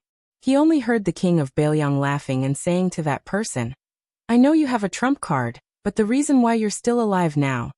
This Zhao Guo, who said you can't judge a book by its cover, instantly removed all his disguises. At this moment he looked down in a daze. Half of a slightly slender arm pierced through his chest. The arm was slowly pulled back. Zhao Guo, who was numb to killing, turned his head with difficulty. He only saw an old mink hat, a delicate face, and the girl was still eating half of a scallion pancake. Killing people and eating pancakes. He knew her. Zhao Guo had a vague record in a top-secret file. Outside Xiangfan City, Qingzhou, she killed the assassin of Wang Mingyin, the world's 11th. She was a lunatic who had blocked Wang Xianji from entering the cold several times alone. A killer died because of a killer. Su Fingyan casually reached out and pushed the corpse away. Seeing the large mink hat that covered her eyes, he helped her lift it up and then gently pressed it down. Su Fingyan smiled and said, "If you're really worried, you can just stand behind me. You don't have to do anything. Yes, just a little further away." She didn't say anything. She walked 10 steps behind Su Fingyan with a straight face. Su Fingyan turned to look at the girl helplessly. She reluctantly flew toward the Dragon Claw Scholar outside the post house and sat on a branch, rubbing her arm against the branch. Su Fingyan exhaled softly, looked into the distance, and said in a clear voice, "Chao Chongqing, Chenji Bao Dong Tai, Xianyuan Qingfeng, which one of you wants to go first?" Half of the city could hear it. Li Haoran swallowed his saliva and asked carefully, "Your Highness, should I move aside?" Su Fingyan smiled and said, "It's fine. You just have to stand behind me." The crippled old man said in a low voice, "We can go now." The Qi Refinement Grandmaster nodded with some regret. The two of them disappeared in a flash. They couldn't afford to get involved in this mess. There were only a handful of people in the world who could. The fact that Zhao Guo's colleague didn't draw his saber was equivalent to Su Fingyan telling them a cruel truth. Below Heavenly Phenomenon, one move was all it took. The Qi Refinement Grandmaster didn't want to use his life to prove that below Land Immortals, one move was all it took. In a certain restaurant, a green-robed Confucian smiled and poured himself a cup of wine. The white-robed man across the street frowned. The white-robed man sitting at the table next to him wanted to say something but stopped. The purple-robed woman on the city wall of Great Peace City hesitated for a moment. Then she flew on the roof as if she was walking on flat ground. From the south of the city to the Zayamawi post house, there was a sudden clap of thunder. The youth from the Dongyue sword pool, Song Tinglu, blushed and said angrily, "Master, this guy is too arrogant. Why didn't he include you?" The young girl with many swords on her back covered her mouth and laughed. She was siding with the outsiders. Chai Qingshan said with melancholy, "Since Master didn't draw his sword in Wudong town, then he doesn't have the right to draw his sword in this lifetime. There's nothing to be angry about. Tinglu, if you feel that it's not worth it for Master, then practice the sword diligently. Don't slack off. On the path of martial arts, talent alone won't last forever." The young girl made a face, adding insult to injury. The youth snorted coldly. At the window of the inn, the old head of the Wu family sword tomb scolded jokingly, "This kid." An old man in the room reminded with a sharp voice, "Don't forget your duty." This person was the eunuch from the ceremony directorate who had announced the edict to the king of Bailiang. Wu Jian didn't turn around. He retracted his smile. "Oh." The eunuch who didn't wear the red python robe subconsciously took a step back. Wu Jian's tone was indifferent. "The king of Shu and I are here to watch the battle to ensure that Chao Chongqing won't take the opportunity to go to the palace. Don't push your luck." The north-south Imperial Street had a strict hierarchy. A man who was leading a donkey could only obediently walk on the outermost Imperial Road. When he saw a young swordsman jogging quickly, he shouted, "Young man, can I borrow your sword?" The young man who was rushing to the Damayai post house to watch the battle said impatiently. "Why?" The middle-aged man bargained. "Because I'm Dong Tai?" The young swordsman was stunned at first, then laughed and said, "Get lost. You're Dong Tai? Do you really think you're the peach blossom sword god just because you're leading the donkey? I'm the king of Bailiang. Brother, why don't we exchange blows here?" The man with the donkey sighed. "Young people nowadays." The young man stared and said, "What? You don't agree?" The man patted the back of the old donkey. "Old friend, wait a moment, I'll be back soon. I'll use this sword to greet Chao Chongqing. Take it as me saying goodbye to him." In a flash, all the swordsmen who carried swords from the south gate of Great Peace City to the Damayai post house, no matter if they were male or female, old or young, whether they carried a sword or carried a sword, whether it was long or short, thousands of people, there was an unremarkable middle-aged man standing next to them, holding a sword that they didn't know when they had unsheathed. Chao Chongqing finally put down his wine cup and stood. A purple streak of light shot straight toward Xiamawei post house, crashing towards Su Fengyan. It seemed like it would not stop until one of them was dead. Chapter 1607. In front of the Imperial College, a dozen new steles had been erected not long ago.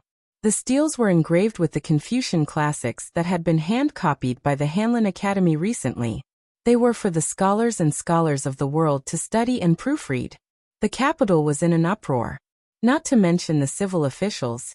Even the old noble members of the imperial family, who were not literate, came one after another to show their respect for literature. Two middle-aged Confucians rode a carriage to the Imperial College's memorial arch, probably because the sun was high in the sky. There were not many students who came to copy the classics. However, when the two squeezed in front of a stone stele, they still had to wait for almost an hour. They looked at each other and smiled. A young man squatted under the stele with a small table in front of him. His clothes were shabby. It was unknown whether he was a scholar from outside the city or a scholar who had failed the imperial examinations and stayed in the capital to wait for the next spring examination of the Ministry of Rites. The set of 4 treasures of the study on the table must have cost him a lot of traveling expenses. One of the middle-aged Confucian scholars bent down to look at the young scholar with great interest, admiring the young scholar who was bending over the table and writing at a rapid speed. The young man dipped a little in the ink each time and wrote very quickly, presumably to save money. However, his strokes were still meticulous and beautiful. The bent Confucian nodded slightly. His companion did not look at the stele or the person. He reached out to cover his forehead and looked at the distant sky. The young scholar was not distracted. Occasionally he would put down his brush and rub his wrist. He never raised his head, so he did not notice the 2 senior scholars beside him. However, even if the young man looked carefully, he would not be able to recognize them. After lowering his head and staring for a long time, the Confucian with a mutton-fat jade pendant at his waist finally straightened his back. He moved lightly and walked behind the young man. Intentionally or unintentionally, he blocked the poor scholar's white clothes from the scorching sun. Then he asked softly, "Mr. Xie, are they all here?" The man called Mr. Xie did not stop until he was shocked to death. He nodded and said, "They are all here. However, there are not many who truly stand on Su Fengyan's side. Other than Su Yambing, there are only the white-clothed Luo Yang and the red-robed woman." Dong Tai only wanted to take advantage of the fact that Chao Chongqing was courting his own death. Both sides would definitely not overdo it. As for Chao Chongqing's trip to the capital this time, it was probably to say a few last words to Su Fengyan. Otherwise, given Chao Chongqing's temper in the past, he would not have quietly entered the capital. Therefore, the emperor had respectfully invited the sage duke to come. With Wu Jian and Chai Qingshan's interference, as well as Yao Jin, Han, and Zhao Go, even if Su Fengyan was determined to rebel, it would be very difficult. Also, Su Fengyan came to the capital without permission this time, because he wanted to lift the ban on the transport of grain. Actually, there is no need to make a fuss in Great and City. This is something that can be discussed at a table and 2 stools. The Confucian scholar standing behind the young scholar said calmly, "It seems that Mr. Xie has neglected to mention His Highness King of Shu." Mr. Xie smiled slightly and said, "Compared to the sage duke, I am too lazy to play dumb. The present sage duke's brows were filled with haze and seemed to be angry. He steadied his emotions and said in a low voice, "Does Mr. Xie want Bailiang and the imperial court to be destroyed so that the king of Shu, whom Mr. Xie is assisting, can take advantage of the situation?" Xie Guanying, who was at the top of the chart on the land, dismissed it with a smile. He put away his hand and turned to look at the sage duke who was worried about the country and the people. "There is the loyal Gu Jiantang who has hundreds of thousands of Liao elites and Zhao Bing's Nanjiang army watching. How can the king of Shu take advantage of the situation?" As though he knew that it was not a good thing to completely anger the sage duke, Xie Guanying did not provoke him. He sighed and said, "To be honest, I did not agree to the king of Shu going north to the capital from Guangling Circuit. Once he enters the capital, if Su Fingyan goes crazy and wants to kill, will you, Chen Jibao, protect him or not? If you stand by and do nothing, the world will be disappointed. If you stop him, there is no benefit. You have already been the minister of war. Now you are the king of Shu. Even if you get the title of pillar of the state, which will not increase the number of soldiers, there is no benefit. At this time, people like Lu Xingxiang and Tang Taizuang can stand out. Chen Jibao, Gu Jiantang, and the king of Yen are the cicada, the mantis, or the oriole. There is only a fine line between them. It is obvious who is more patient will benefit more." The sage duke frowned. Xie Guanying laughed softly and said, "Since the fall of the Qin dynasty, there are only two kinds of people who do not care who the world follows. The first is the people who can only resign themselves to fate. The second is the people in the sage duke's mansion with the surname Zhang. Even if the world is turned upside down, the sage duke is still the sage duke. Did you not see the end of Dragon Tiger Mountain? There are only a few purple and gold lotuses left of the banishing immortal lotus bestowed by the celestial." The sage duke said with emotion, "The change of prosperity and decline is the general trend. But in between, I hope fewer people will die, especially fewer scholars." Xie Guanying said with slight sarcasm, "So you went to Guangling River to see Chao Chongqing? So what? Did Chao Guanzi listen to you? Duke Yensheng, oh Duke Yensheng, a scholar is a scholar, but don't forget that there is also the word human. Humans have 7 emotions and 6 desires. Even the immortals in the Taoist classics can't achieve true immortality. A scholar can't always be a scholar." Sun Ping and Zhang Jilu put down their books and walked into the temple. One died young, the other could not keep his integrity. There was a scholar called Xianyuan Jingcheng who was trapped by love and did not walk out of Mount Hui until his death. Chao Chongqing was not much better. He never really walked out of the palace of West Chu in his life. What sage duke, what Chao Guanzi, he was just a chess piece waiting for the imperial order. The sage duke shook his head and said, "Mr. Chao is not as bad as you say." Xie Guanying, who was called by his name for the first time, was indifferent. He sneered. He can't even let go of a woman who died so many years ago. How can he be invincible? Playing chess, playing chess, playing chess. In the end, he played himself as a pitiful piece on the chessboard. What a joke. The sage of the Zhang family looked at this bowl-bearer and shook his head at him.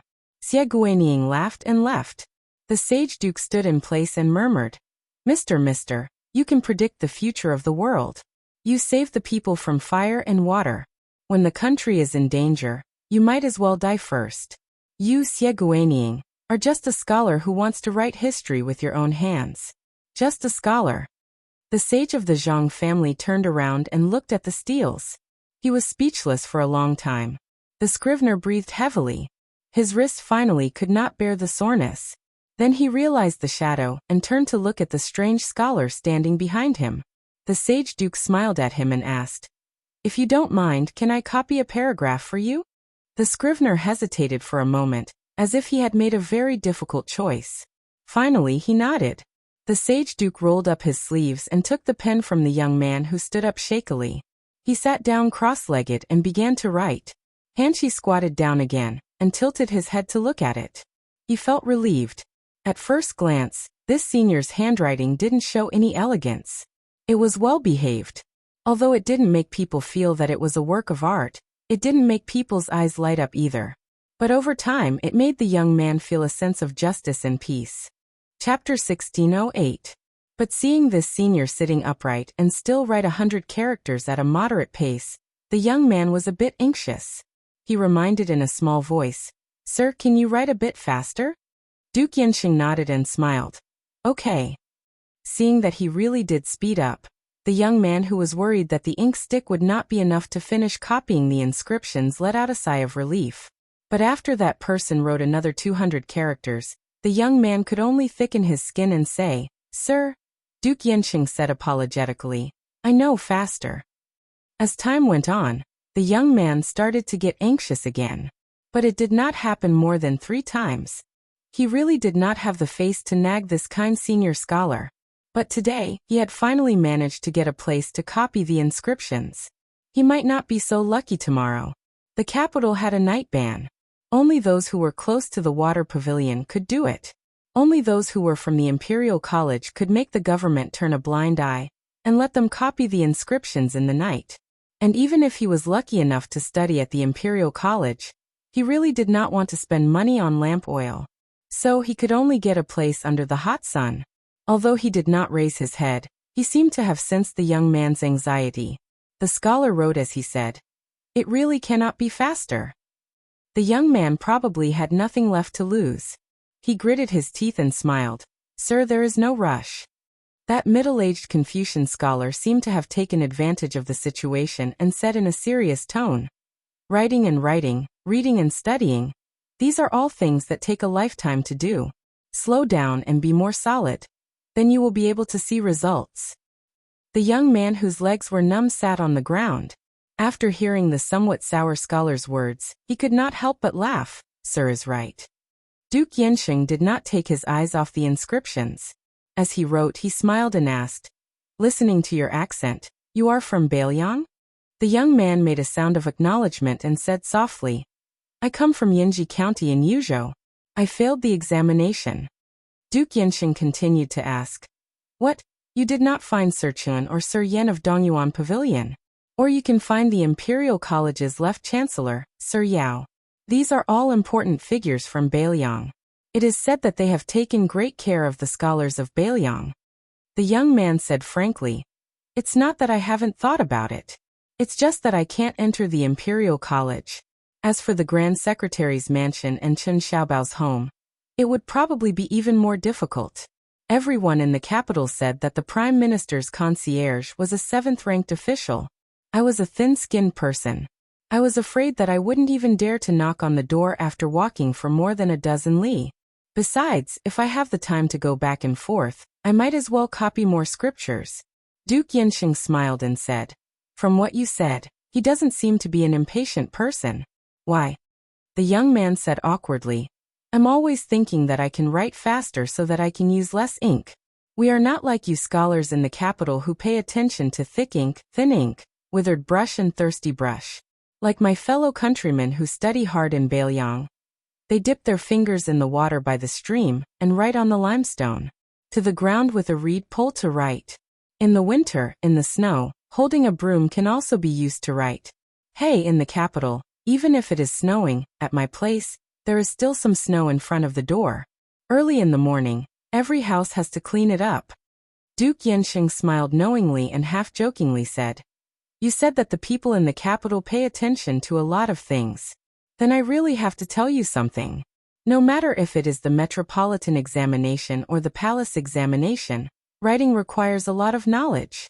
For example, when the Song father and son presided over the imperial examination in the early years, there was a difference in the rankings between articles written in the Song style or not.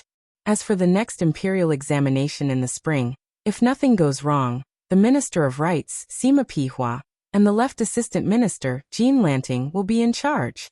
Among them, Sima Pihua's writing was previously ignored. After he became the Minister of Rights, naturally, it became more widespread. Although it is not easy to copy, it is not too difficult either. Remember, there is no big mistake in using regular script. As to that Jean Thirdlang, he is proud and arrogant. He is not interested in writing at all. Even a hawker selling tonghulu in the capital dared to say that he had seen 7 or 8 of them. The young man was not surprised by the kind words of a Confucian scholar. He gratefully said, "This student will remember." Duke Yensheng nodded and said, "It is very good that you are not pedantic. You cannot be a scholar." The young person couldn't help but laugh again.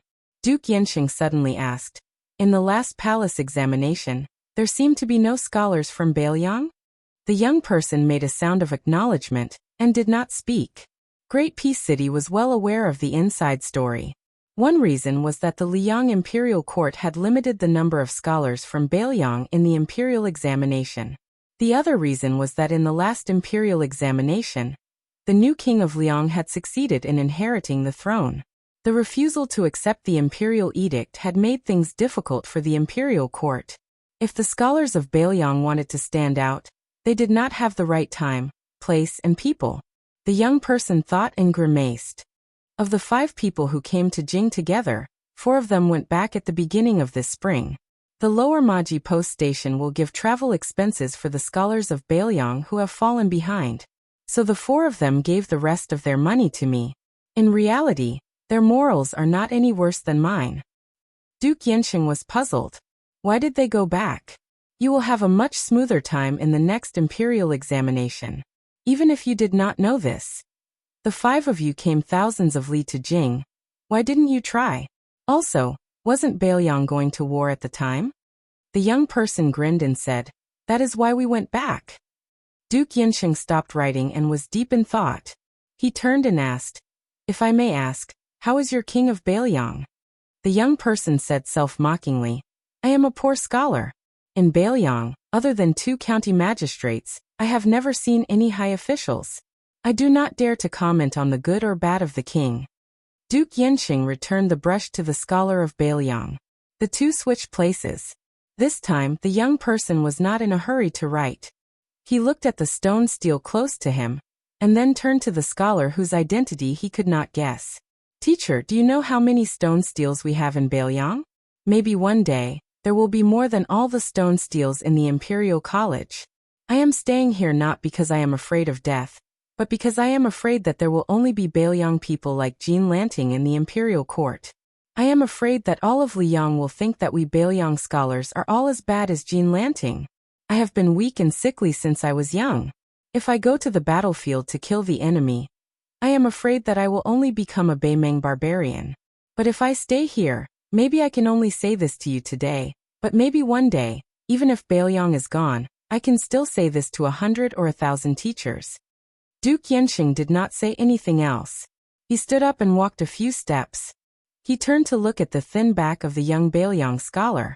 This young person who had urged the scholar twice to write faster would never have thought that there could be a few or even a dozen emperors in the world at the same time. But for 800 years or even 1,000 years later, there was only one saint of the Zhang family, Duke Yensheng, from generation to generation. At this time, the young person who was focused on copying the book did not notice that there were thousands of students gathered at the gate of the Imperial College. They were all staring dumbfoundedly at him chatting with the unknown scholar. Under the restrictions of the officials of the Imperial College, no one dared to cross the gate and disturb Duke Yensheng. On this day, the current Duke Yensheng left the capital. Chapter 1609. Thank you for your monthly tickets. Let's end this together. Thank you again for chasing me all the way to this day, because you have it even harder than me. Xianyuan Qingfeng came so quickly that when she crashed into Sufengnian, many of the Jianghu people watching from the rooftops seemed to see a purple line stretching from the south of the city to the street of Xiamawi Post Station. The purple line started out faintly, and then deepened until it was a thick purple. This female leader of the Jianghu world also caused a great commotion when she flew past a small part of Great Peace City. She flew so quickly that she created a long string of thunder on the rooftops of the tall buildings. Everyone first saw the purple, then heard the thunder. Hui Shanzi on the large planes quickly fell from the roof of a restaurant into the street, heading straight for the black gold embroidered robe with 9 pythons and 5 claws. There was a loud bang on the street.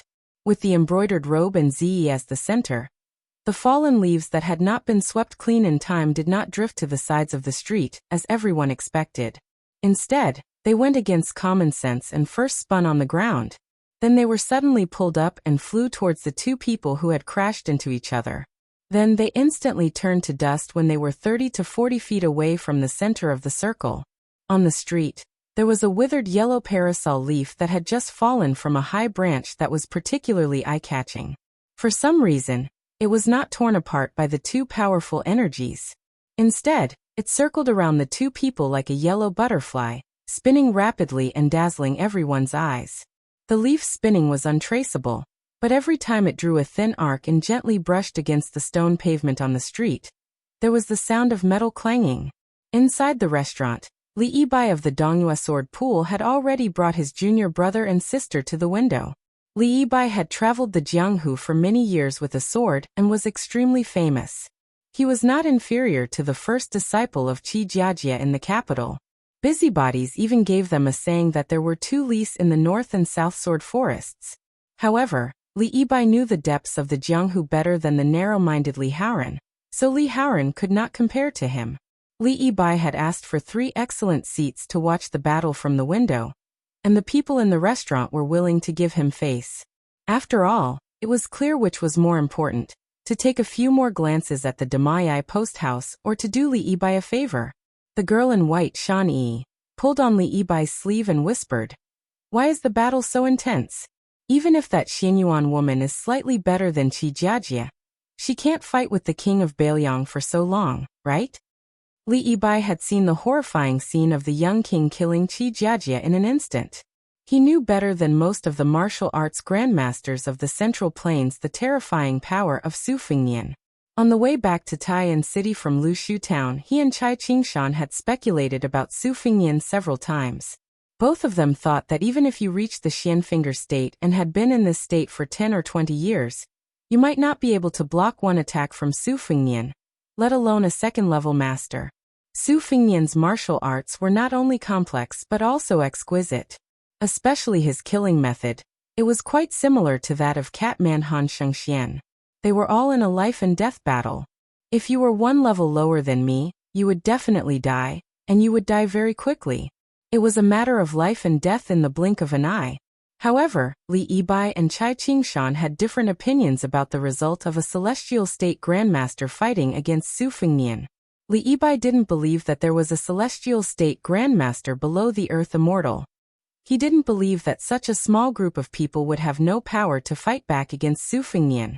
Li Yibai couldn't see the truth, and he wasn't a person who liked to speak without thinking. He deliberately ignored the dissatisfaction in his junior sister's words towards the Alliance Master of Liang Wulin. He shook his head and said, "Alliance Master Xianyuan is after all a Jianghu prideful person blessed by the heavens. Looking at the whole world, even with Bei Meng, only she can compete with the king of Bailiang in the speed of martial arts. In the early years, she had already done the magnificent feat of intercepting Wang Xianji on the Guangling River.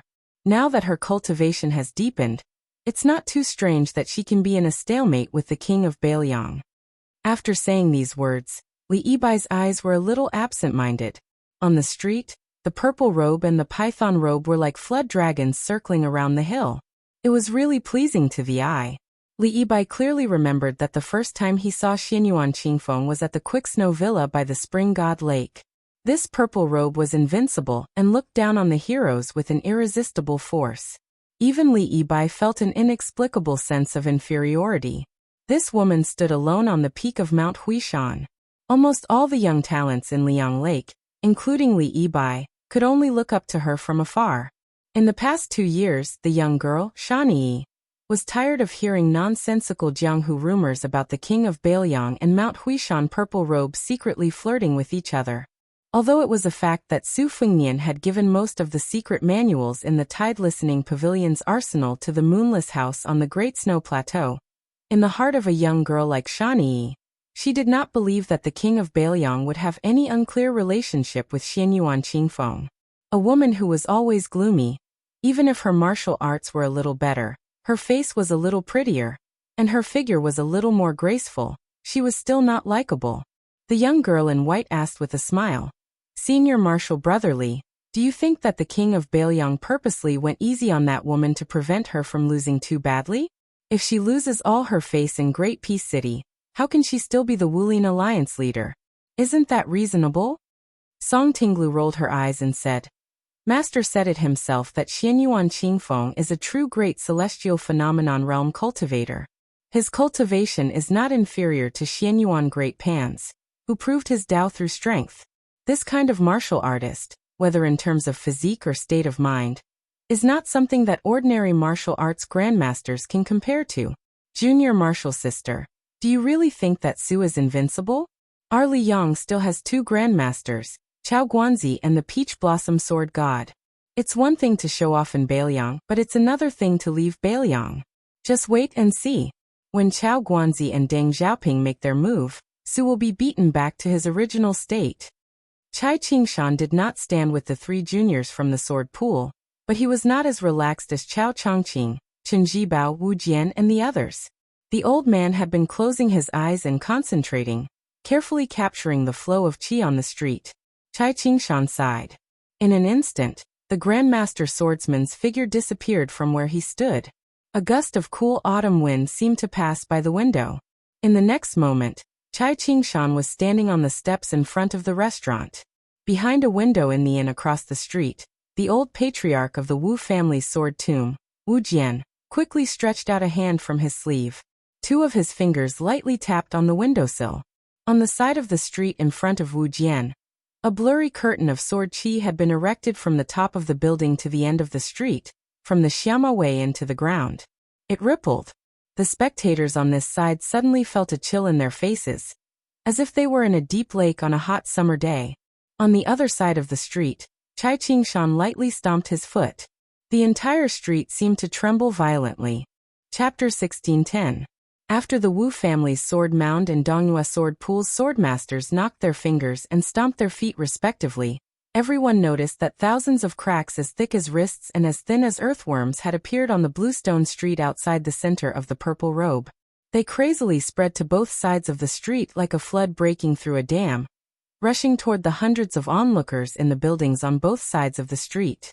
Many people were so scared that their guts were about to explode. They only wanted to see the king of Bailiang's glory, but they never thought that they would lose their lives. Fortunately, the snake-like cracks slowed down slightly before they hit Wu Jian's sword energy wall. Although the cracks quickly climbed up the wall, their momentum finally weakened at a speed visible to the naked eye when they reached a height that was about the same as the doors of restaurants and inns. All of this happened silently. When the dense cracks rapidly spread toward Chai Qingshan's side, the stairs under the Dongyue sword pool's sect master's feet exploded at the same time, sending dust and dirt flying. Li Yibai said regretfully, Xianyuan Qingfeng lost to the king of Bailiang in the first 2 matches, and our sect master also lost to the Wu family's sword mound's master.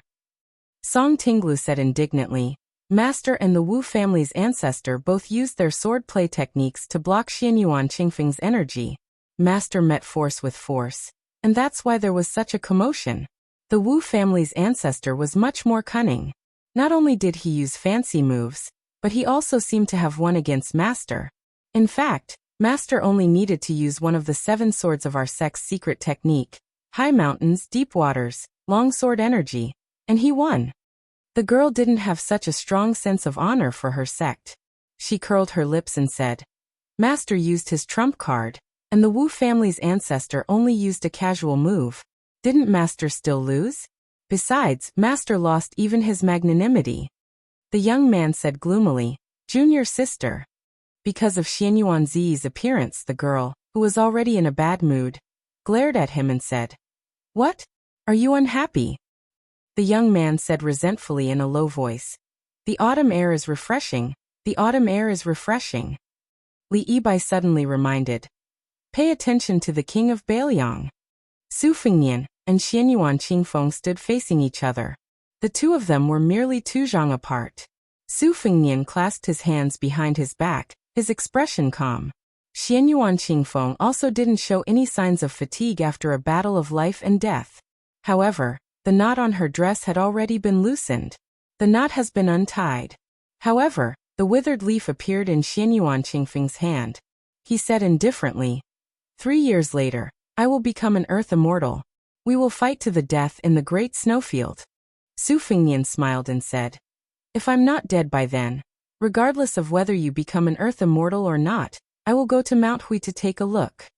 Xianyuan Qingfeng twirled the wutong leaf with his fingers. He narrowed his eyes and looked gloomy. Su Fengnian's lips moved slightly, but he didn't say anything. However, Xianyuan Qingfeng knew what he was talking about. Su Fengnian's meaning was very simple. It was too early to use him as a whetstone and defeat him to reach the peak of martial arts. Currently in Great Peace City, Chao Chongqing, Dongtai Su Yambing, Chen Jibao, and Luoyang, these great grandmasters were all watching this place. It wasn't Xianyuan Qingfeng's turn to take the lead. Xianyuan Qingfeng didn't say anything. On the Dragon Claw Pagoda tree, Lady Hehe frowned. The branches under her but trembled slightly. However, she hesitated for a moment, and still chose to sit quietly where she was. The corpse that was supposed to be dead on the street suddenly stood up, and this time, it finally made a complete strike. The corpse was like a tornado. The blade emitted a dazzling snow-white light. It was like a ball of light, tearing a trench in the ground. Shattered limestone flew everywhere. The momentum of the rolling blade was somewhat similar to when Xianyuan Qingfeng appeared. Moreover, unlike Xianyuan Qingfeng who appeared in the open, this person's sudden attack was especially treacherous and ferocious. Li Yibai and the other people of Jianghu who were able to notice the abnormality at the first moment all thought that it would be a bloody close combat. However, the next moment, they felt that the scene was extremely absurd. The seemingly desperate swordsman suddenly changed direction when he was about 5 steps away from the young king. Then, with a tap of his foot, he was about to leap over the tall building. Was he planning to escape? Su Fengnian didn't even look at the leader Zhao Go. Instead, he looked at the entrance of a restaurant. That person who was moving with shocking momentum suddenly quietly hovered in the air. He didn't rise or fall. He just hung there. Li Haoran suddenly realized that this youth was like a piece of porcelain that had been hit thousands of times with a small hammer. The porcelain itself was actually already shattered, but it just didn't break apart. Leader Zhao Go, who used a secret technique to return to his youth and successfully played dead, was really dead this time. Xianyuan Qingfeng rose from the ground and flew away in a purple streak. While almost everyone was looking at the still youth or Xianyuan Qingfeng's departing figure, a middle-aged Confucian with white hair on his temples stepped over the threshold and slowly walked down the stairs. Under the sunlight, the Confucian in green robes didn't turn around to face the young king. Su Fengnian had a smile on his face. His hands were hanging by his side as he lightly shook his sleeves. At the end of the street, an ordinary-looking middle-aged swordsman first came into view, followed by a second and a third. Everyone's appearance and aura were exactly the same. However, no one was holding a sword, so it was slightly different. The leading swordsman was the famous inverted Tai Yi of the Peach Blossom Sword God. He, or rather, they kept stepping on the bluestone road that led to the Zayamawi post house. The same person, different swords. At the same time, the Confucian in green robes pinched a chess piece between 2 fingers. He gently released it and let it slowly fall to the ground. After the chess piece fell more than half a foot, he began to turn his back to the group of swordsmen and strode toward Su Fengnian. After the chess piece fell to the ground, the dozens of swordsmen who had already appeared on the street all began to bend their swords, regardless of their holding posture. The tip of the sword didn't move, but the body of the sword without exception began to bend downward. However, this was not the end of the strange phenomenon. The young king in the embroidered robe stood motionless in the same place. However, on both sides of him, there were 2 ethereal old men wearing sheepskin coats. They looked up at the sky with their hands behind their backs, as if they didn't care about the world at all. A short old man with a sword case on his back grinned, missing his front teeth. A tall and barefoot old man with white hair and linen clothes crossed his arms in an imposing manner. A tall old man in a Wudong Taoist robe slowly raised his hand and made a gesture of one finger cutting the river. A black-robed monk touched his head with a straight face. A eunuch in a red embroidered robe crossed his fingers on his abdomen. Chai Qingshan sat directly on the threshold of the restaurant without the demeanor of a grandmaster, looking at the old man wearing a pair of straw sandals beside the young king. Chai Qingshan's eyes were in a trance. The ancestor of the Wu family's sword tomb rested his elbows on the windowsill and smiled. The old eunuch in charge of the ceremony directorate saw this scene, and his lips turned white. Chen Jibao finally came near the window, followed by the head eunuch of the ceremony directorate, Song Tonglu. The latter looked at the senior in the red embroidered robe on the street with a complicated expression. The girl in the mink hat on the old locust tree stopped eating the pancake. No one knew if she was full, or if she wanted to leave some for that person. The battle was imminent. Everyone couldn't help but hold their breaths. There was no more noise, and even the sound of a needle dropping could be heard. 3 of the 4 grandmasters in the world, the 3 earth immortals of Liang, the new martial emperor Su Fengnian, Chao Chongqing, and the peach blossom sword god Dong Tai. They gathered in the capital, and stood in a tripartite balance of power. Each of them fought against 2 people. Chapter 16:11. The specific process of the battle between the 3 will not be recorded in the chapters of Silent as a Cicada in Winter. See that peak battle in a few chapters. Today's morning court session in Great Peace City was unprecedentedly grand. Yonghui was the most auspicious. The court session, especially the morning court session, was to a large extent a direct reflection of the political situation of the Liang dynasty. The number of people participating in the court session was often an invisible evaluation of some important officials. For example, Chen Jibao and Liu Baijie had gone to the capital to become Minister of War. Shangyin Academy Grand Chancellor Qi Yanglong had left the mountain. Great General Gu Jiantang had left the capital to take charge of the 2 Liaos, this old man son of the Song family.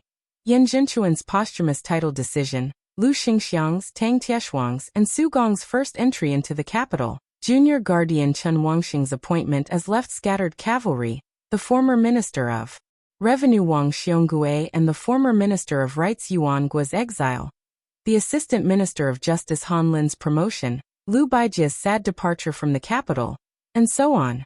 Other than the civil and military officials who had to attend the morning court session every day, there were 3 types of people who had the right to attend the court session, but did not need to. They were members of the imperial family who had the same surname as the country, members of the noble families who had earned a hereditary title due to their contributions to Liang, and old officials who had been granted special permission by the emperor to not attend the morning court session. The more people there were in the morning court session, the more prominent the position of an official would be. If there were fewer officials in the court session, such as Wang Xiongui and Yuan Guo's departure, or the old General Yang Shenxing, who had gone to Bailiang Road not long ago to become Jidushi, there were no waves.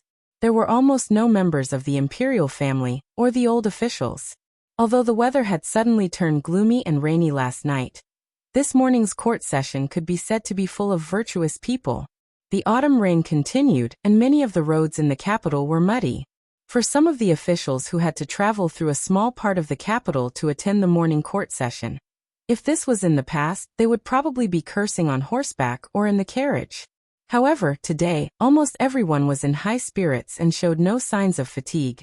Some of the officials who had the habit of reading in their carriages before morning court were absent-mindedly flipping through the pages of their books.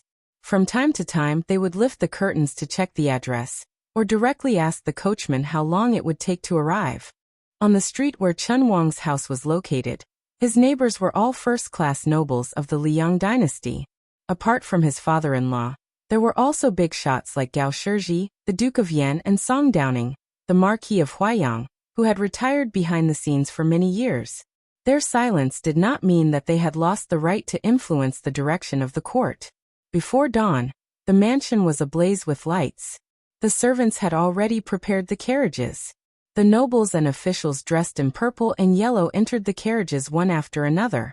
In this heavy traffic, Chen Wang's ordinary carriage was inevitably a little shabby. However, at a corner, a marquis in the front carriage, who was supposed to turn into the main street first, took the initiative to slow down and make way for Lord Chen's carriage. Chen Wang gently lifted the curtains. The marquis, who was almost 50 but still did not look old, saw Lord Chen nod to him in greeting. The old marquis smiled and returned the greeting. After putting down the curtains, he stroked his beard. He was both pleased with himself for having some dealings with the left-scattered cavalry, but he also sighed with regret. Back then, the former emperor had chosen a girl from the Zhao family and nobles to marry to Chen Wang. He had a granddaughter, and there was hope. However, at that time, he only wanted to establish a relationship with a powerful duke. Looking back now, although he had fulfilled his wish and sent his granddaughter to the duke's mansion, It was a great loss compared to Chen Wang, who was a real dragon son-in-law. The Duke of Yan Gao Shizhi and the Marquis of Huaiyang, Song Downing, were best friends. Strangely, the two families, who were well matched in social status, did not have any marriage alliance. Speaking of which, Gao Shilian and Gao Shijing, who were born to the Duke of Yan in his later years, were quite outstanding young children in Taiyan City. The Marquis of Huaiyang had many children, and they were all eating sugar cane. Therefore, it was reasonable to say that even if they were not the children of the first wife, if the men and women of the Song family who were of the same age as the Gao siblings married, it would not count as climbing up the Duke of Yan's mansion. Today, the Duke of Yan and the Marquis of Huaiyang not only had to attend the morning court, but also shared a carriage. The carriage was spacious.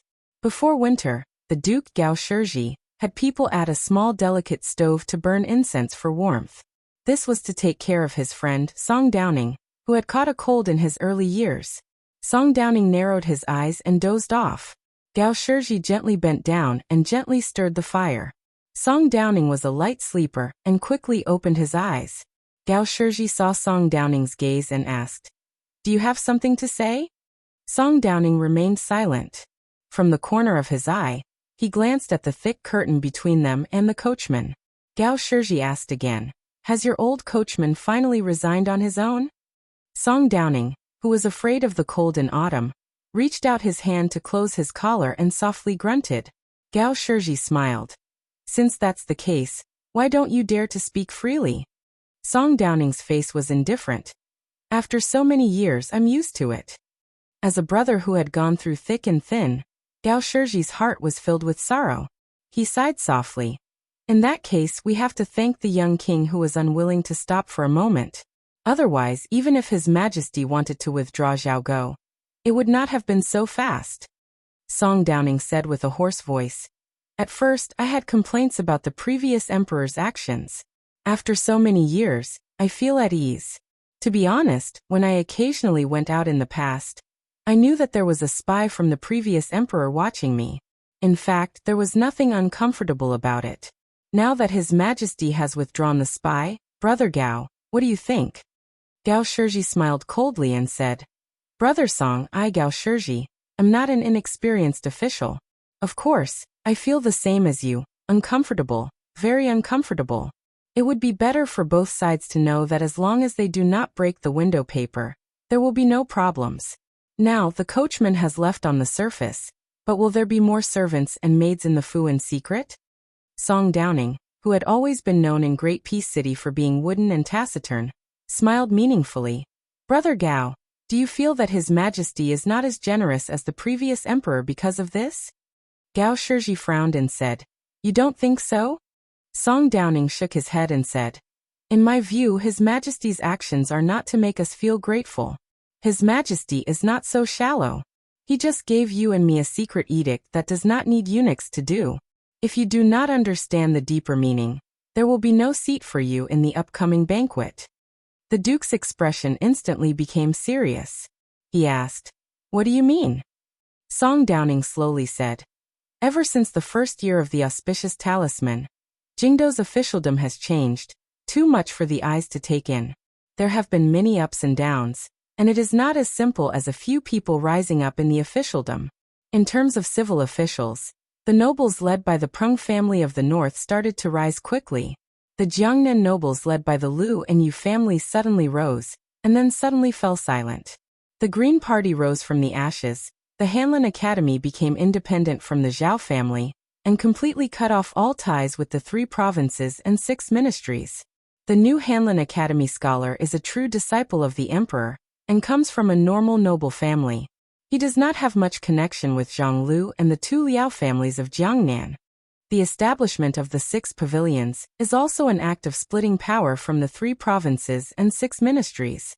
As for the generals, let's not talk about the old kings for now. Let's talk about the people who have been in and out of Jingdo in recent years. The former assistant minister of the Ministry of War Su Gong, Tang Taizhuang, the deputy general of Jizhou, Yang Huchen, and Han Fong, the one who returned to Guangling, Song Li, who held great power in Jingdo, and the general Li Chang, and who was promoted, and the workers Huang Tianzong and Wei Dong, who just entered Jingdo. Song Laudi, Gao Shizhi mocked himself. Why don't you open the window and speak frankly? I already know what you are talking about. His Majesty's general meaning can also be considered to have a rough understanding. I am a rough man, and I am not good at beating around the bush. Song Downing sighed softly and said, Forget it. It is better to save some energy than to play the lute to a cow. After all, I have not attended the morning court for so many years. If I accidentally stand and faint, it will be embarrassing. Gao Shizhi waved his hand and scolded jokingly. You surnamed Song, don't think that just because you are a marquis, I don't dare to beat you. Song Downing suddenly digressed. Tell Shirlian and Shijing not to get too close to Yin Changging. Oh right, and if that girl Shijing is not too opposed, why don't you set her up with Zhao Yuling's youngest son? There is a difference of a few years in age, but don't they all say that a woman 3 years older than her husband is a golden brick? These are all small matters. Gao Shizhi said bluntly, Brother, how come you are the same as those short-sighted guys? Even if Yin Maochan is a little slower than Zhao Yuling, he has 3 provinces and 6 ministries. Not to mention the minister's decree, there are also the 2 provinces under the secretariat. Yin Maochan and Zhao Yuling each have a latrine pit. There is no need to fight over anything. At this point, Gao Shizhi suddenly stopped talking. Song Downing sneered. What, have you finally thought it through? You know that one of the 2 is destined to lose miserably? And it is this Yin Maochan who has been the #1 prime minister for many years. Gao Shizhi scratched his head in confusion and asked in a low voice, Then why the hell are the 2 children getting married?